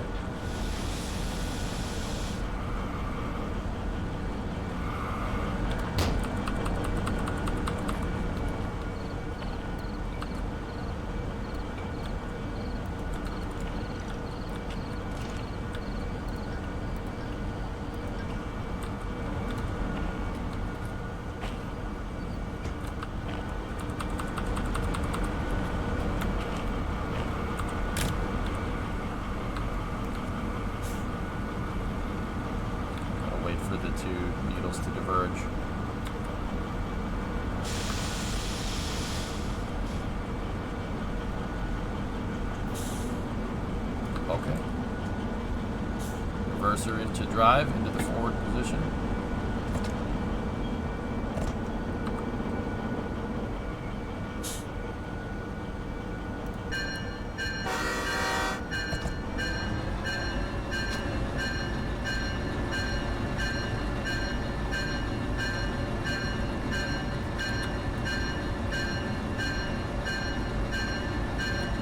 I haven't gotten the remote logo yet, no.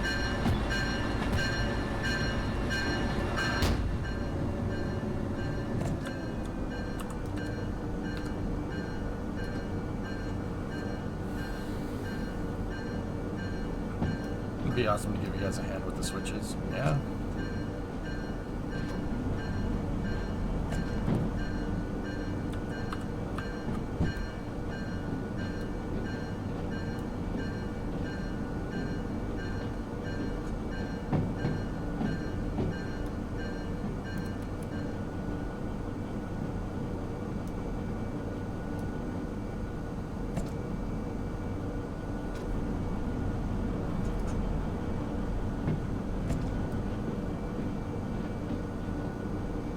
You have a train set as a kid? Of course, cooking.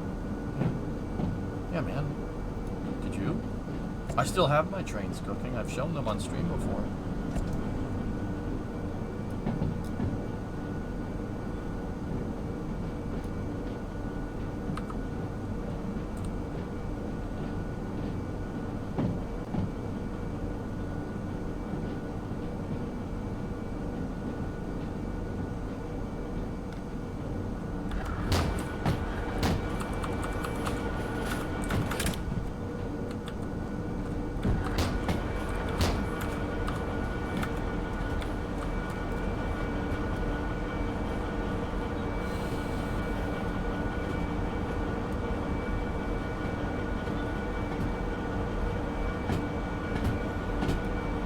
It'd be cool, drummer, if they made a level designer or had allowed you to build your own levels.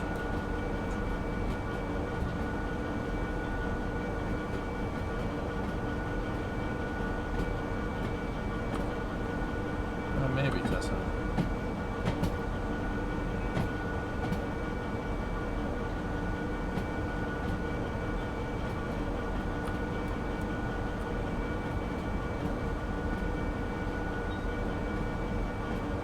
Somebody linked it already. Architect linked that up, dude. Yeah.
There's the station house over there.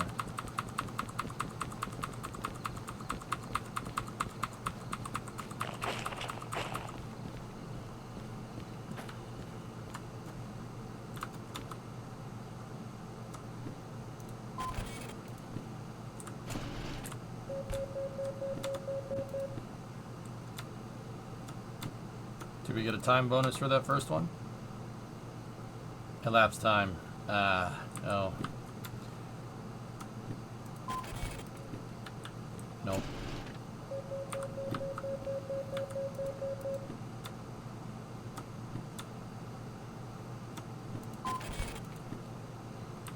Nope, no time bonuses because I screwed up.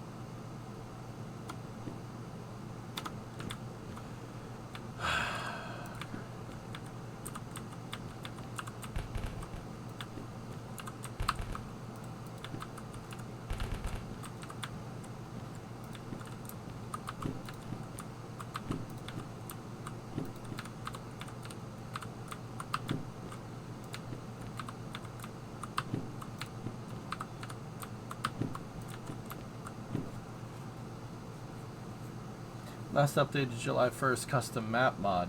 Oh, cool.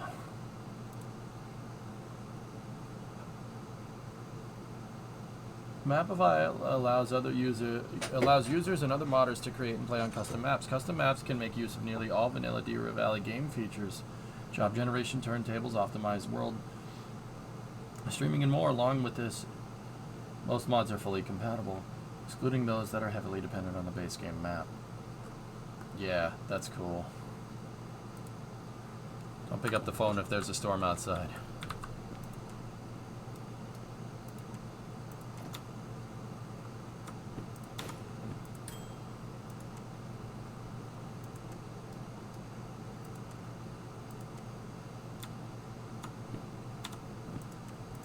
Yeah, let's manually service the locomotives.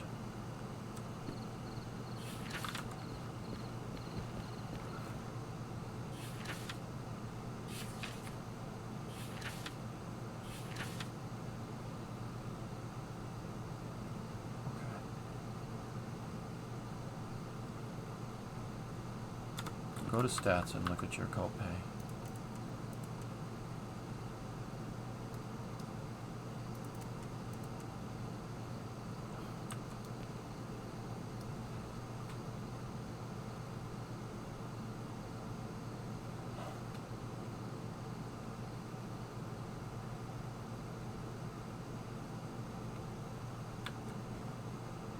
It's cheaper to use the copay.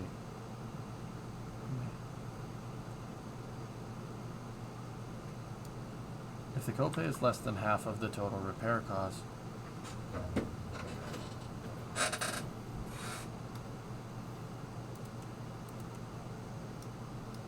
it's 50, and then the copay total is 416,000.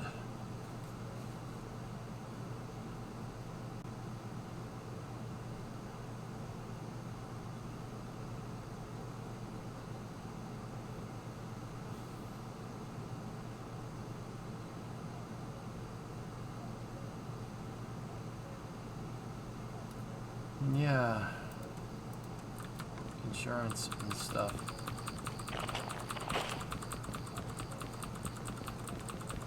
Oh yeah, we missed the decimal point. You missed the decimal point in there, brother.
Yeah, I had that all planned out, Hank. We good, man. Everything is A-okay.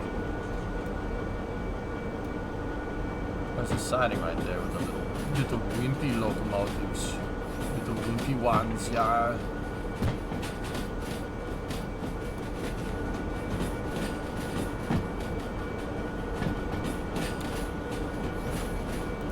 Look at me. I am the train light now.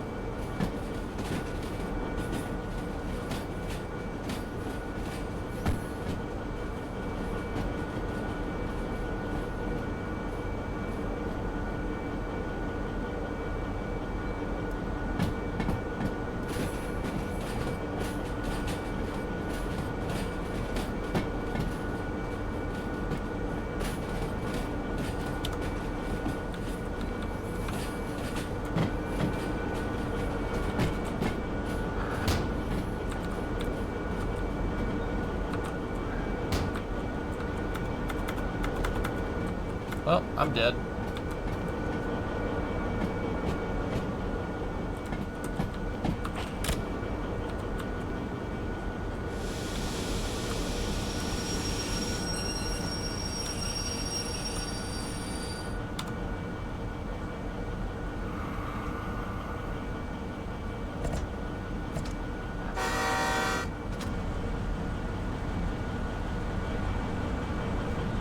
Well, I was underneath the whole thing. It didn't actually get me. I was just underneath it.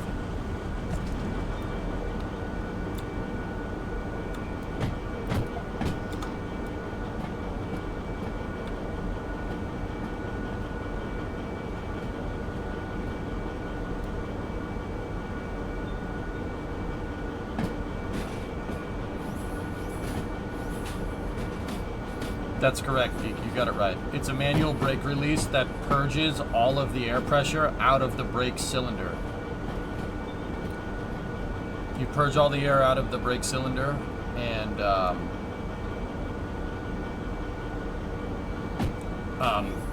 when you pull on it, a spring actually releases the brakes. There's a spring. There's a mechanical spring that basically is used in lieu of air pressure. It basically is a mechanical release for the brakes. Yeah, it took me a second to kind of understand that. Like, there's a mechanical system in there that works, redundant to the pneumatic system. So, like, if you're shunting cars around,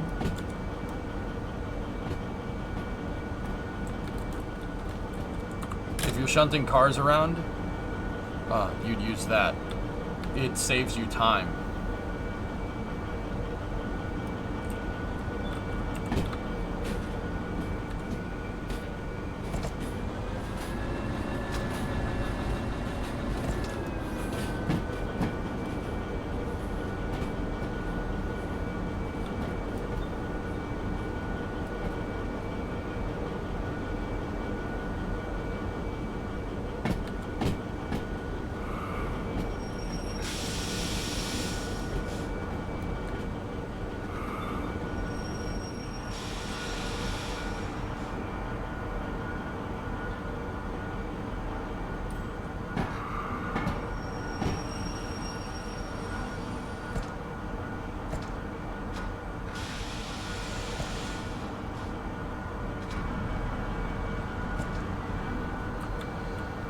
What's in these locomotives, Tessa?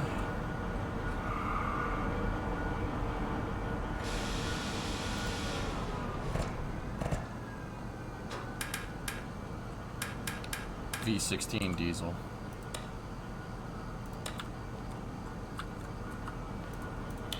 There's an EMD 16-cylinder supercharged, Roots supercharged diesel in both of these locomotives.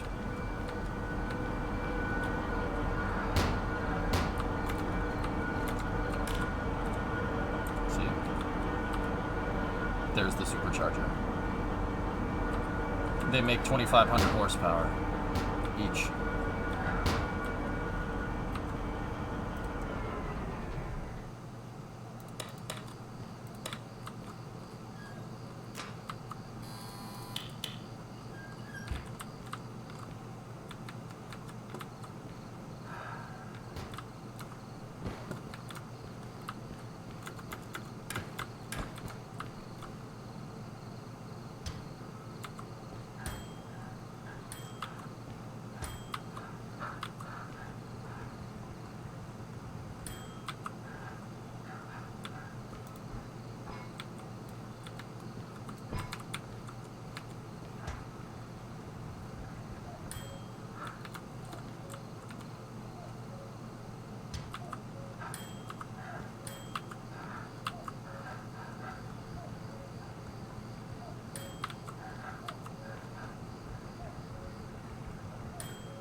Cool. This is the biggest diesel in the game right now, yeah. It's the same. Yeah, the owl is from MSC, dude. Absolutely. Alright, cool. The D6s are stored.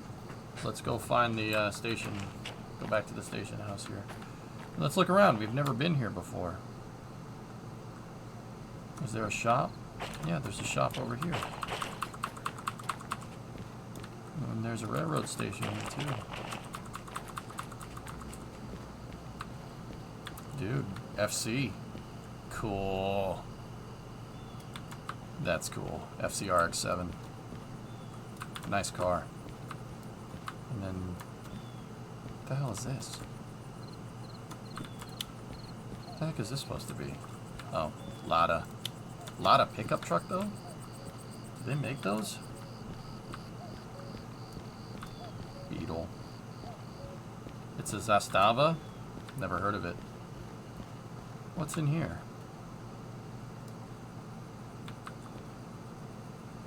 Expert shovel, golden shovel, flashlight, lantern, lighter, shovel, some cassettes. Yeah, it's not anything.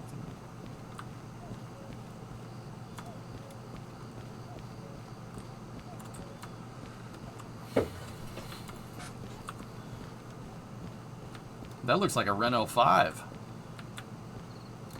Cool. You got the locomotive remote yet? No, Keen, I don't.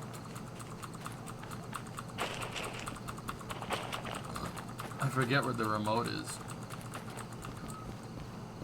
They're going to add more locomotives, yes. Mm-hmm.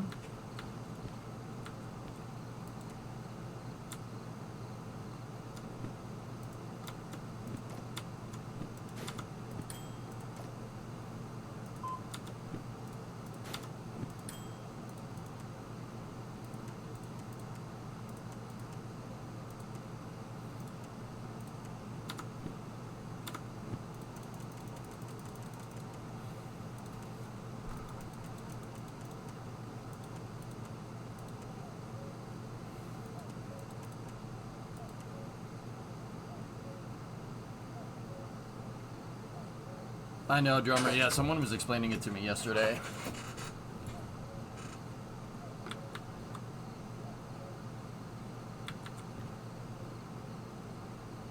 Alright.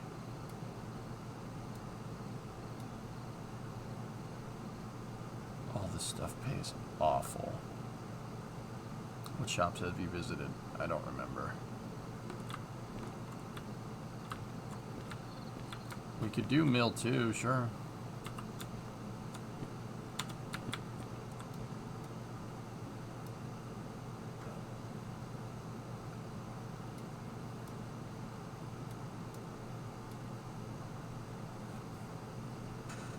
Is it different inventory for each save? I can tell you where I found mine, but maybe it's not the same. I think it is the same, dude.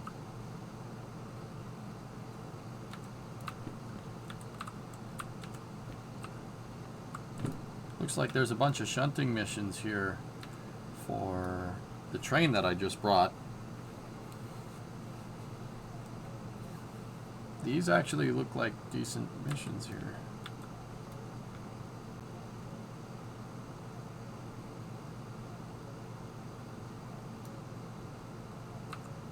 Load and prepare a train with pipes for departure. Yeah, I'm not interested in the steam locomotive right now. Maybe later.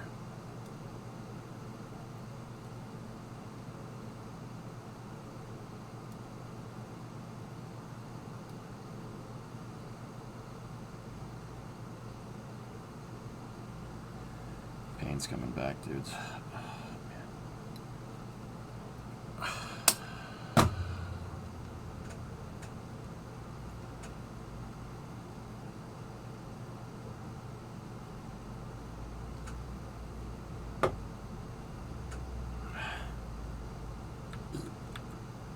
Yeah, because these freight missions out aren't really going to justify using DE6s out of here.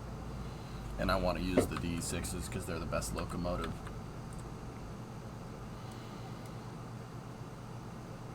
But the funny thing is that these shunting missions definitely do.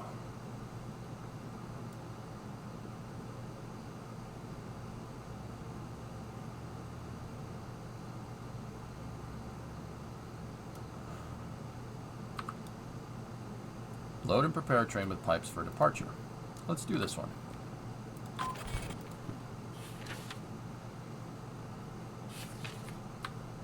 Four cars on Bravo 2S. Couple them to cars on D1. Couple them to A3. Load on B1L.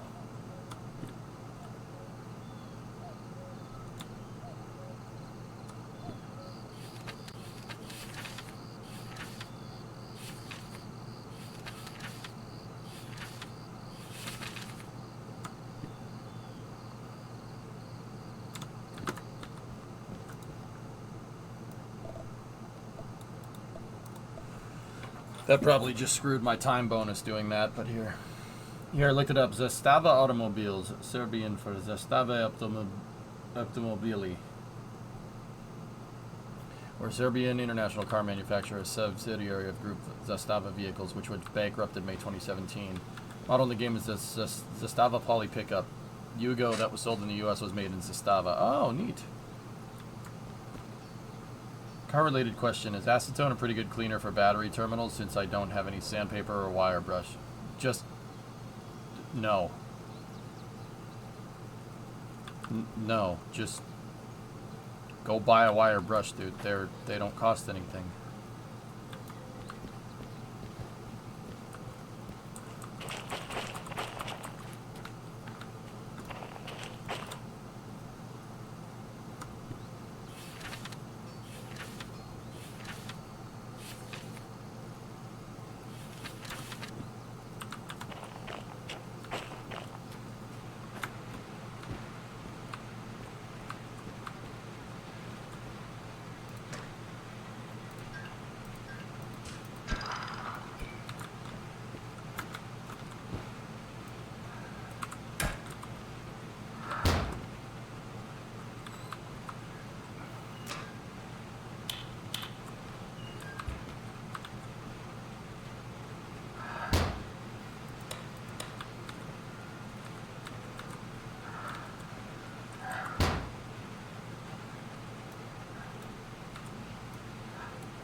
Cylinder heads.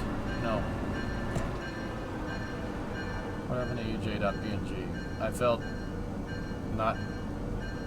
felt comfortable enough turning the camera on,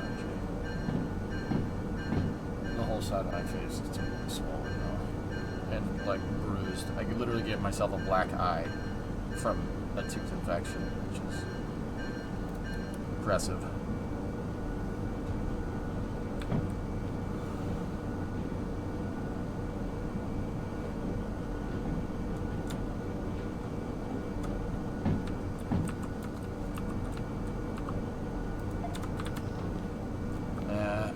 Alright.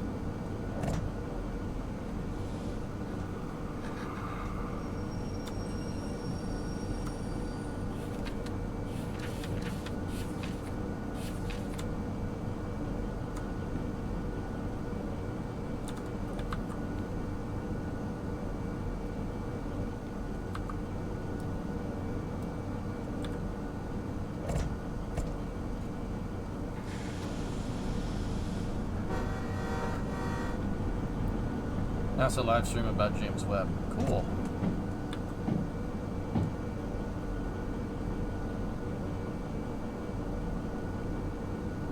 Was that slight fear I just heard at the mentioning of using acetone on battery terminals? Are you going tomorrow? For surgery? Yeah. Because if so, I don't blame you. Don't put acetone on battery terminals, dude. You're asking to die. Don't do that. Clayton, any auto parts store will have a battery terminal cleaner that usually it's just in the pickup bins by the cash register. It looks literally just like a small cylinder. And on one side, there's a brush on the inside. You put it over the battery terminals and you twist it around.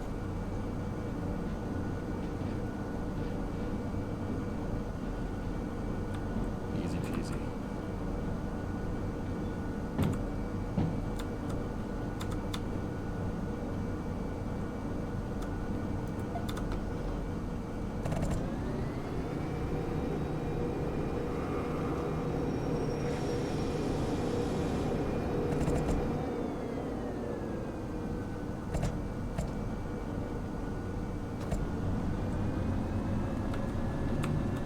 That's one of the cars that we need to pick up, so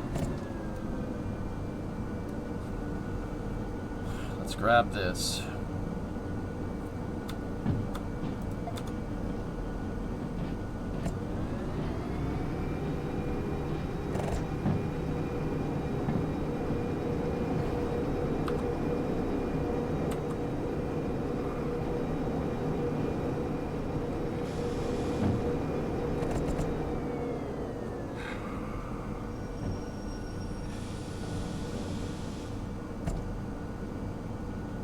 There's multiplayer mods, RJ.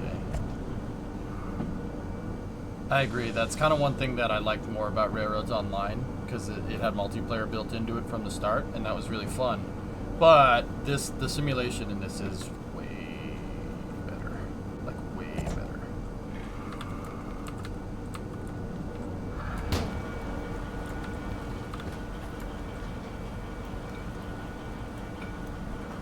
Pretty new to this game. Why does the train have a sand level? Alleviate. The sander is there to drop sand in front of your drive wheels. See it?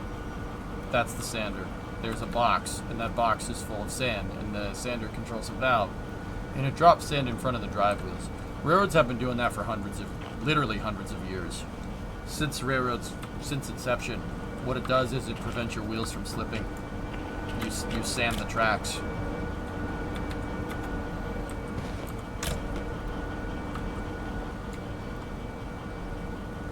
Yeah, that's why we have a sand level. Yeah, been doing that since Stevenson, man.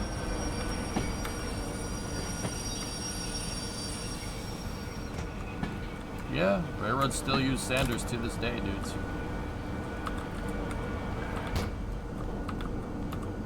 It's only used for gaining traction if you start slipping the wheels. So if that indicator comes on, that's when you use the sander.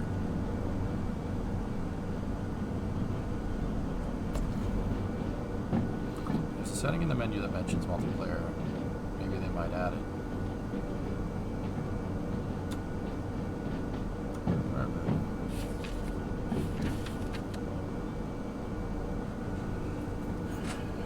Where's the next set of cars?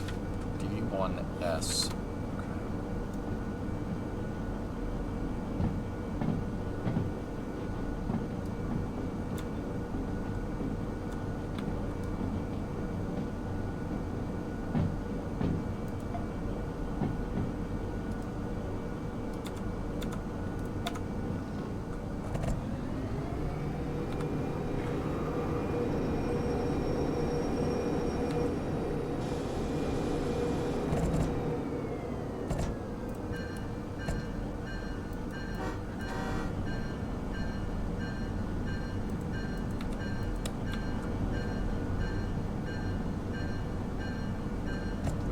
$10K short of your D6. D6s are awesome, dude. I love these things. I just set that switch.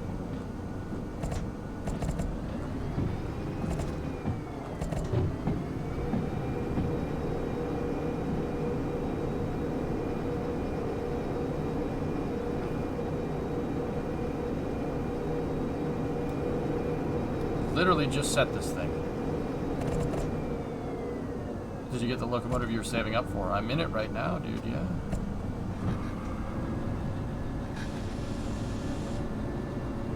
Yeah, Jim. Did you, though? I don't know, dude. So the past couple of days have been a blur because this. I must have hit the wrong one.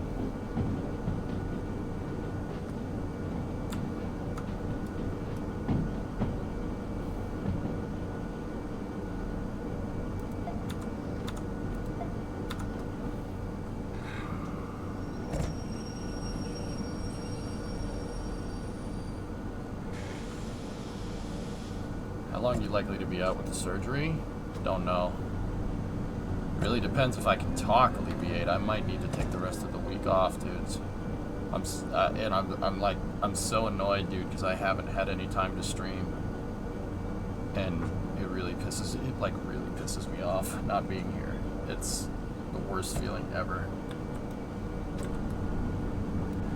Did you see the news of ISAT-3 screaming for dear life in Geo?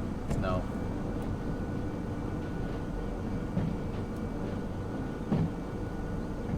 Bank on not being available until next week. Yeah, maybe.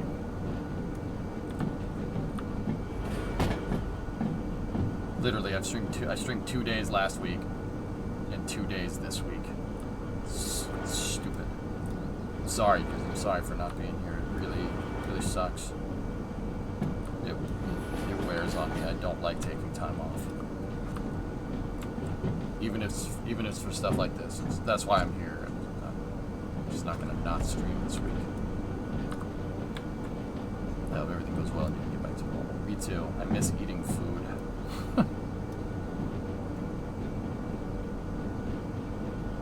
Discovery. Hey Orion, thanks for gifting a sub. You gifted a tier 2 sub to Chemo.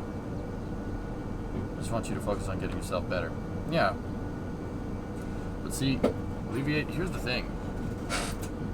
It's entirely possible that me working is getting myself better, because doing this, I don't focus on this. That's why I'm here today, because I don't need to think about that my mouth looks like a train derailed inside of it right now. So, consider that.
Hey, it's Alex. Get well soon, dude. I miss eating too, but for different reasons. I'm on that soup, rice, and applesauce diet right now. Dude, yeah, no. I was, seeing you doing the house slipper thing yesterday. You got food poisoning? Well, you got it better than me, man. I split a tooth.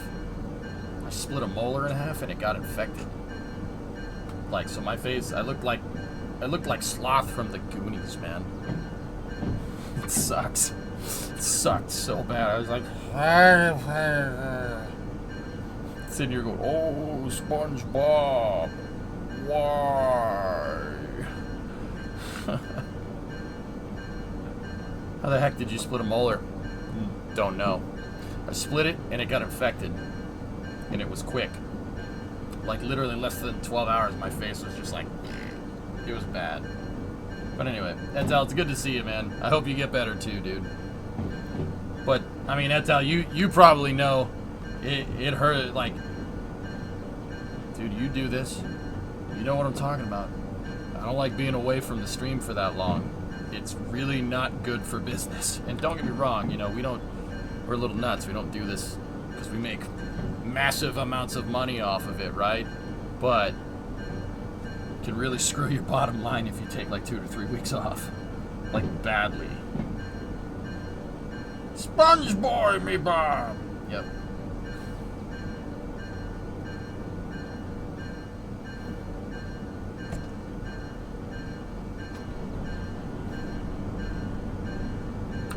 pic of EJ yesterday. It's terrible. One of the worst experiences of my life was getting my wisdom teeth pulled. Both sockets got infected. The infection spread to my throat. I had to go to the ER. Yeah, dude. I was pretty much about 5 minutes away from that point. If I didn't get into the dentist when I did, it was close. The infection was like all up in here. It was terrible. It's a terrible feeling. But yeah, no, I got you. Yeah. Anyway, get better, man. Food poisoning also sucks. That also is not fun.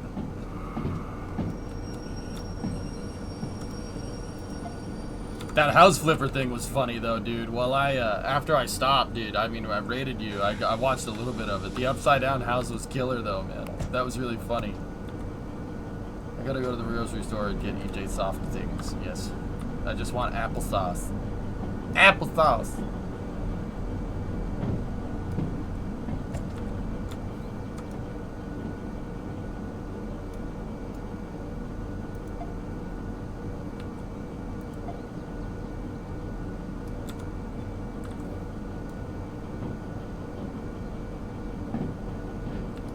Tooth infections have a nasty tendency to go to your heart. Yep. Yeah.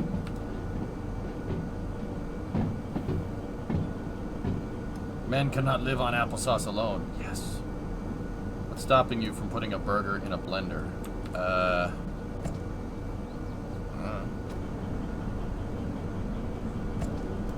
You have 4 split molars. Yeah, Finos, I'm not concerned trolling you. Go to the dentist. If one of those gets infected, your day is gonna get a lot worse.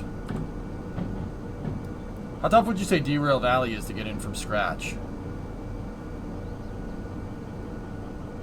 Not too bad. It's not KSP. It's not the KSP learning curve. So like, learning how to operate the locomotive, not that big of a deal. That's not the hard part. It's when you're out hauling freight trains around and making sure you keep track of all the minutiae here. Like all the small things with a train. It's like driving a boat or being at the helm of a ship. With trains, everything kind of happens in slow motion, so it's really kind of difficult to see what's going on until it's too late. So it's easy to operate the train, it's out, but you're gonna break some eggs to make your omelet, so to speak, if you're not careful. There's physics with trains, dude. And dude, you know, like here, I'll give you the lowdown. There's physics with trains going on. So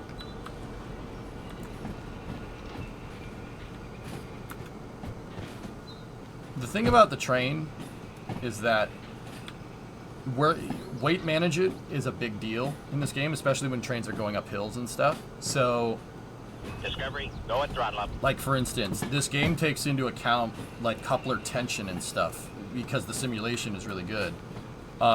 So hey LB James, 6-month resub. Thanks, man. So I'll give you an example. Say I have a bunch of cars and one consists of cars. So consists are just basically a word for anything that's on the tracks, right?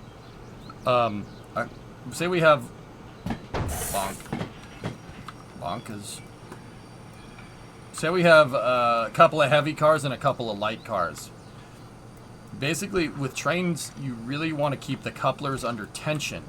But if, say you're going down a hill and you have heavy stuff at the back of your train, and then you have light cars in the center, and then you have your locomotives up front, braking will put these under compression. When the train is under compression, that's when the couplers are under compression, that's when stuff goes wrong. That's when stuff derails, because you bunch up the center of the train, and if the cars can't push against each other and the force of those going down the hill is too much, it'll easily overcome gravity and the train will just spring off the tracks like a spring, right? So controlling the weight of the train is something that the game doesn't really teach you, but it's something that you should learn. Always keep your heaviest stuff near the engines, near the locomotives. The other thing is always connect up your pneumatics. The railroad cars will not, the brakes on the railroad cars right there, they will not disengage unless they have positive pressure from the locomotive. Locomotive generates, has air tanks in it, right? It generates pneumatic pressure. The brakes on these cars only release when you're under pneumatic pressure. So make sure you connect up the pneumatic hoses, or else your cars aren't going anywhere. The other thing is you can damage cars, obviously, from derailing. You can damage locomotives. If you jam on the brakes on a locomotive and start wheels spinning and squealing the tires, so to speak, yeah, you'll really end up paying for that later. So, like, at face value, dude, it's not really that difficult operating the locomotives or anything, but it's all the other things that you have to manage. You have to control your speed. It's very easy, if you're not careful, for the train's momentum, the train's kinetic energy, to overcome your brakes. And if your brakes overheat and your traction motors overheat, you got a big problem. So that's what a runaway train is, a train that you can't control. So there's a lot of, like, train operation has a lot to do with it. That's not something the game teaches you, at least not from what I've seen. But then again, I turned it to the most hardcore difficulty setting right away because I know how trains operate. Because I'm me. I'm weird like that. But yeah, I mean, dude, you should be able to pick it up. It's pretty fun to stream. It's a pretty fun chill game to stream. Learning the process, though, is something that people would enjoy, for sure. Absolutely. That makes for some pretty good content. See, sometimes I wonder, because I'm quite literally boring people to death because I know how trains work, if, like, people want to see this, but apparently they do. Apparently it's pretty chill it's a pretty chill game to watch from what I understand.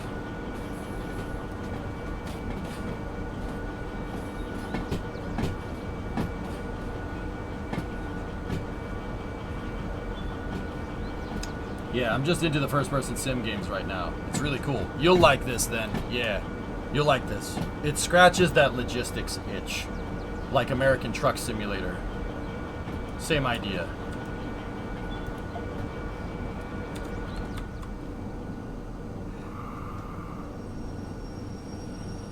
Appreciate the breakdown. All good, man. I got your back, dude. No problem. It's a fun game. I enjoy it because I like trains. I mean, I love spaceflight first and foremost, but I do like trains. Trains are very good.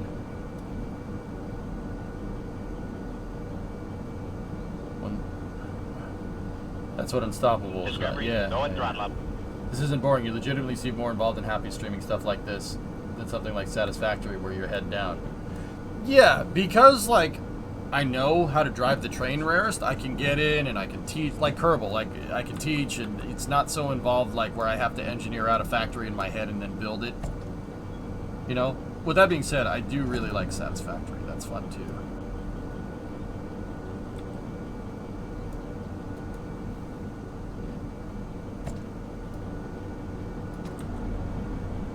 Thanks, Rarest.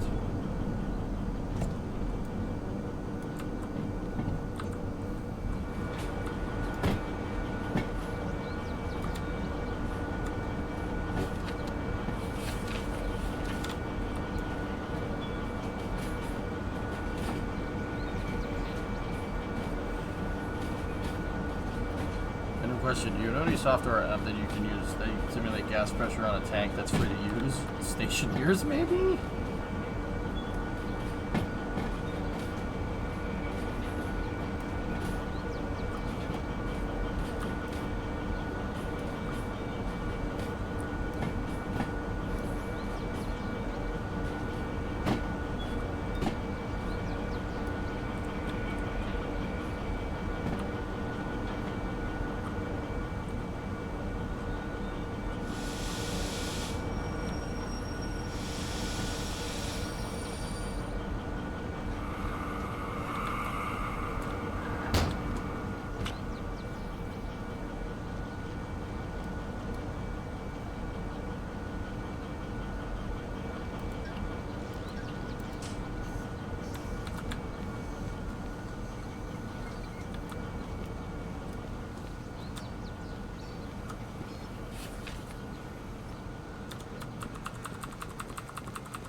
Where's the loader?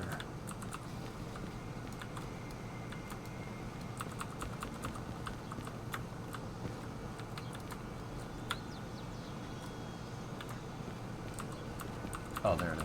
It was hiding.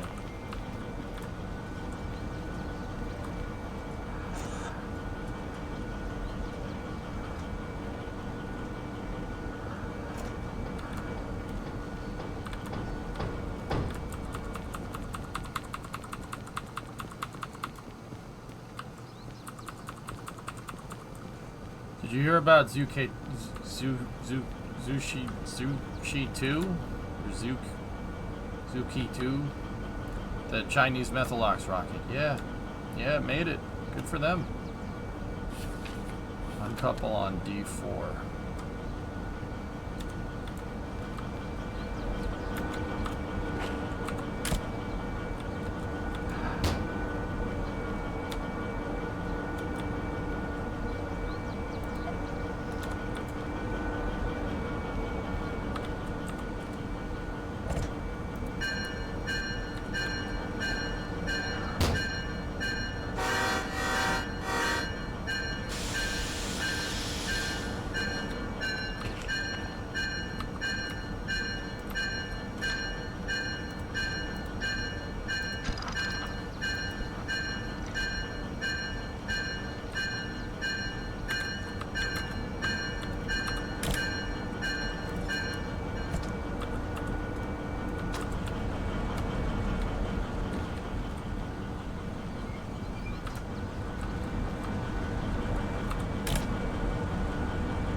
Does that whole train really pull through a turnbuckle? Seems weak compared to a knuckle.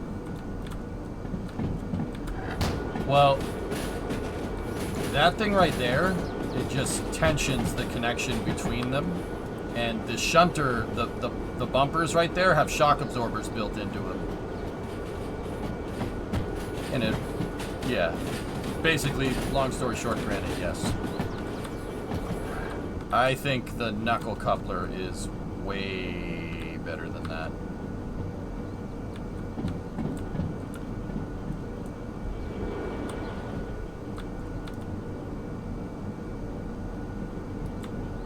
Look at this dude hauling big. Hey, sneaky.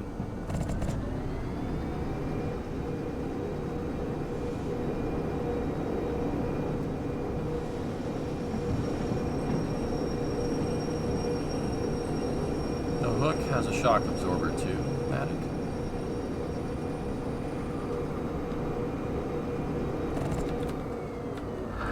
I don't see any shock absorber in this design. Unless it's in there somewhere. Then yeah, maybe. The knuckle coupler is a superior design to that thing. I hate the shunter bumpers. I think those look weird and they don't really work as good as the knuckle. Personal opinion though. Do all the trains have the same speed front and back? Steam locomotives usually don't. See, cracking. But I haven't messed with a steam locomotive in this game, so I don't know. Delta 40.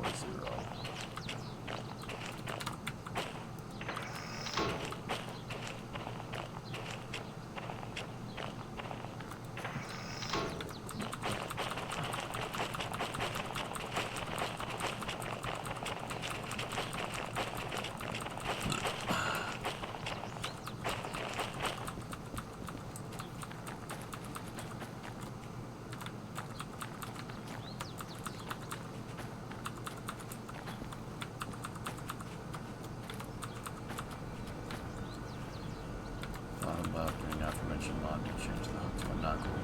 Actually, no. I wouldn't want to do that, Flykin. The reason why is because this is supposed to be Serbian Railway.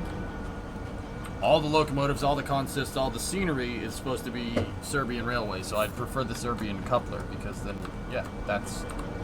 See what I'm, like, you know what I'm saying? Like, the continuity makes more sense in my head than the benefits of the knuckle coupler.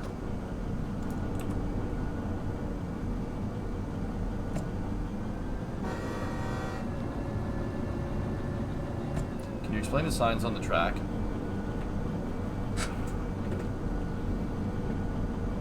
I don't know what all the signs do, Death. The triangular one, I'm not sure.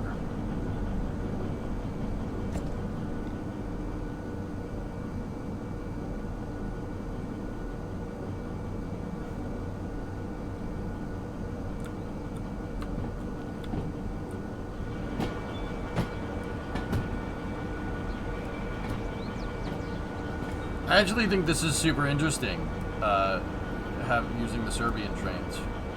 It's just different, you know? I actually kind of dig it. It's like how Railroads Online was using narrow gauge.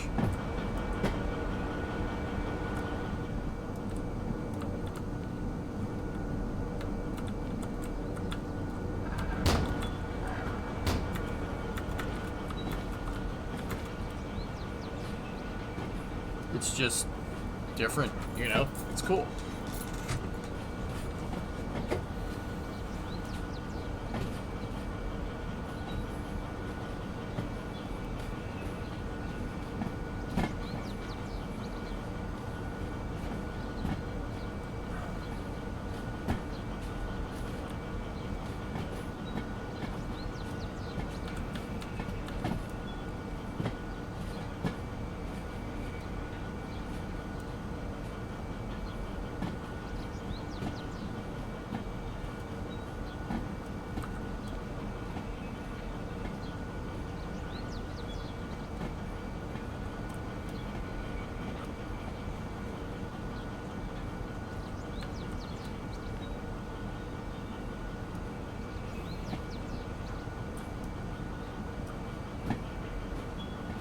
Serbian trains are not powered by high voltage AC. Apparently not.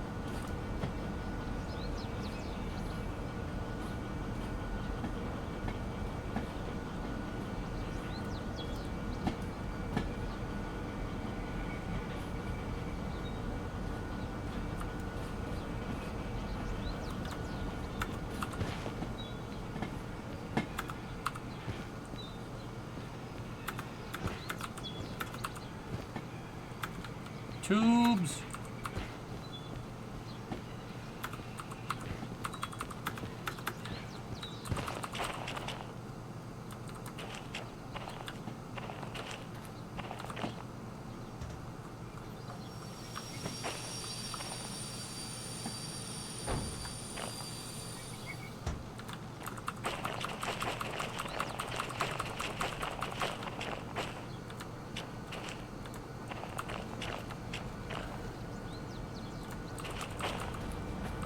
Does this game have other locations? Every time I've tuned in during this game, you've been here. That's a little bit strange, Ender, because this is my first time being here to this location. So, yeah, yes it does. This is Goods factory in town. Yeah. I've never been here before.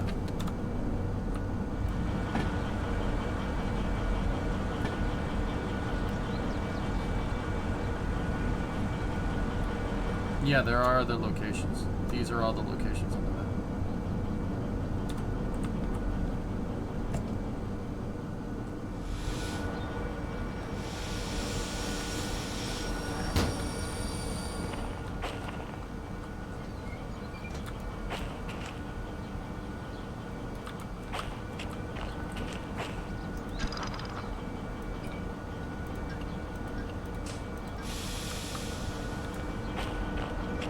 Is it co-op? No.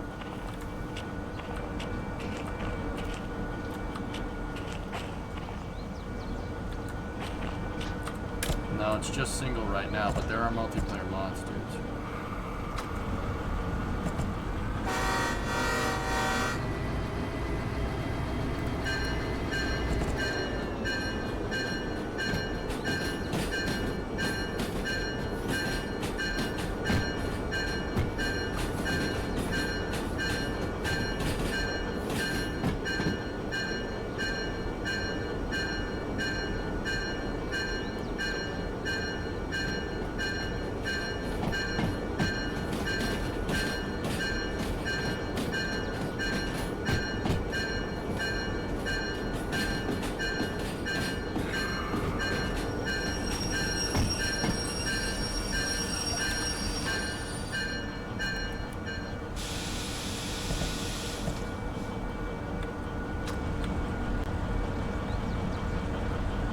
Alright, so that was a shunting mission.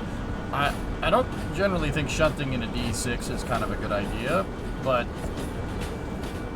I have 2 DE6 locomotives here, and I took the shunting missions because I wanted to have something, like I wanted to make getting the DE6s out of here worthwhile. I didn't spend all the money to get this thing working, just enough for it to use, to get the license for this.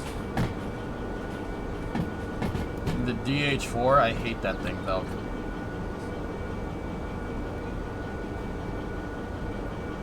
Oh no, not the DH4. I think the DH4 is cool. The DM2, that thing sucks. I hate it. I mean, it's a good locomotive, but it's just such a pain in the butt to operate comparatively to this.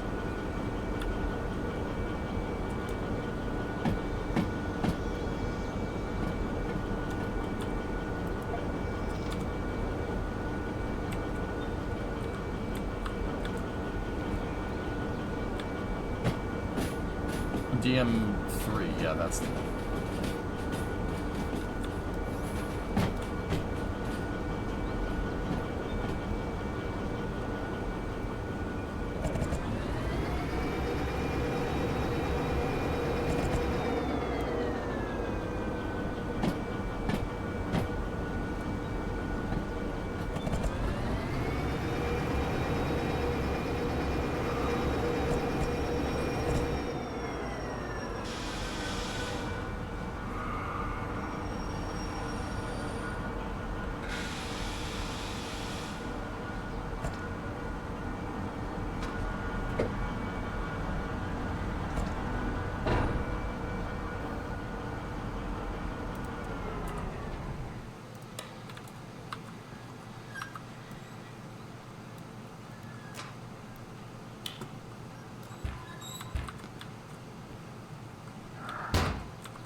Number is the current speed, 10 kh. Triangle white up with green are increasing the speed by 20 ahead. The red with white down are slowing speed by 20 ahead. Oh, thanks.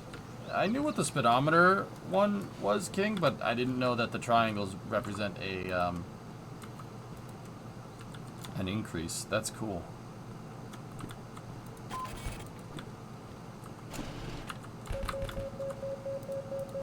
Money, money, money!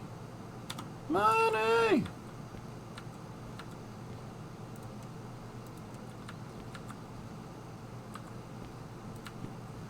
See, now coupling that with a couple of other of these shunters will net me some good profit here.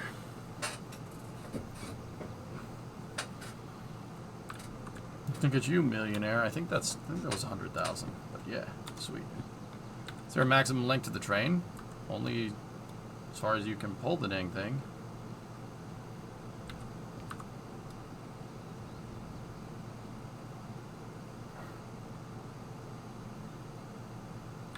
Look at you, millionaire. Nah, it's all good. No, don't worry about it. Alright, let's unload that diesel fuel.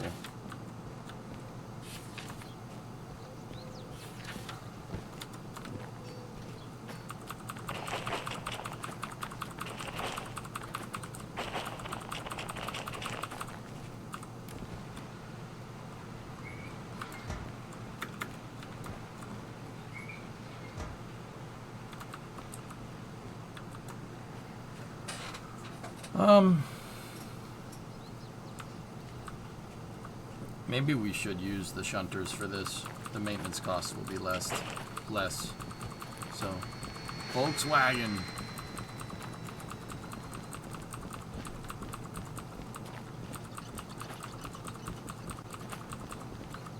We'll use the shunter. Alright. Take the mechanical off.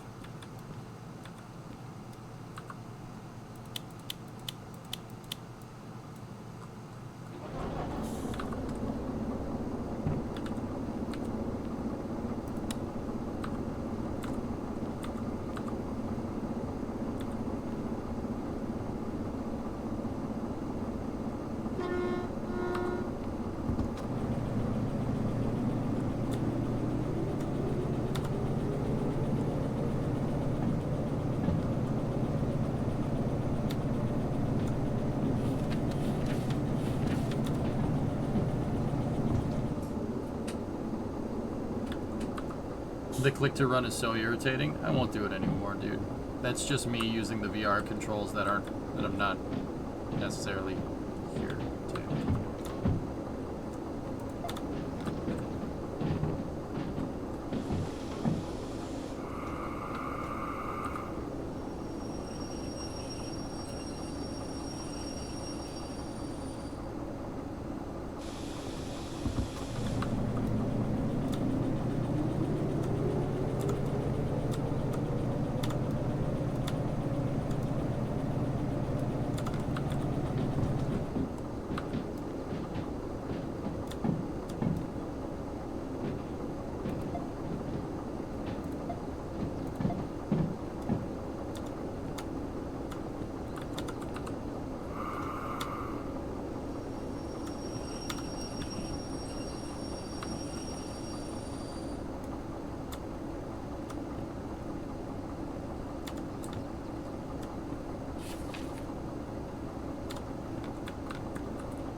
There's steel cars in front of it.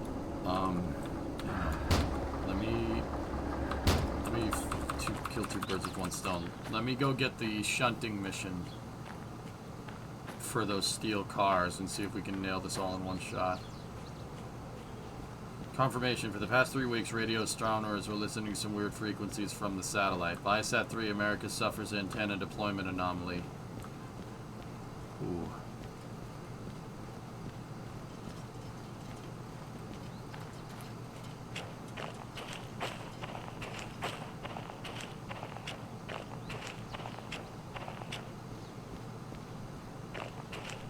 I know grade up or grade down, King. It was the triangles that I didn't understand. What's Viasat 3 for? Viasat.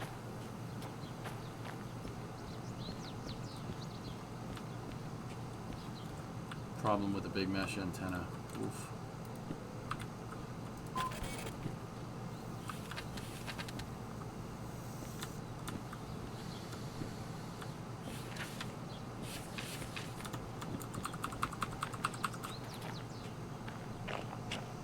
Yeah, we watched Viasat 3 America's launch. Falcon 9 launched that thing.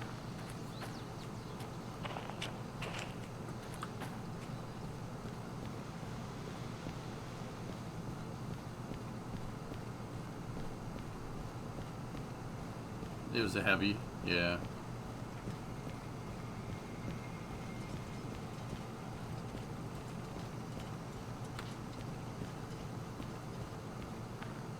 I'm not sure the shunter can pull this whole thing, but we'll find out.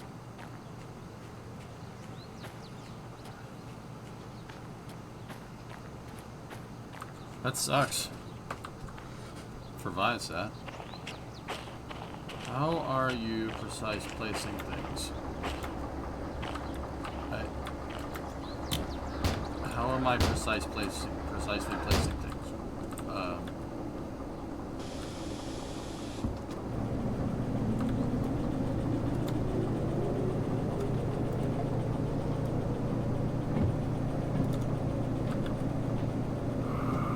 What keyline? V.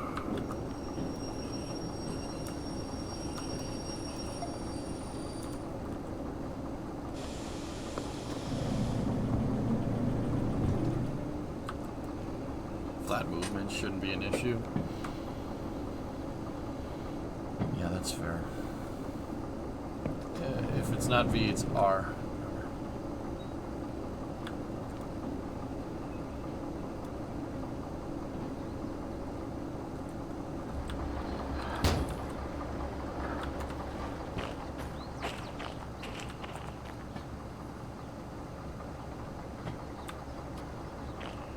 That's it, thank you. Yep.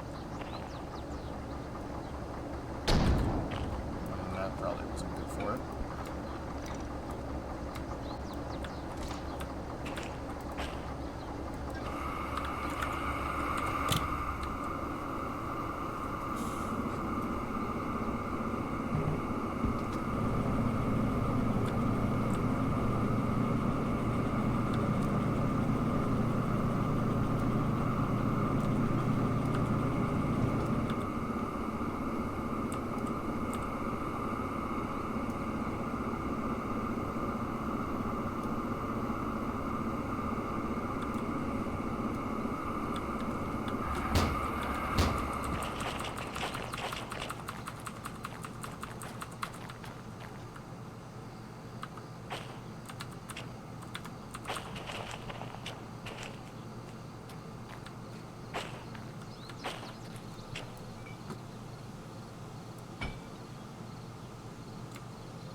It's also sad when you see some people saying that SpaceX caused the failure as revenge for all the lawsuit that Viasat launched for them on Starlink.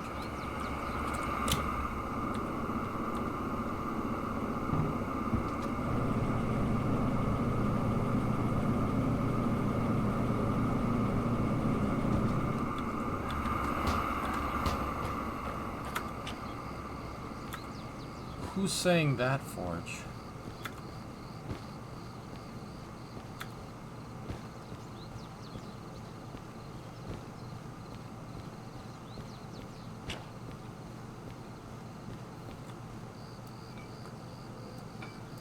No one's saying that.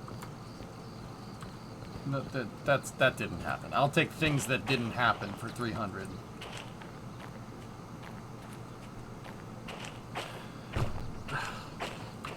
Pain's coming back.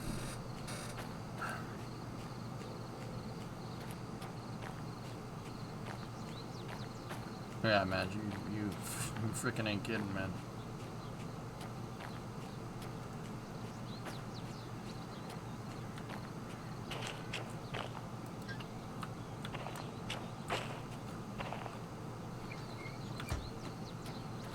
Need some meds? No, I'm good, man.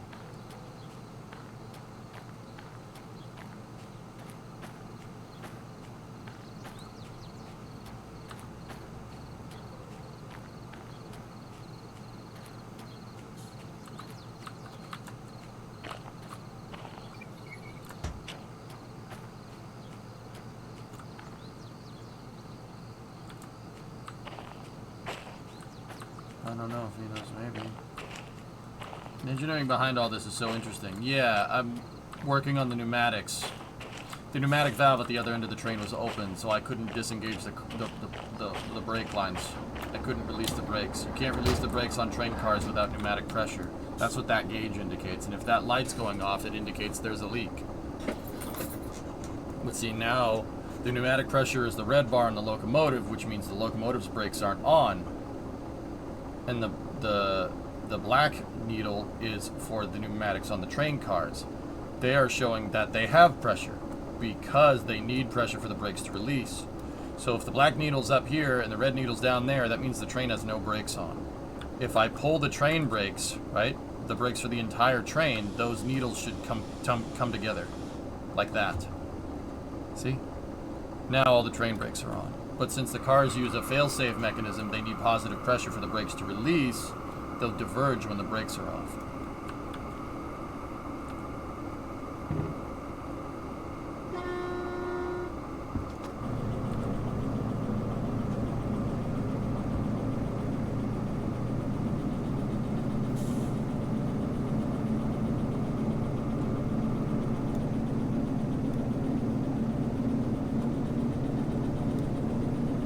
And that's how the real stuff works. The real stuff works exactly like that.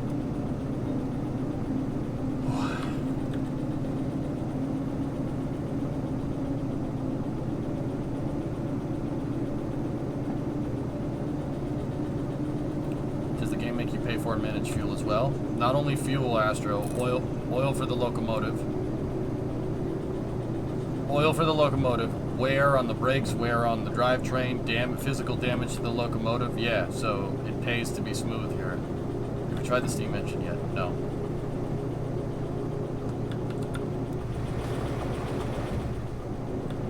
Yeah, I'm using the small switcher. I figured this would be easier.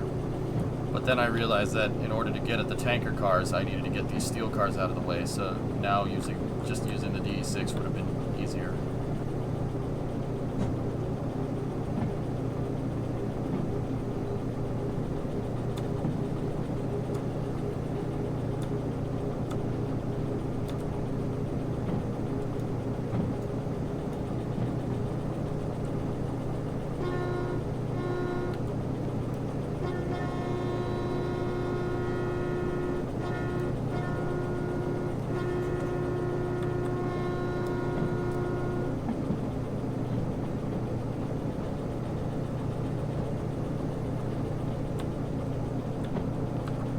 Yeah, even the sand, yep. We have a sander on this thing. Not that it's going to do anything right now.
How often does the train go by? So often you won't even notice.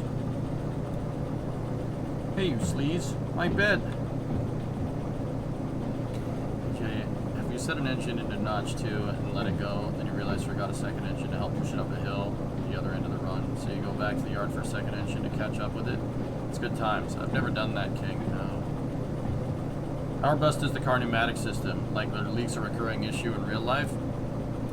Yeah, cars can leak, Joe. They require maintenance, but it's pretty reliable. We've been using it in trains since 1869. Seriously, the pneumatic system on trains hasn't changed in 150 years, and this is not just American trains. That's every train. Everybody does that.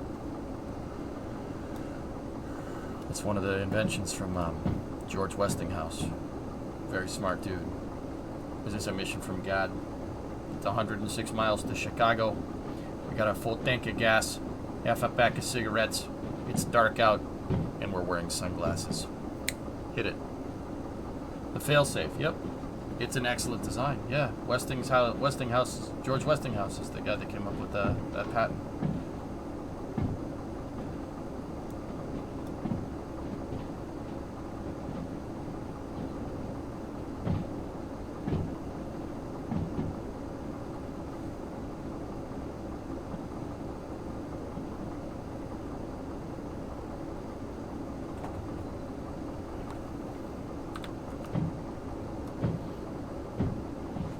I don't recall any instances of lines getting jammed, Aldezert. There's a lot of pressure in those lines. There's 5 bar.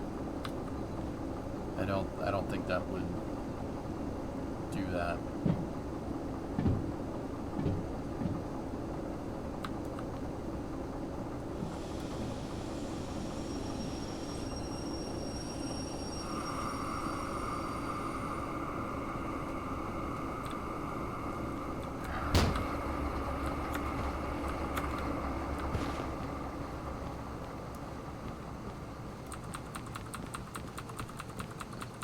Doing thought experiments. Okay.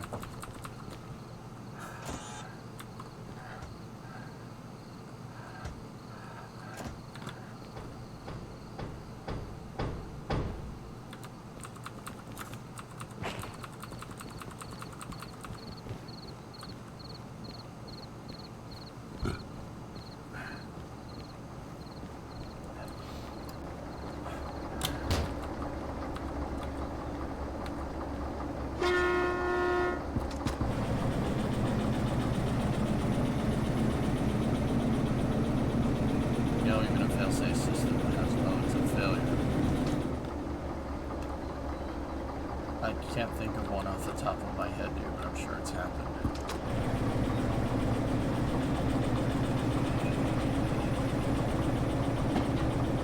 What was that quote from? Blues Brothers.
Trying not to do the teleport skip because people said it was annoying.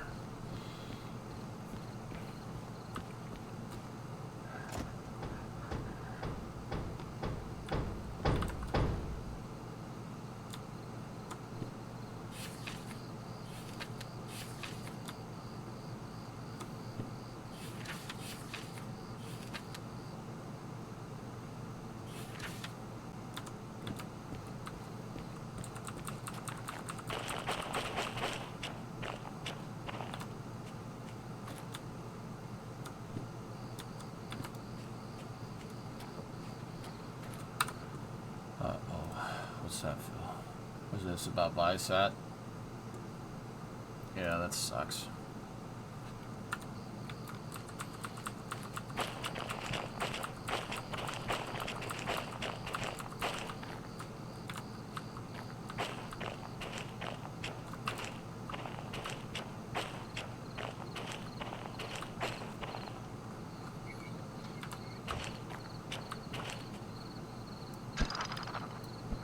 Actually, hold on. Which cars is it calling to go on to B2? 536, 742.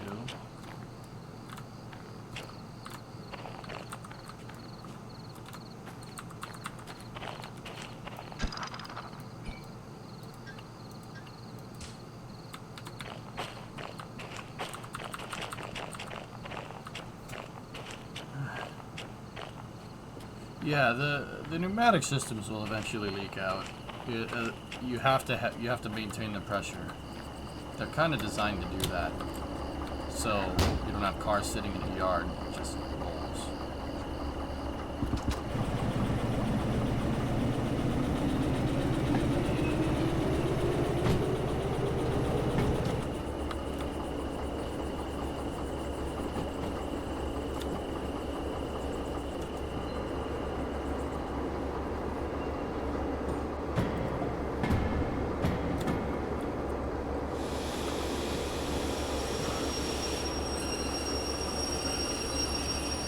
They're not disc brakes, Rares. It's kind of like a drum, but kind of like a disc. I'll show them to you in a second here. Let me get out of the tunnel. But also,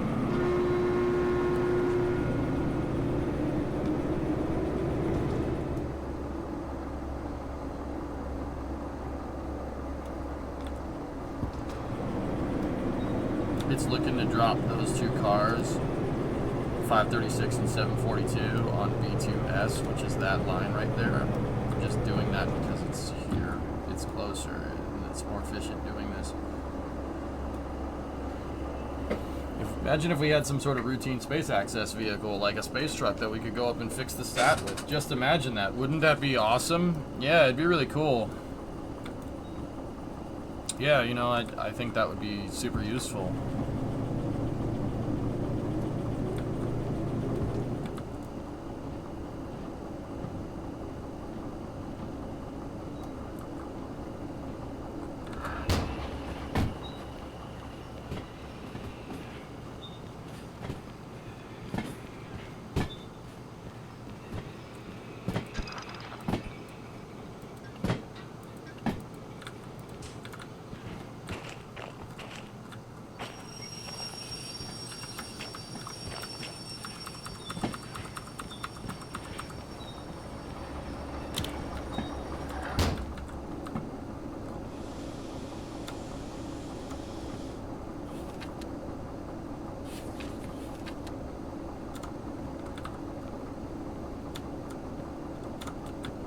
Which car does it want on B3 now?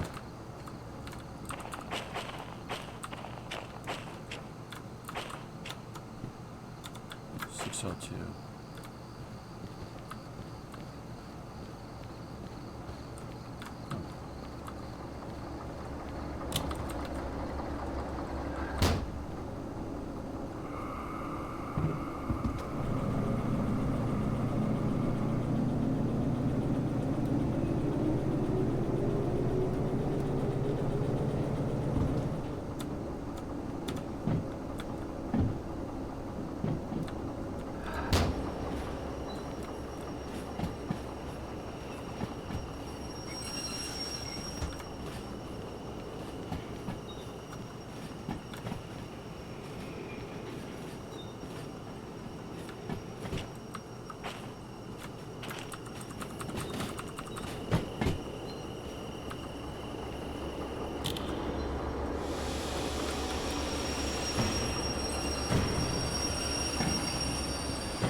Open brake line valve at the last car to brake.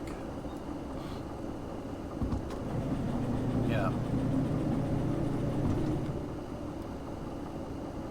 Oh yeah, yeah. We can toggle the pneumatic. Yeah, that's a good idea.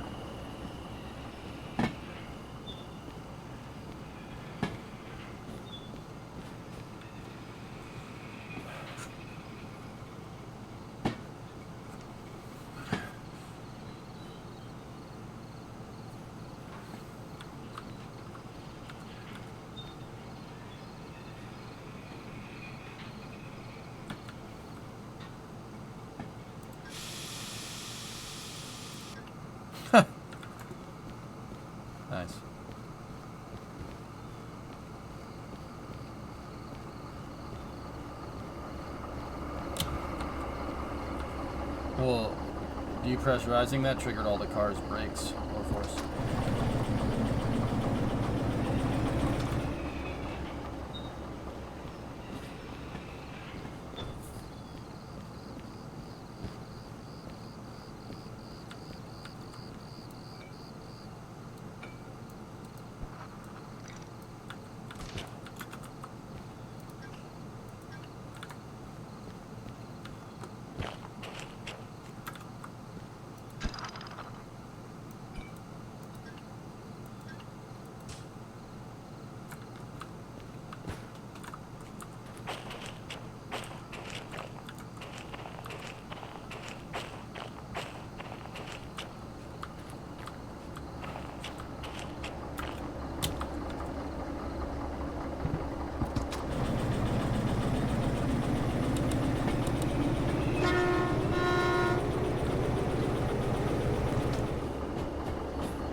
So the brakes are right.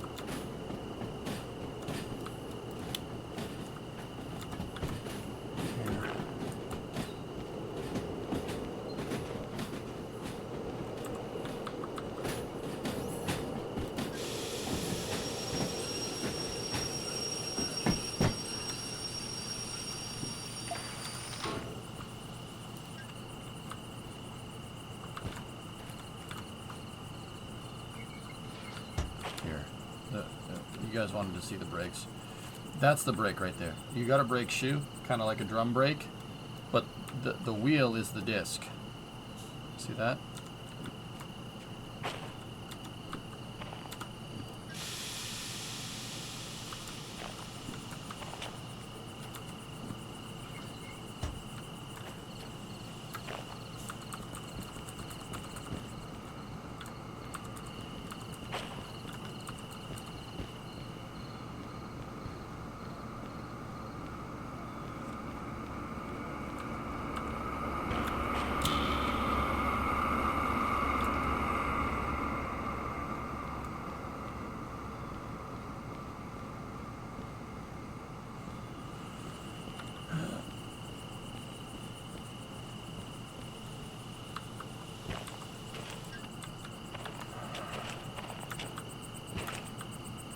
Loopy, I keep calling this game Escape from Train Cough.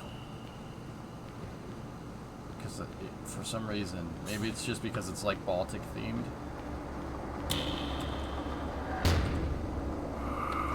I just have a feeling somebody's gonna shoot me in the face from a rooftop.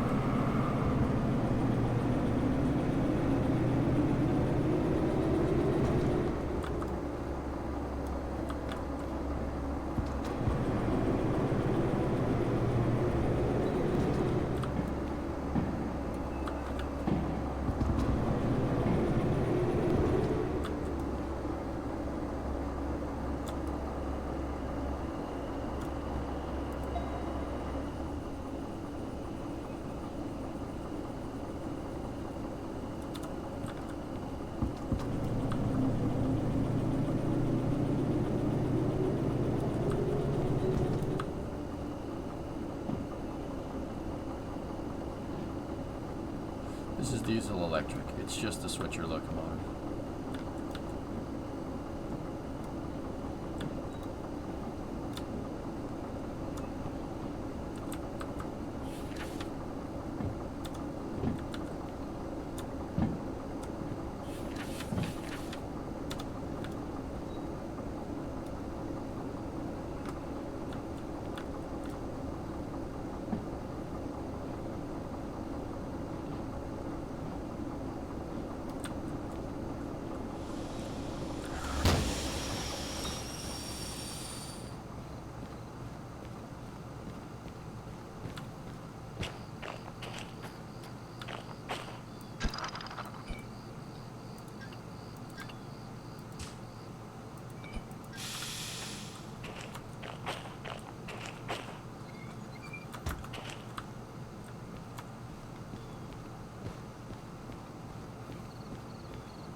wish I checked. They want the tanker. The game wants the tanker cars on B3S as well.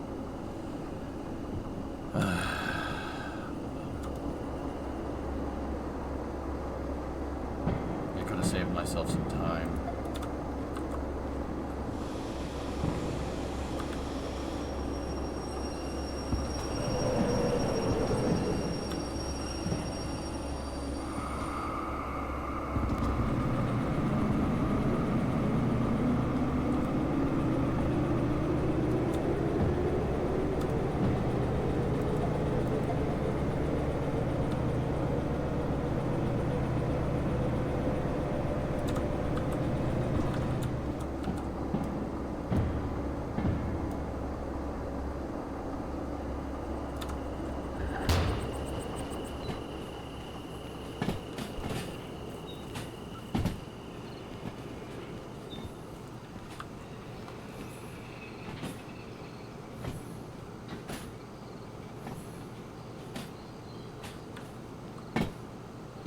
They do.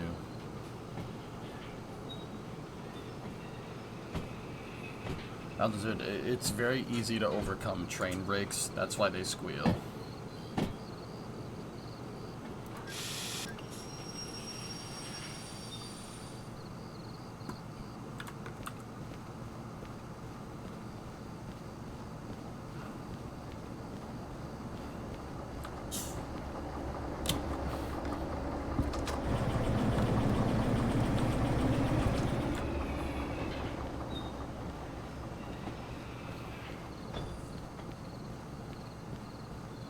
Yeah, Timbai trains are cool, man.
Nice and cheap.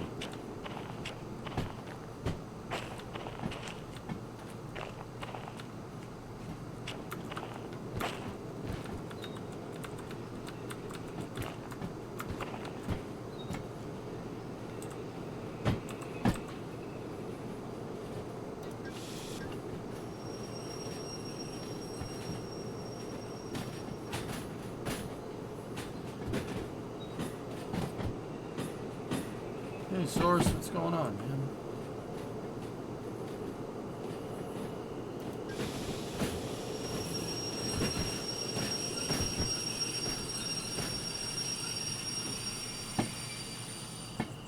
Damn, I'm good.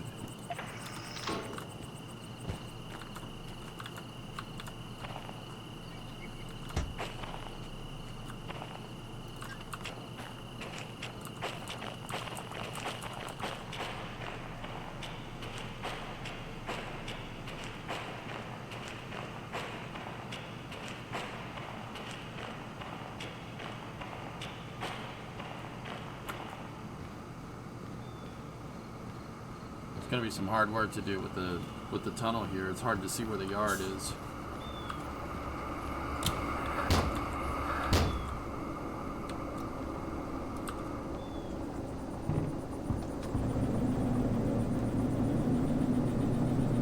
Yeah, Pogo, I have surgery tomorrow, so I'm probably not gonna be here. Nice to see you play this game. Watch. Glad you like it. This is not a D6. You're very perceptive.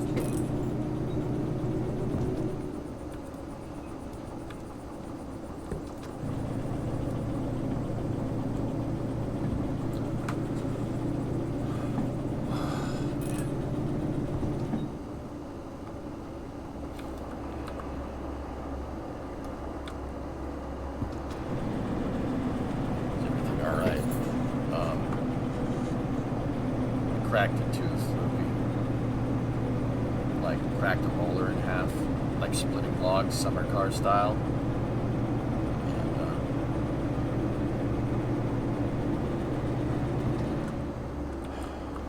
It got infected and my face swelled up like crazy, and now I need to get the tooth pulled. I have dental surgery tomorrow. They're going to remove the tooth and they're going to do a bone graft. But the infection is really taking a lot out of me.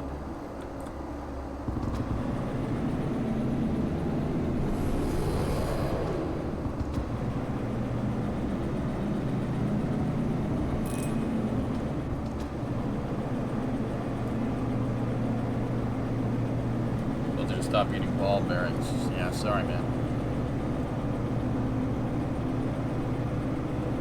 Right now, I'm just kind of dealing with it. I didn't want any painkillers or anything, so I'm just taking ibuprofen. And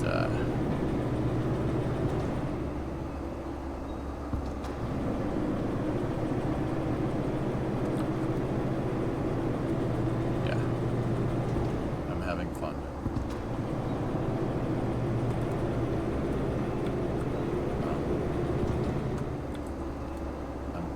So I've been just taking ibuprofen, and the swelling came down today, so much so that I can actually like feel stuff on the left side of my face. But the nerves in my teeth are starting. Like, I don't know if the infection was doing something to them, but now I can feel everything, and it hurts. It hurts, man. A split tooth, that hurts. And it's been like that for basically since Sunday. It's not ideal, man. For whatever reason, pain is coming and going. Probably the nerves in that cracked tooth dying off, if I had to guess. But when it does hurt, it hurts. So you see me kind of retching a little bit on stream. It's because I'm trying my best to not worry, to take my mind off of it. Yeah, exactly. Hey, Damien's. It sucked. It's not fun, dude. Yeah, the sucky part is that I might have to take like the rest of the week to recover.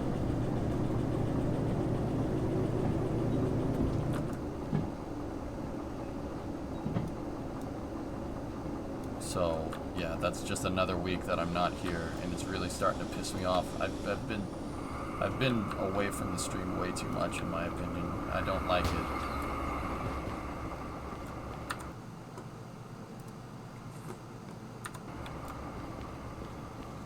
Yeah, I took some Tylenol with the ibuprofen, yeah. Good thing is you'll feel better when the tooth is pulled. Yeah, it's annoying, Damien, because I really try to take care of my teeth. I brush, water pick, mouthwash, like every day, every freaking day, without exception. The problem is that for the longest time, I didn't do that. I didn't take care of my teeth once, from like 2014 to like 2018, 2019. Now I brush and floss every day. I've talked about it on the stream before. Like, I don't know, sometime around 2018, I just really started to notice how much crap actually gets stuck in your teeth. And I'm just like, I hate this. I hate this a lot.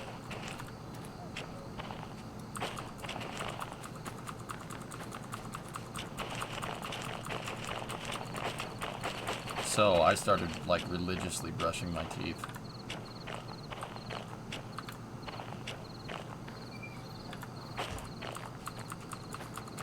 And yeah.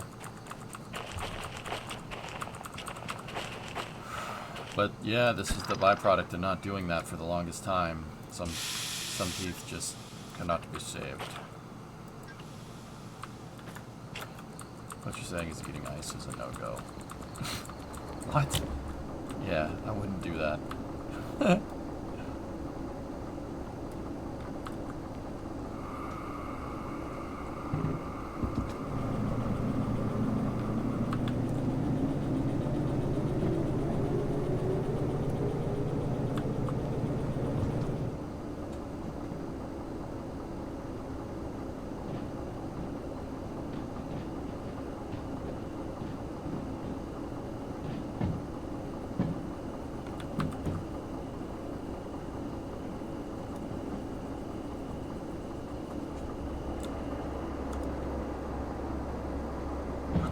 crunch, duck crunch.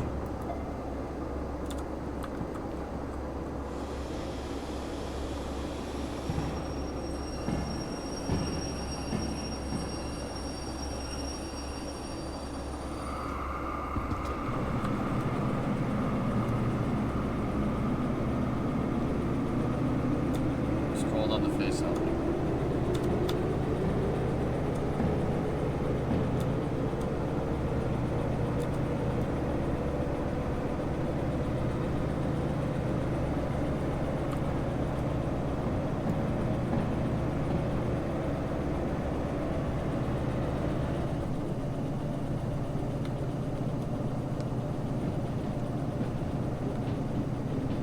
Watch it. Squirrel played Derail Valley yesterday. Love that you stream it. Good luck tomorrow. Thanks, backer up. Yeah.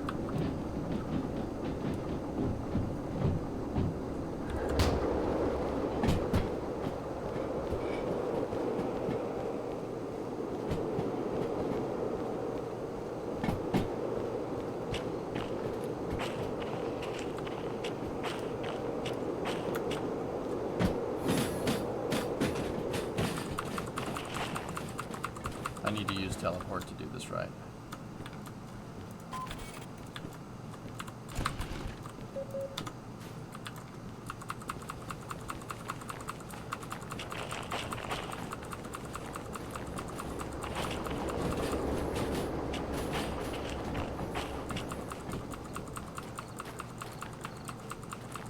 I like figuring out the quickest way to do the missions.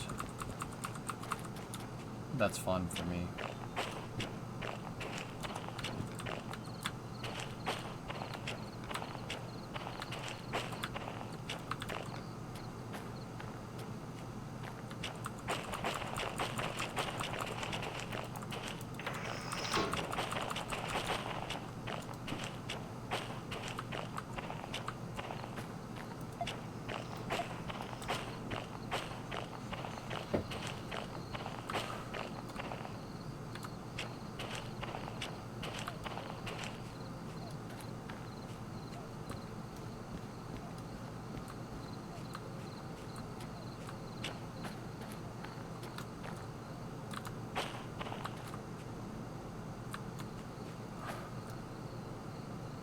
There we go.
Alright.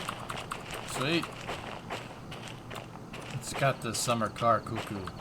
You're not wrong.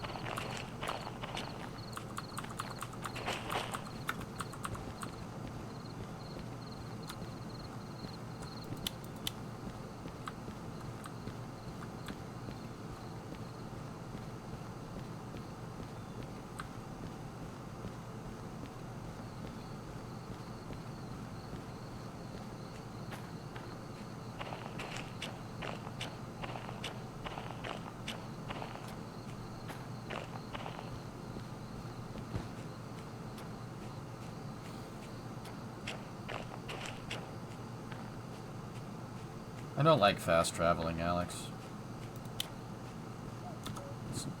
Yeah, I don't really like doing it.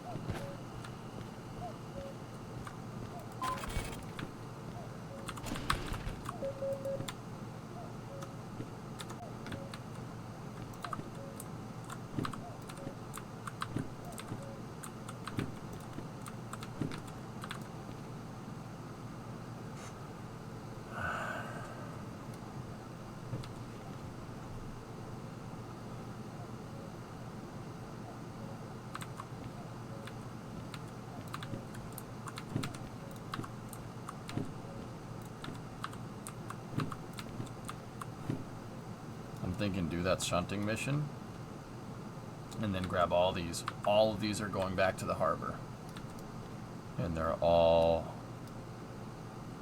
pipes and cars, and we'll get the 2 DD6s out and mess with it. Sawmill, oil well north.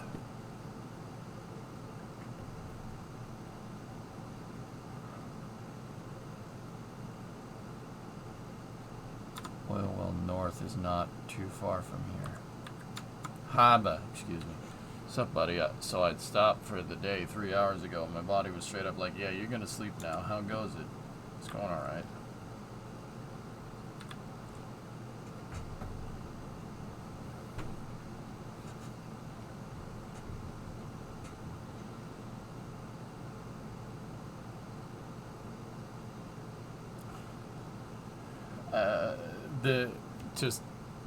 They have like this thing, if you take a train from somewhere and then come back, Loopy, the cars on the tracks will be moved around. The game basically shuffles the cars at the stations that you're not there to simulate other operations on the line.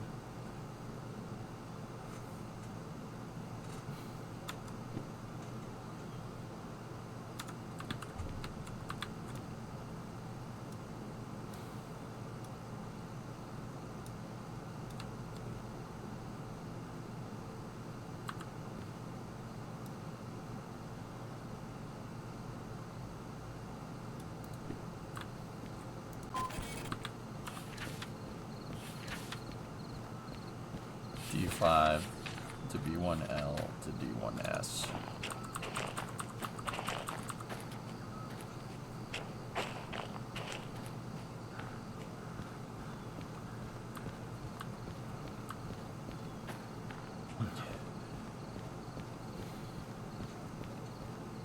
Hang on, guys. I have some Orgel. I'm just gonna...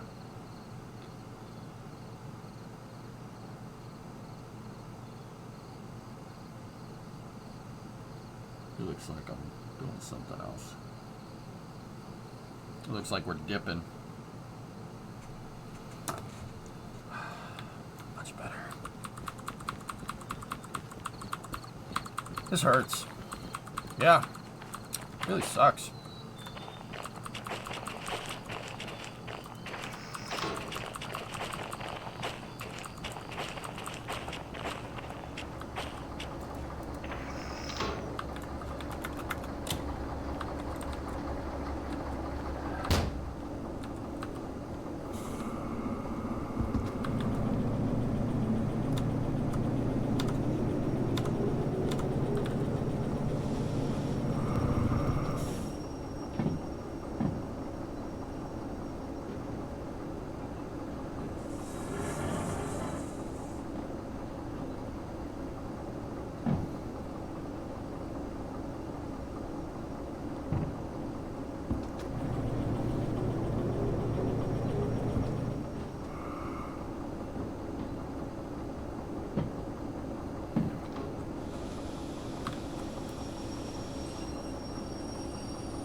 I think even though my wheels weren't touching the switch, it still thought that I was going down that track, so my front wheels went down that and my rear wheels went down that, but for whatever reason it sprang me back so it didn't derail.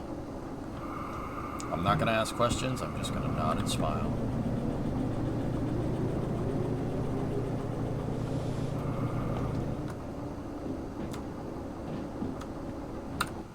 This is how well it's going for you.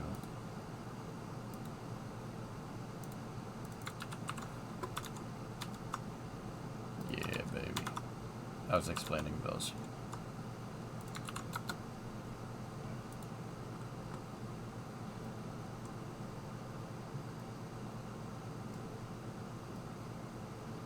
Nice. Very nice.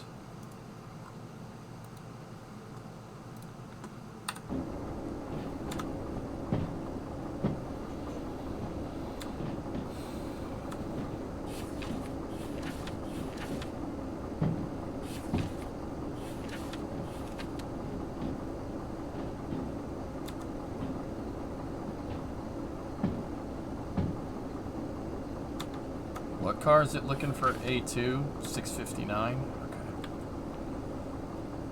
40 U6 2EH4 4,000 tons, 1.6 kilometers long. Nice.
I blame you for me liking impossible challenges. There's nothing wrong with challenging yourself, man.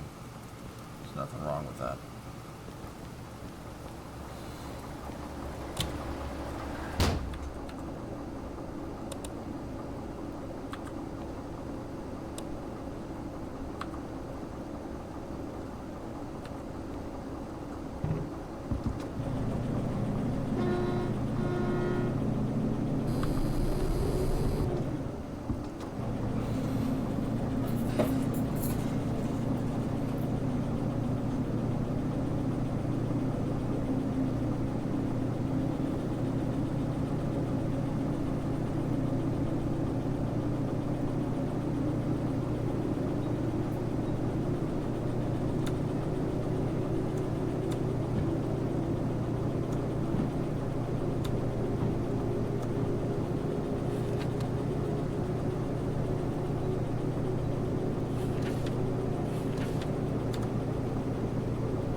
Phil, but the swelling is down, so I'm getting there, man.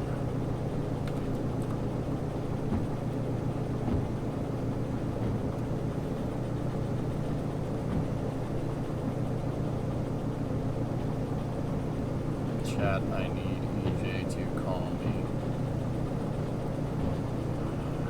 Looks better? It's getting there.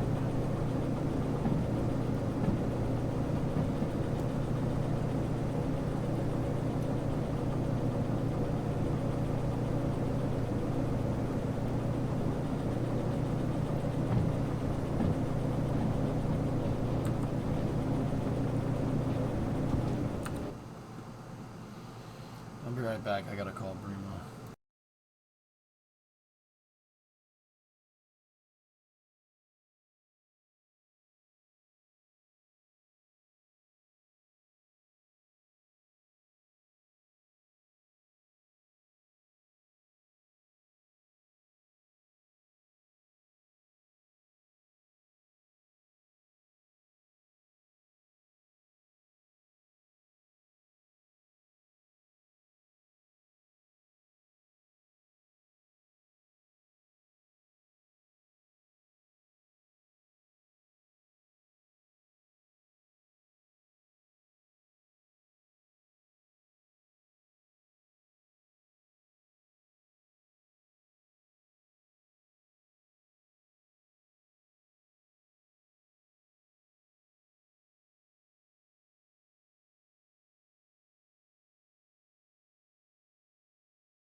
Okay, I'm back. Pineapple banana smoothies it is.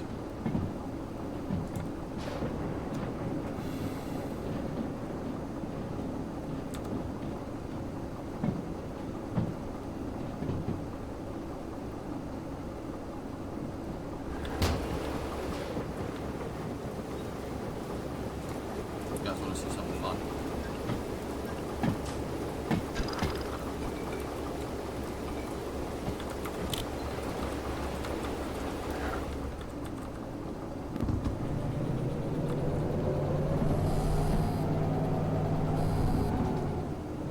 What happened to your face? Still in I shattered a molar in 2 pieces. It must have been a cavity inside of it that I didn't see. And I split a tooth just like you'd split a log. And the root got infected. And it abscessed. And yeah, now this entire week my life has been a living hell. So yeah, that's good.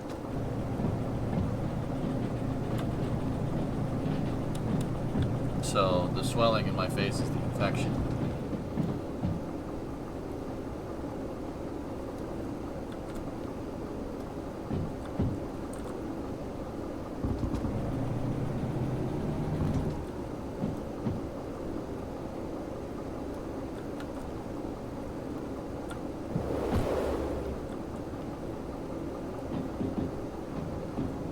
Yeah, it's the worst, dude. But I'll be all right. I'm trying to just railroad and stuff to get my mind off of things.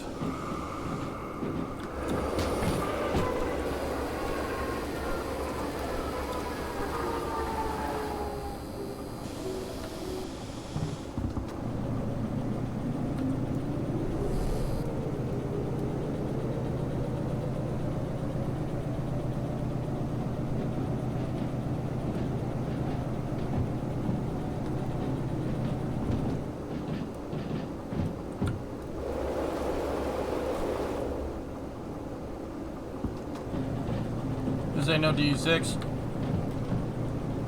I'm staging stuff for the DE6s. How am I feeling? Midge, the swelling is down, but yeah, I can feel everything now that the swelling is not there. Yeah.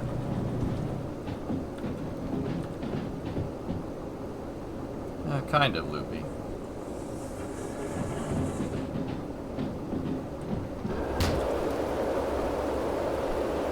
Yeah, Jens, I have the big locomotive. Big American style locomotive, dude.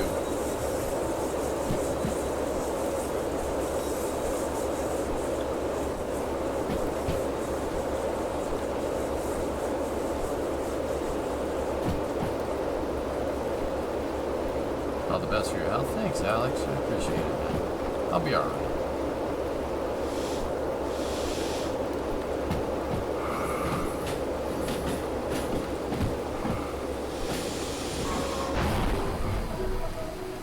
That was not good for it.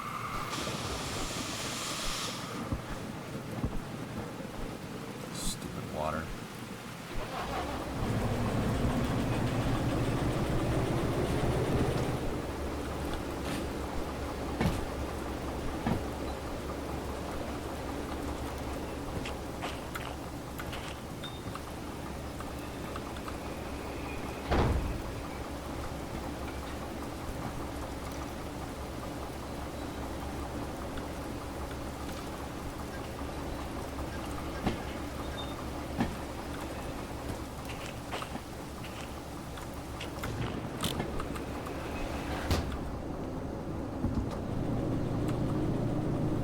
American style, is that a reference to previous conversations we had? Jens, yes it is. So the locomotives, the DE6, the big diesel locomotive in the game, is an American-made locomotive for export. It's a EMD, electromotive diesel G16. So it has American-style controls, but European-style couplers, which is kind of interesting. I figured you'd appreciate that. I was using 2 of them. Sorry to hear about your tooth, man. It happens, Dave.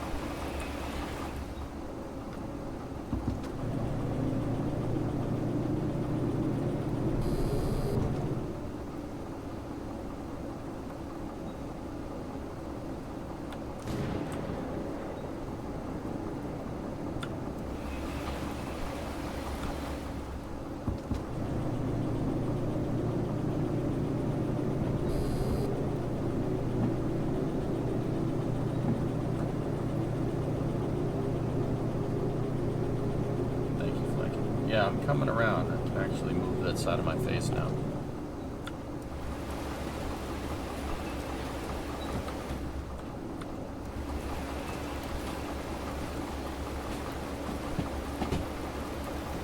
You got Derail Valley because of me and I'm loving it. JW, I wouldn't steer you wrong with the games that I play.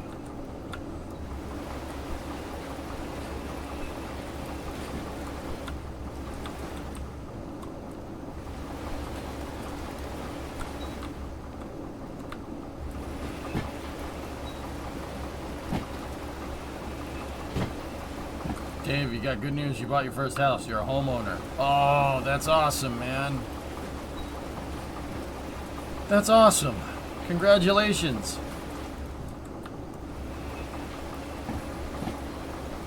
Dude, it won't feel real for a little while. You'll be like, wait, this is mine? What the hell did I just do?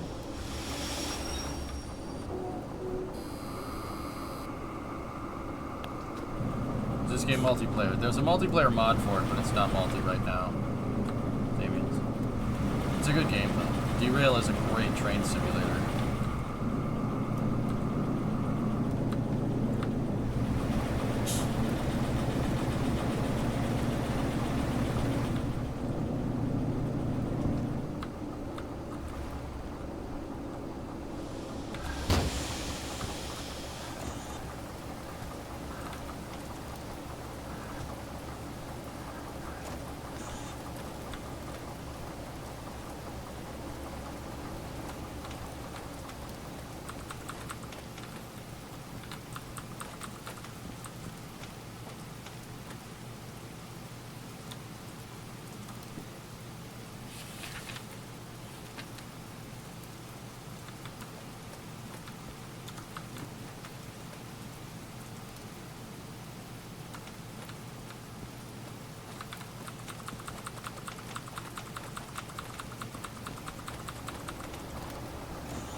It's a shunting contract, Rem, yeah.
I grilled and flacken.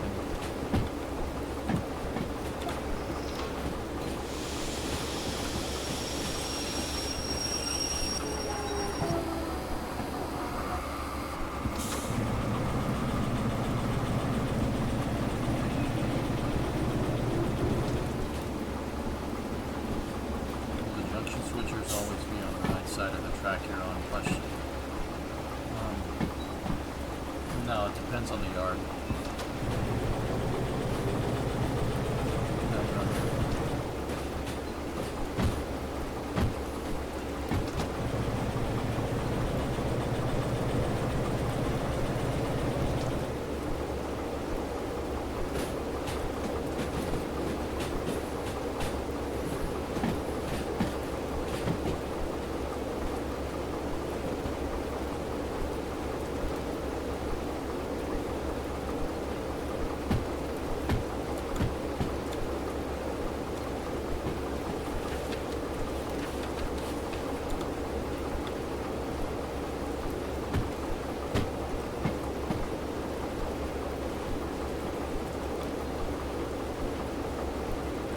I haven't seen it snow, but it does rain, and the weather does affect your performance. It's really easy to slip the locomotive's wheels when it's raining.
Yeah, I unplugged the pneumatic when I was trying to undo the coupler.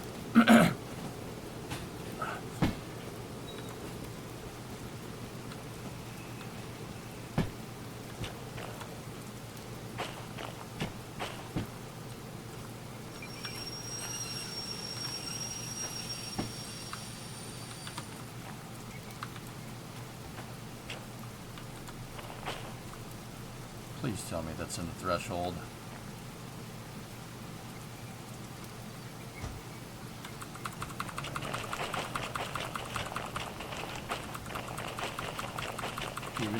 Even if the ending is outside of it, Rubber. It is, alright. I hope you're right.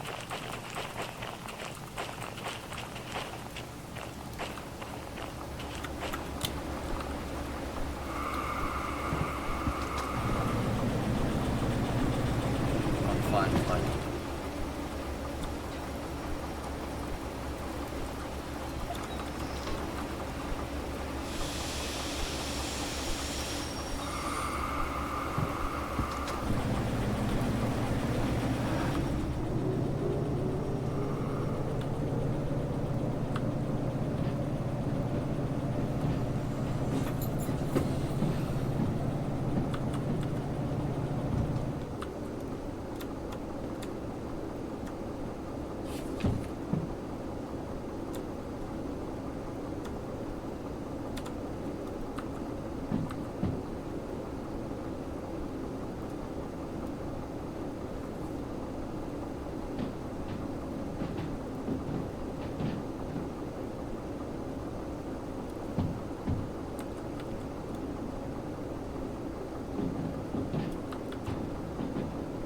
Last part of this.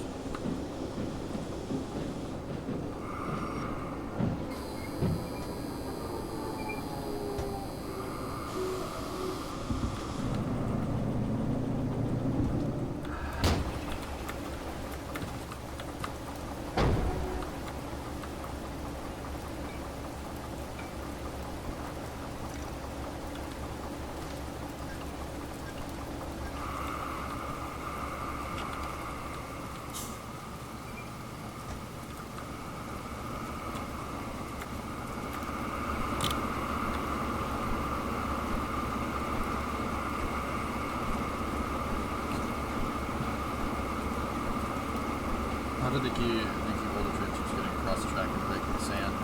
Yep. You still use sand, dude. Is it sand?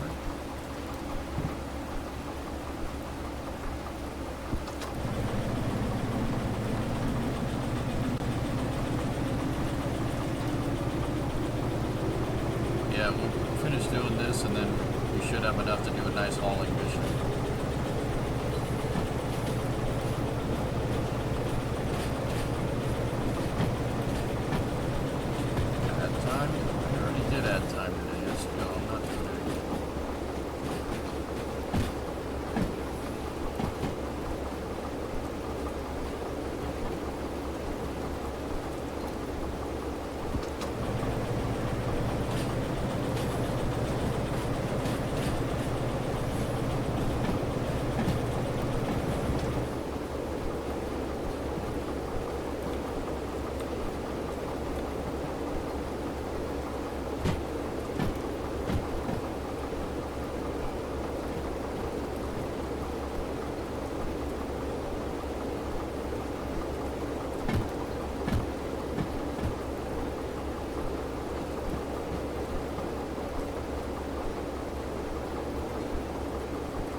Swelling is down, but pain is up.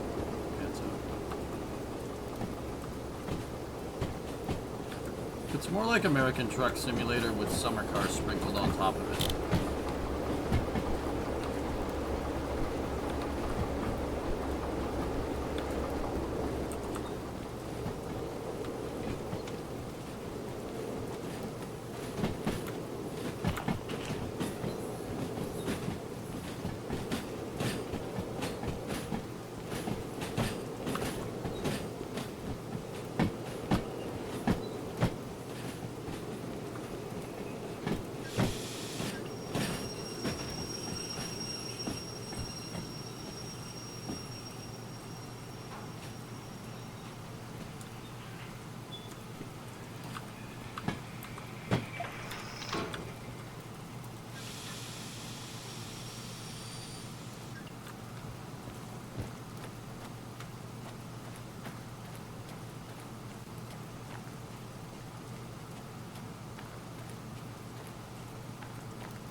Yeah, chat was telling me about that. It's a good way to do things.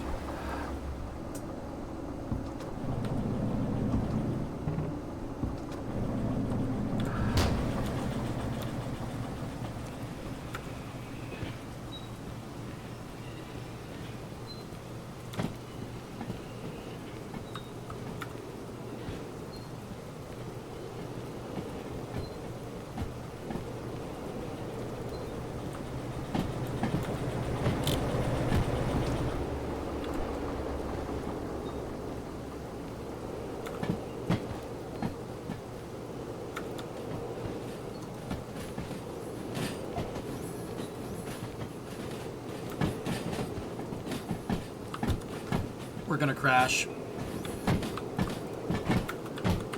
Yep, and I'm stuck.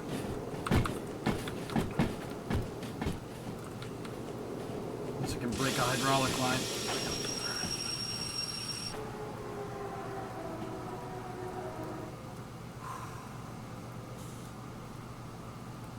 I'm getting sloppy.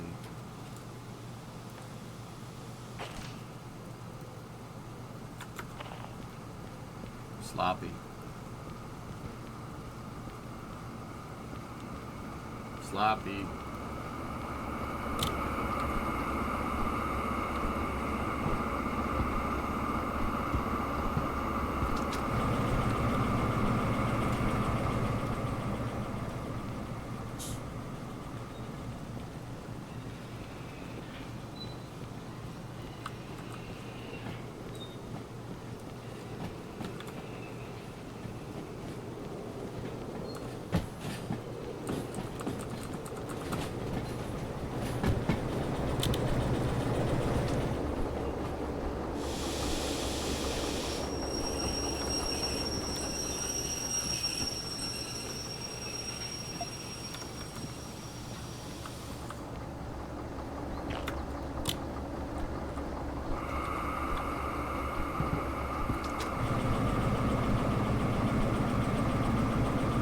How does this compare to that multiplayer train game? The simulation is better here, but it isn't multiplayer and you can't build the tracks.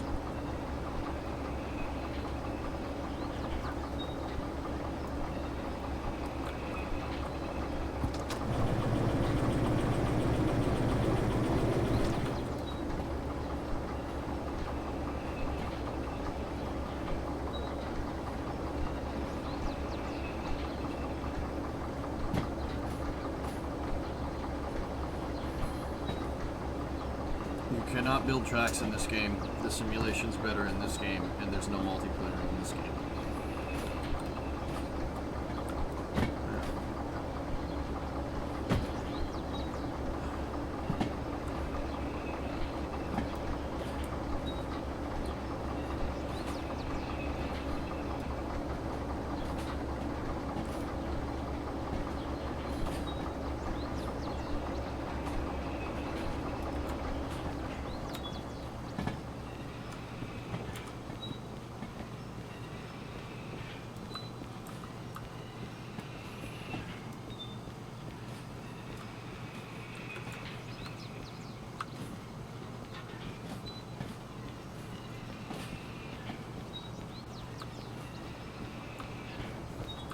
Hell of a city worm has entered court.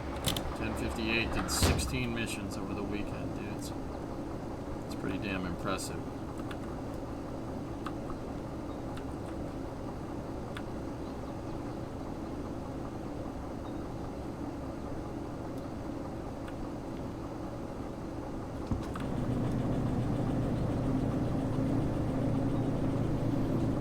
No, that's not what I said at all, Flykin. I said it did its 16th mission over the weekend. There's a Falcon 9, serial 1058. It's done 16 missions, including launching DM2. It's launched people into space.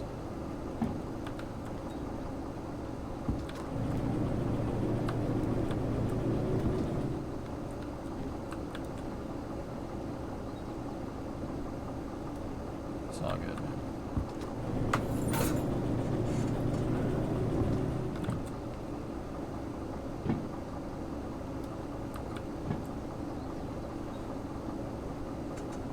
Yeah, right. Those.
When 7 uses was outrageous. Dude, I remember when reusing a booster was ridiculous. That was not too long ago.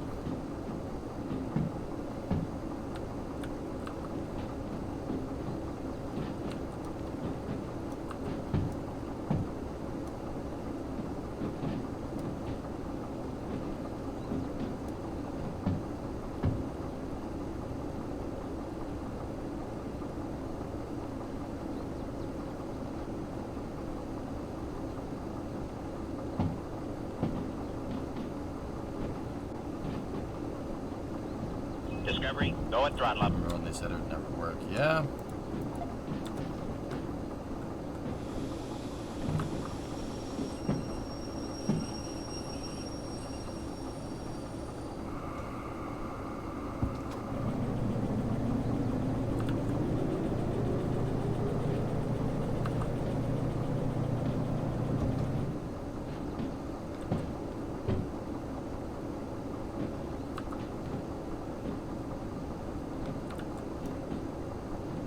That would be something to be.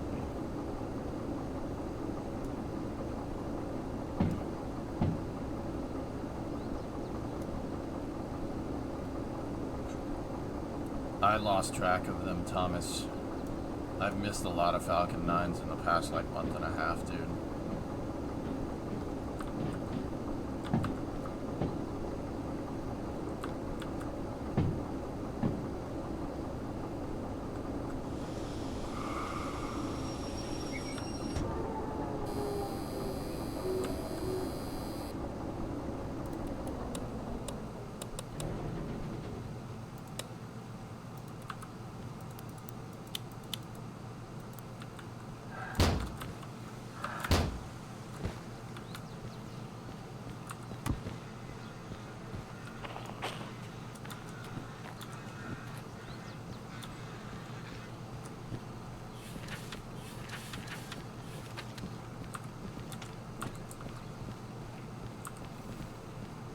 Guard, how are you?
Logistical haul, the cars are empty. Freight haul is the car's full.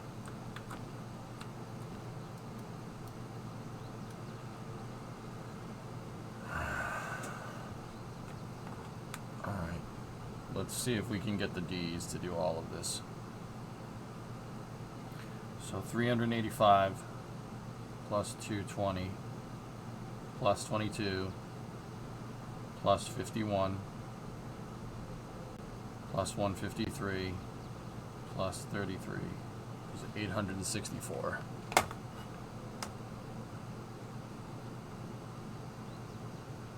Let's we might want to stage this train before we take all the hauls.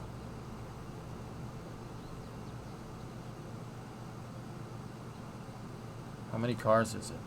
7, 11, 13,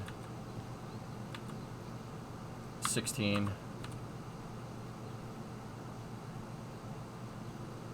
25, 28 cars.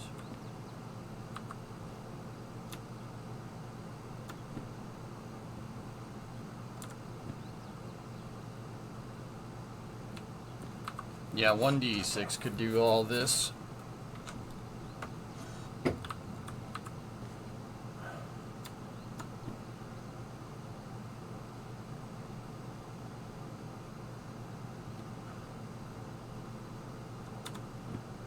We could probably pull that one too. The logistics haul.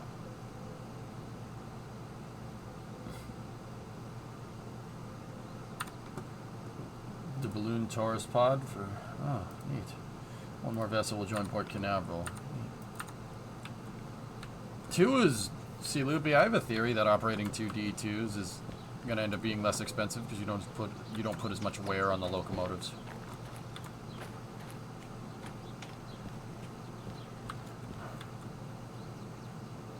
How much do you have in cash? 190. Oh, I did some damage too.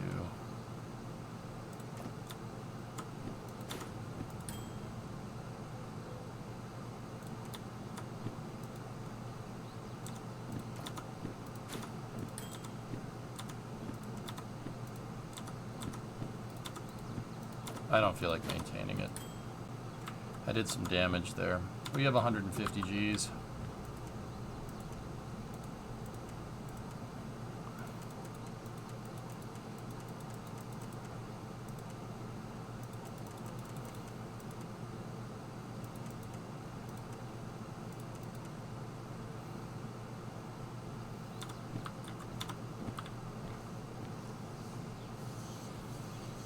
I damaged that switcher locomotive, Jens.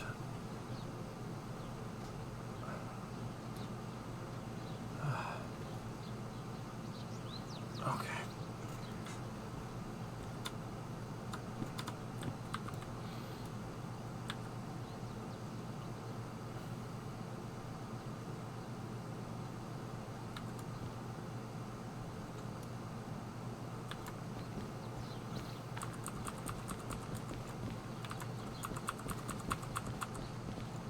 But how? Crashing it into another car was what did it.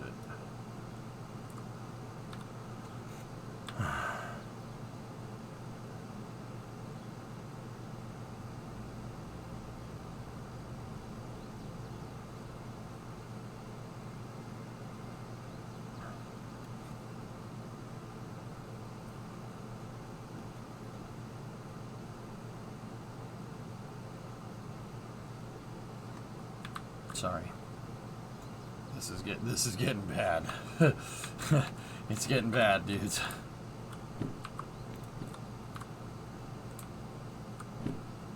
Yeah, Kuro, of course.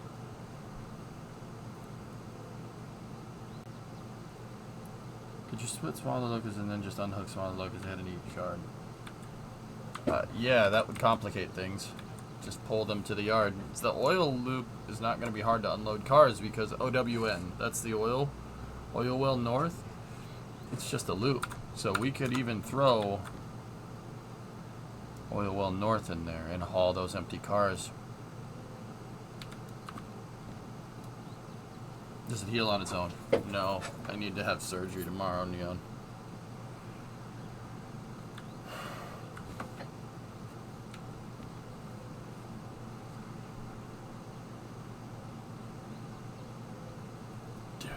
This is insufferable. It's insufferable, man.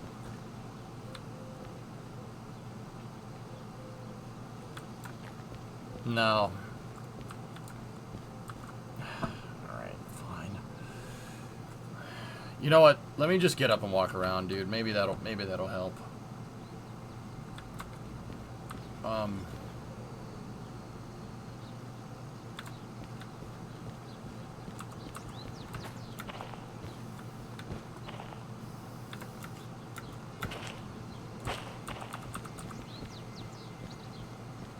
Yeah, you know what? Alright, screw it.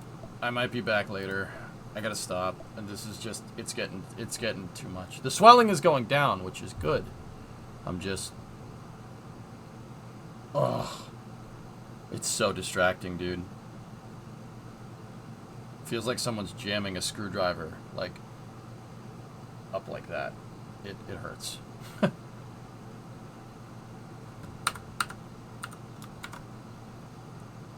Alright, so, guys, I'm gonna stop a little bit early. Get some rest and stuff. I might be back tonight. I don't know. It depends if the pain goes away. So, I got surgery tomorrow morning. So no guarantees that I'm gonna be on. I'm probably not. I might need the weekend, depending on how much this sucks.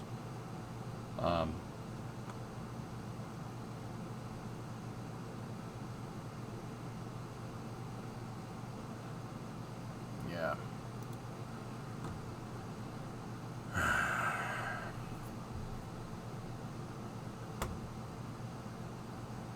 This blows. But guys, when we get back, if I don't see you, when we get back on Monday, I'm gonna start back on my regular schedule, 50-hour weeks if I can, because I've been taking so much time away from the stream. It's ridiculous. So I'll see you guys. I might see you on Friday. If not, worst case, I'll see you on Monday. Okay.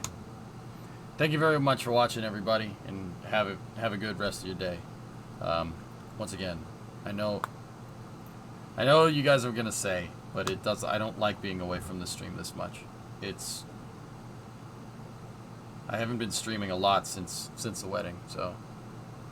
Discovery, go and throttle up. Oh, no, so I'll see you guys whenever I see you. Thank you very much for watching, and have a good day.